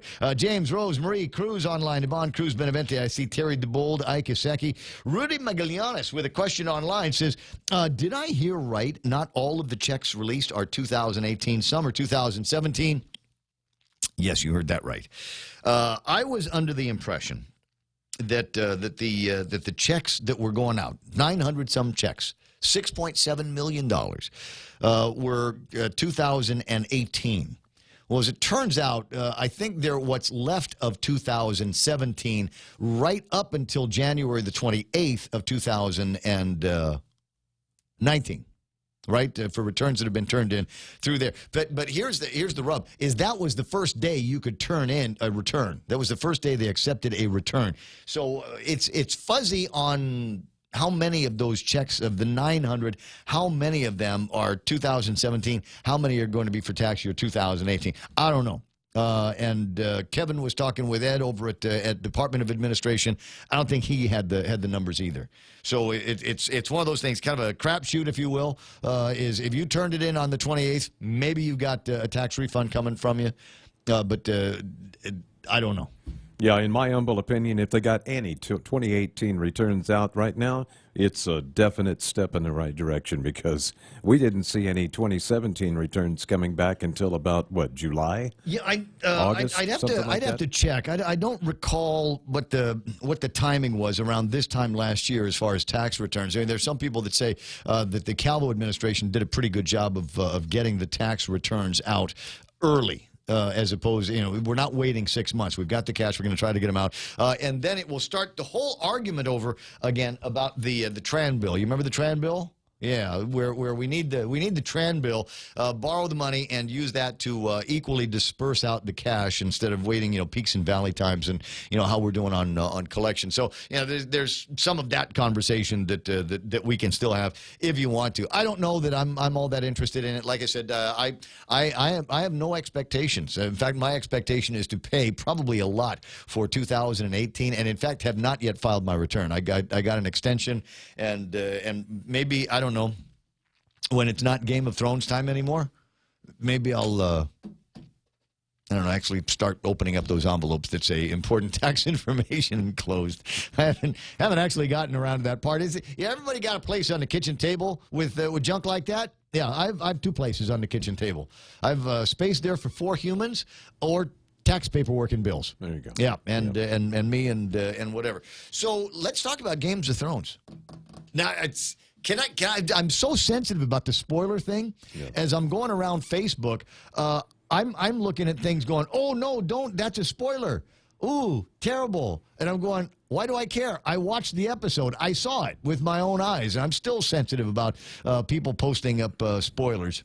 For me, the time between the last time we saw the episodes of Games of Thrones, Season 7, and now, it's just been too long. I lost interest. No. Yeah, I did. I mean, I'll watch Season 8 just because, but I'll wait till it's free. I'm not going to pay for it. I'm not urging to get to the television and watch every episode when it airs. They took so long between. I got hey. Well, you got stacks of your own Netflix stuff. Yeah, I got my own shiny going on too. I know what you mean. It was a long time. It really was. Yeah, it felt like a long time. You know what is feeling like forever? And I'm going to mention this here because I'm mentioning it more often and surprised by the number and age of people that know what the hell I'm talking about when I say it's time for another season of Rick and Morty. Oh, okay. Yeah. I mean, and if you don't know what Rick and Morty is, the first 3 seasons are online in a variety of places, and they're worth watching. It is an adult-themed cartoon. And there's adult language and adult circumstances and some borderline kinky pervy stuff in there as well. But there's science, there's quantum physics, there's quantum mechanics, there are interesting conversations and relationships, complex relationships that you can get into. And so I'm on hike the other day with these people, and I made a quote of Rick and Morty, and one of the ladies on the hike finished the quote. I'm going, how do you know that? And I'm thinking, so it might be a little bit of a universal. So if you're looking for something to binge, since you watched Games of Thrones yesterday, or you're looking for the next big deal, there's at least 3 seasons that you can binge, and then season number 4 is supposed to be out. I don't know. All of us Rick and Morty watchers are kind of waiting in anticipation of when it's going to happen. What have I been looking at on Facebook? It is a post that somebody had in there it's a link to a story. And now that I want to talk about it, I'm not going to be able to find it. It's a link to a story on today's Guam Daily Post, which has to do with bus stops again. Can I talk about that? And I will. when I'm done with this. It's 9:30 in the morning, and that's iConnect time. Go to iConnect. There's one right behind me. There's a big iConnect building next door. Swing by there and tell them that you heard Ray Gibson talking about just a phone that you can use to make and receive phone calls. Bells and whistles for sure, internet access for sure, but it ain't going to cost you a fortune. No arm and leg dealing with here at the iConnect place. 888-8888.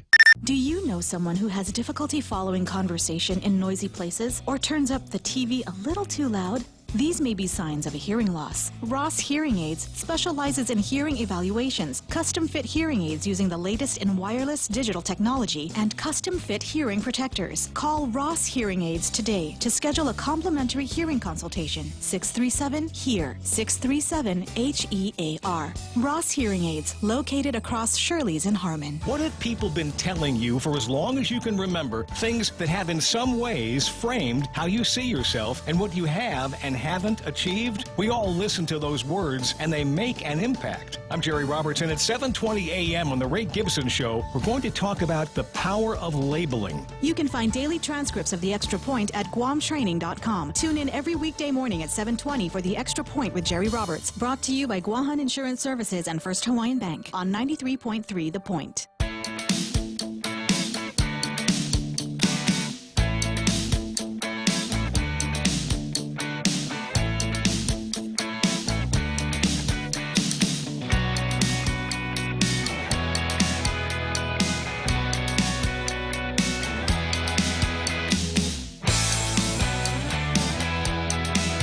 Looking over at a couple of WhatsApp submissions here. A note, I don't think GVB has been down to Angel Santos Park. Look at the plaza across from GPD. The area is full of dead branches and trashes. The grass needs to be mowed. Gutnia is the capital and should radiate a pristine environment. Where are the mayors? Oh, I know they're concentrating on the games of chance. Well, yeah, you know why? Because apparently, if you want to, there's ways that they might be able to influence. At least that was an accusation that somebody was wielding. Oh yeah, games of chance. Here's an opportunity for some slushy money floating around. Yes, you know. As part of my commentary, bro, I've only been here a couple of years, but I think this should be the last year that you worry about doing carnivals and all this stuff for the liberation. Next year, just do a parade, have a one-day thing, and be done with it. Because clearly, in my view, no one here cares enough about it to do it right and do something about it. And all of this attempts at doing it right. You know what I mean? They're out there. They're trying, but it's not that hard. It's not. But we have to complicate it. We have to find ways to complicate it and make sure that 20 different people have full-time jobs as a result of this for the 60 days that we're going to be having a carnival. Go find the guys that did it back in the 70s and just get their playbook and just do that. Yes. That's all we got to do. And what it was, we got the princesses out selling raffle tickets. There's another way that we should be able to make a whole bunch of money. I mean, take a look at, there's entrepreneurs. Maybe that's the thing we ought to do, is instead of giving it to the people that have given us the same old all these years, let's pull up who do we get? Let's give the Cannabis Control Board. Right? Let's give them an up. Go ahead. Meeting is now in session. Let's give them something else to do. Because they're going to knock out the regulations in, 20 minutes? Just keep it simple, guys. Keep it simple. It'll last longer if there are Doritos. I was looking at a plate of brownies the other day. Jail time for trashing bus stops. That's a line there from my buddy Vince Areola. Cleaning up is page 2 of today's Guam's Daily Post, for those of you that are paying attention.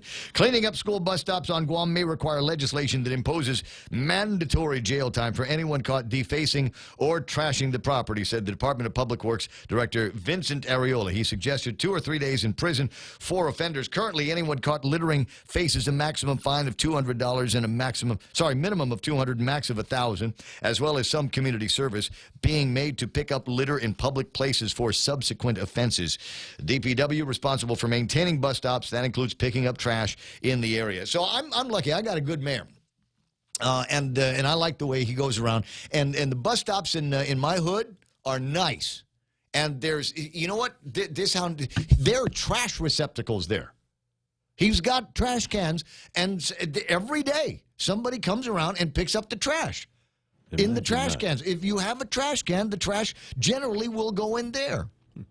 And so every day, somebody in the mayor's truck rolls around to all the bus stops and empties the trash. So it's clean for the kids for the next morning, or whoever's going to be hanging out there with their pants around their ankles or whatever, right? But it's the idea that there is consistent maintenance that is going on, as opposed to, well, there's a homeless guy there, and I guess we're going to let him take over, which is I'm told the case up in Datadoo. But Ariola says. He says, not a DPW problem, it's an island-wide problem. And if you know Vince, let me just read this next part too, but don't hear it in my voice. I need you to hear it in Vince's voice, because I can hear him saying it. I think that people that trash bus stops, they don't care. They don't have any respect. They like living like pigs. It's no different than the roadsides we're in charge of. It's an island-wide problem we need to address and maybe get a lot more tough on these people who have no respect for the island, Ariola said. And he's right. He's right. You can only assume that the people that are trashing this place, if you were to follow them home, their place would be just as much of a pigsty as the bus stops. There'd be crap in their yard, front, back, side, all the way around whatever place they're living in. I can almost guarantee that they're going to be surrounded by trash. Can you imagine what it looks like under their bed? Ooh. Hey, Katrina. And so I'm absolutely with you on this. I'm sorry. I got some shiny again. I'm looking at the Facebook Live to see if there's anybody that wants to jump in on this again. I don't know. Just they must like living like pigs. And if that's the situation around their home, they're going to assume that that's what you do with trash, is you put it in the ground. Somebody else will pick it up, or they won't. I don't care. There's this, and I started the program on it 3.5 hours ago, and it's probably something that I'm going to end on is the riff that there is a sense from among all kinds of people around here. Hey, Maya Patina and Mark Cruz and Brad Hewitt. Happy birthday, Brad Hewitt, by the way. I understand that you were celebrating another trip around the sun. That's nice. Nate Horn, who writes in, the fact that we have to announce tax returns shows how messed up our government has become. Nate, you're only half right. You're only half right. The reason why there is a full court press, and I've agreed with that statement. I've made that statement before, is if you filed your taxes in the U.S. mainland, there's no announcement that you got a tax refund. You go to the mailbox and it's there. There's nobody's going to be on television and morning radio shows saying, "Hey, we found $6.7 million. We sent out 900 checks." But here's the thing: is Nate, for a long time, there's people that haven't had access to that money. It's their money. We all agree with that point, right? It's their money. You overpaid into the system, and now you should be getting your earned income tax credits or whatever other credits that went into those tax refunds. You should be able to get those back. And people know when they filed, and they've got a pretty good expectation of when they can start to expect those checks. So it's that expectation that leads this into being, part of our conversation around tax season and tax return time, is because there's a lot of people that are frankly counting on that money. I don't want you to be one of those people that counts on that money. It's not that I don't trust the government. I don't, but that's not why. My theory is that you should have full and complete and unfettered access to the money that you work unbelievably hard to earn on an ongoing basis. So, frankly, you ought to make it. You ought to go see the lady in accounting, and you can do it anytime you want to. It's not like on an anniversary of your hire date or anything like that. You may at any time go to the lady in accounting and adjust your withholdings. And I made that. I did that not that long ago. Made an adjustment to my withholdings. So that I was holding on to the money a little bit more. I was keeping it a little bit tighter. Now, I recognize it means that there's a bigger likelihood of me owing the government of Guam money, but I'd much rather owe Lulian Guerrero money than vice versa. Because I know when I might be able to pay that back. I don't know when she might be able to pay me back for my refunds. So if that sounds like a good idea, go and figure out what the appropriate withholding ought to be for a person in your circumstances with a desire to use that money as you earn it, as opposed to waiting until the government of Guam is ready to give it back. So I hear what you're saying and agree. Pam says the show needs to be longer. No, no, cannot. Actually, in some radio markets, a 4-hour morning talk radio show is a long show. That is, yeah. Yeah. A lot of places you start at 5 and get off at. Start at 6, get off at 9. And then we go into. In fact, if you listen to a lot of our network programs, if we're running 3 hours, we're running the entire show. So right. Brian Kilmeade is the entire Brian Kilmeade show. Tom Shalhoub at night, all 3 hours. That's all 3 hours of the Tom Shalhoub show. They don't do 4-hour shows. No, and most shows you're done after 2 hours anyway. You don't want to listen to them anymore. We're cool like that. I thought I was usually the first 20 minutes of the program. I'm frankly surprised that anybody listens after the first couple of riffs. I've heard Kevin twice. What else is there? There's the weather. Umbrella today. Okay, that's it. That's all I needed from Ray. But thanks. I appreciate you saying that. I appreciate that. Plus the other thing, show business rule number 1 in show business: leave them wanting more. Always leave them wanting more. You want people to go, wow, that's it? Come on, encore. No, that's all right. I'll be back tomorrow.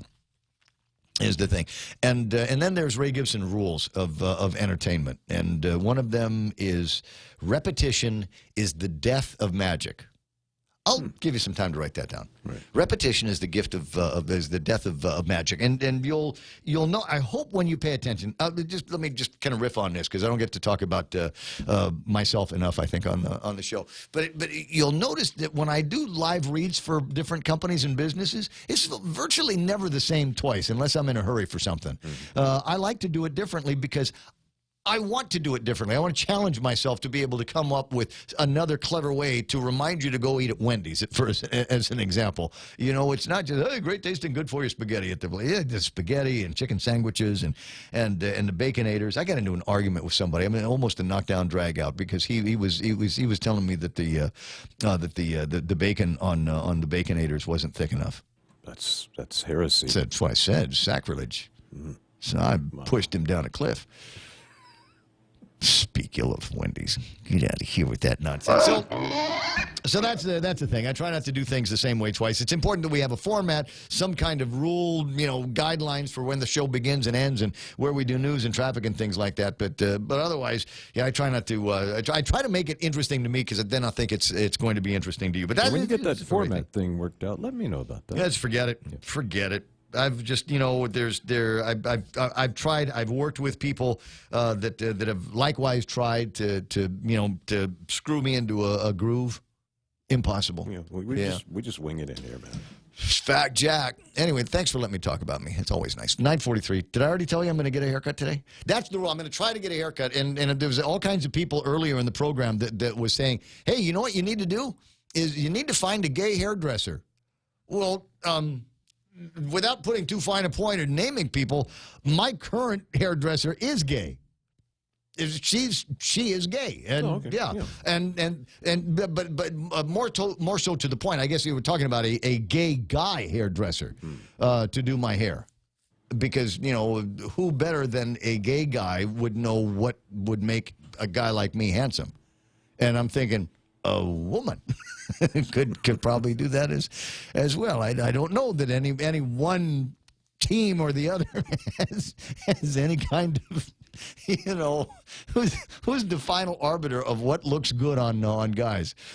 Can I tell you what ticked me off last night? Somebody actually gave me a hard time about wearing short shorts. Really? Yeah. She's like, well, she's gay too. She's like, you shouldn't wear. There's not everybody can pull off short shorts. I said I can. She says, well, no, kind of not really. So I said, that's it. I'm not going to let you buy me drinks anymore. 9:45 in the morning, 888-825-888-TALK. Where else do we get to go? What's on the table of contents that I get to riff on some more?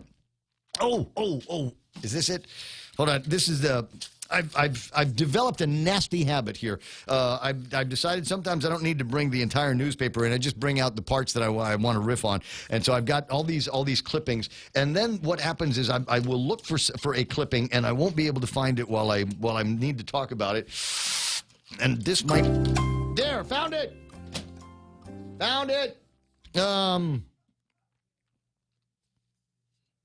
What again?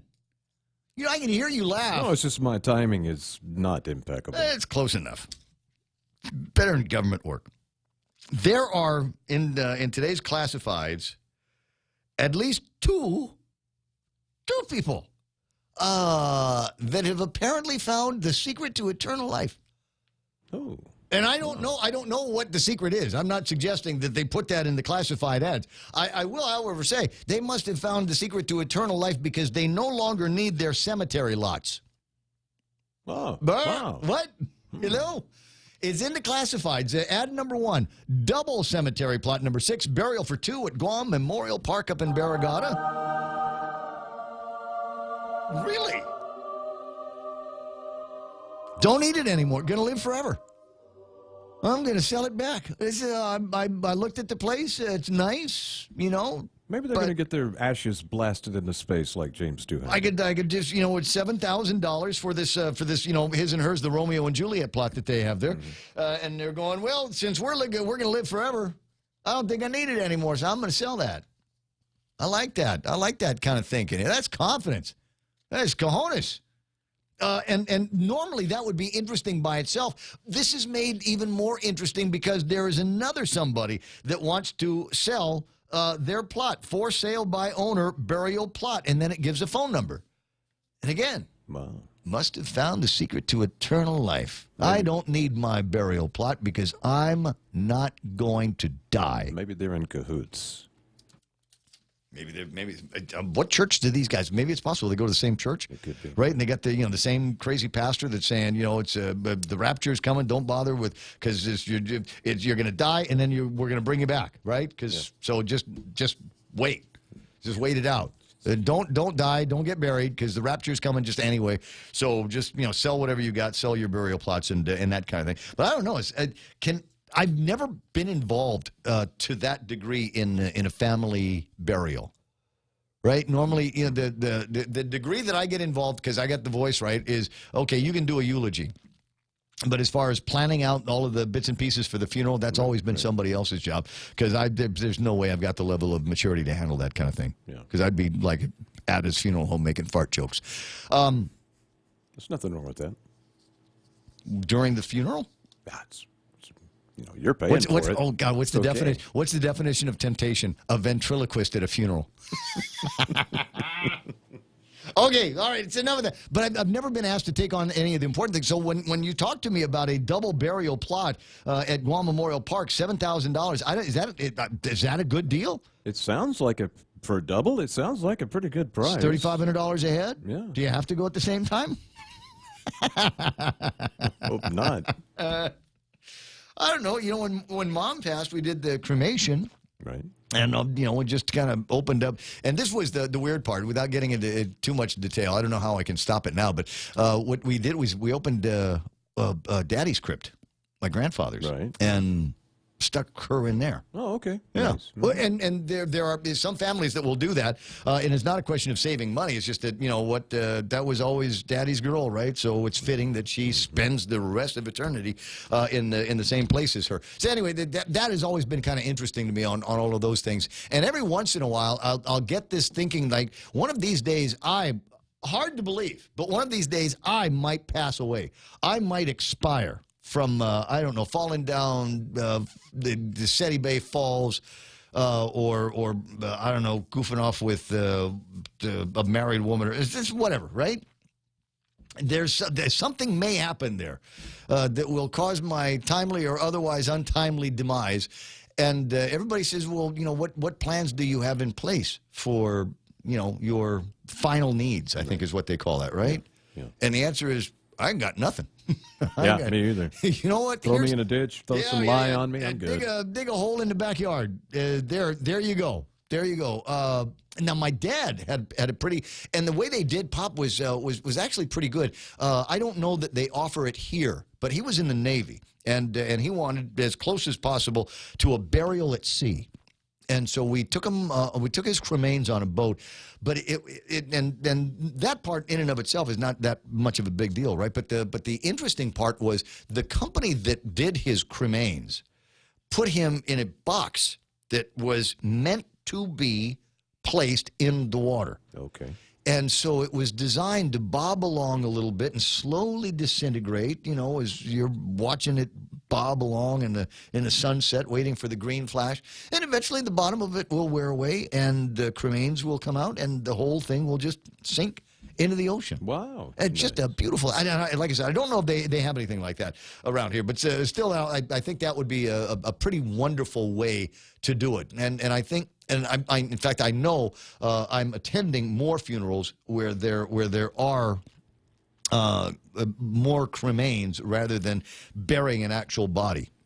Yeah, my instructions to my friends is to cremate me and then have a big party and smoke me. No. I don't know if I'd get that residual effect that you're thinking I might. Rudy Magallanes, bro, I remember when I did a funeral for my mom, I spent over $5,000, but as for burial, I just cremated mom with dad, then buried them both in the Philippines. The cremation there, only $400. Mm-hmm. Interesting. Anyway, so I don't know. I don't even know how we got. Oh, because it was an interesting story about these people that were selling their plots. But it is something to think about for the rest of the day. I don't know. Maybe, you know, if I'm going to get a haircut today, and then maybe the lady might trip and, you know, hit me in the head with scissors and go right through whatever's in my brain. Maybe that's what's going to happen. 9:51 and change. So I got to kill another 9 minutes, but it's actually a little bit less than that because we got commercials. In illness and in wellness, Calvo's Select Care is health care that is there for you. That's why over 80% of the Guam medical community places their trust and insures with us. We offer our members wellness and fitness programs for a healthier lifestyle and provide a comprehensive medical network on and off island to help members from unexpected illnesses. Contact Calvo's Select Care today for more information. Security Title is honored to join in sponsoring Ray Gibson on The Point. Half a day. I'm Mark Beneventi of Santa Rita, and this is where I start my day, listening to the voice of our community and sharing thoughts and issues that affect us all. It all boils down to our people, our land. Protei Igumamo. Protect your home. When purchasing or refinancing your home, remember to call the professionals at Security Title, just like you call Ray Gibson in the morning.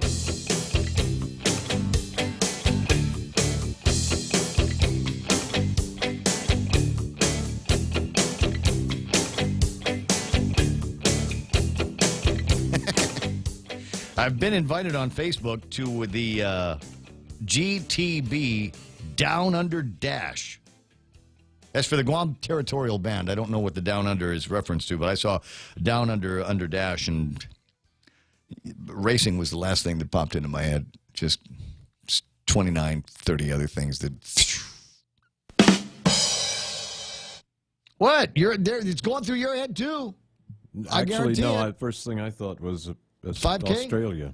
Down Under Dash. Okay, well, think about it. 888-8255. I'll give you the phone number. You don't actually have to need to use it, but it's just every once in a while I figure I ought to throw that out there so you can remember it. If you've got, you know, a thought in your head about something that is happening island-wide, some kind of event, some kind of, I don't know, observation that you have made that you'd like to share with the audience. My guess is that social media has to a degree changed the way that we communicate in the land of talk radio, and I don't mind talking to you on you know, with what happens on the Facebook Live. I think that's a fun way to hold conversations. By the way, Ray, my relatives told me when they came to the Rosary, they were wondering where Mom and Dad were. LOL. I said they're in the urns because they were cremated. Okay. Well, last cremation story. And just FYI. So it got to be the day before the funeral. You know, so we're all getting together, and they said, well, is there something that you want? And I said, yeah, I want Mom to come home. And it's something that you can do when you've got the cremains. It's not like there's a body in a refrigerated compartment at the funeral home. And I said, no, I'd like Mom to spend the night at my house. And I thought, I wasn't able to do that before, you know, with other relatives that died, but I can do it now. We just go over to Ada's, get the box, and bring Mom home, and then tomorrow morning before the services start, take the box over to Ada's and have them put it in the pretty vase, and that's what we're going to do. And so I kind of was able to do that. It's one of the kind of, you know, you get kind of cut into a groove on how you do funerals, how you mourn, how you do all of this stuff, and every once in a while you go, wait a second, With cremation, it's different. So take advantage of it. There's no reason why the night before everything is going to get started and you finally put the urn away for good for the eternal rest. There's no reason why you can't bring the ashes home and have mom in the living room. I had mom in the living room in front of the TV because we were playing the Kardashians, which was her favorite TV show. I know, otherwise the most intelligent woman I ever knew in my life, but that was what kept her occupied, was keeping track of what was going on with the Kardashian family. Free to transport remains because it just has to be sealed in the urn. Some more very, very good points that we are making. I kind of want to leave on this point. And I'm not going to read the editorial. You will get that later on with Senator Judge Bob Klitsky in Tall Tales as he goes with the blue pen through the editorial contributions of both of the newspapers. But I will say that I'm with the Daily Post today. And side with you 1,000%. The release of repeat burglars, robbers, thieves must stop. That's the headlines. And I don't know how you can disagree with it. Even if you've got family that are repeat offenders, and you know who you are and you know who they are. I mean, at some point you've got to say, yeah, you know what, we thought maybe the system would straighten him out, but it never did because he's never in the system long enough to get straightened out. Can you imagine what it must be like to live with some of these thugs out there, the Saki, Familia and Saki, the ones that, you know, can you imagine what it must be like, A, living near them, or B, having them as part of your family? Yeah, we're having a get-together. Do you want to call so-and-so? No. No, last time they were here, the silverware was gone. Yeah, I remember him. Yeah, you asked me to borrow the car, never came back. What the? No, I don't want him around. I'm sure that there are families out there that are going, yeah, let's make these loopholes. Let's get rid of the loopholes. Let's make some stronger laws here and find ways to get these guys and either keep them behind bars or otherwise keep them accountable to the system. And it is annoying me to pieces that it's 2019 and that I know of, we still don't have a mechanism where if somebody steps on the wrong side of the law, I'm able to put some kind of bracelet on them so that I can see where they are 24 hours a day, 7 days a week. If part of the problem is the lack of strength or loopholes in our laws, then lawmakers must prioritize fixing these issues instead of focusing on less important matters such as establishing gambling rules for a pop-up casino, legalizing recreational weed, or stacking up additional benefits for government of Guam workers. I disagree with the recreational weed thing. I think there are upsides to that, and I'm putting a lot of confidence and faith in the Cannabis Control Board to figure all of that stuff out and put it into a... I call this meeting to order, and put that all into a mechanism where it can live up to some of the promises, some of the good things that we're seeing in different parts of the country. Would you look at the time here? A minute left in the program, and I still haven't said congratulations to among my favorite people, Jessica Barrett. And Jessica is with an outfit called Barrett Plumbing, founded by her dad, who I thought growing up was, and I still think, is one of the funniest men alive. And there has never been a better unclogger or better toilet fix-it guy than old Jack Barrett until his daughter came around and started running that company. And they are my go-to guys. If something is leaking, if I can't get it to flush right there, the guys that I call. So I'm delighted to congratulate her on Businesswoman of the Year, and I'm sure your mom is smiling down on you from heaven, having made that achievement, as we are all smiling at you here on Guam. Congratulations to you, Jess. 10 o'clock in the morning, a dark close to it. The radio station is KUSG Agutnia. My name is Ray Gibson. I'm thrilled to be here with you. Looking forward to another. Tomorrow's Wednesday, the day I don't call hump day. It's trash day is what I actually call it, so I'm going to go ahead and work on that for the rest of the afternoon. Well, I know I'm going to get a haircut, but I might actually watch bits and pieces of Games of Thrones again, because I love the end. Hey, I got to go. Okay, here comes the Fox News Live from Michael and Kevin and Blake. Ray Gibson saying thanks for listening. Catch you tomorrow. He's out. now. I'm Lisa Lacera, Fox News. Deputy Attorney General Rod Rosenstein submits his letter of resignation to President Trump. Back in January, Rosenstein said that he would be resigning after the Mueller report was released.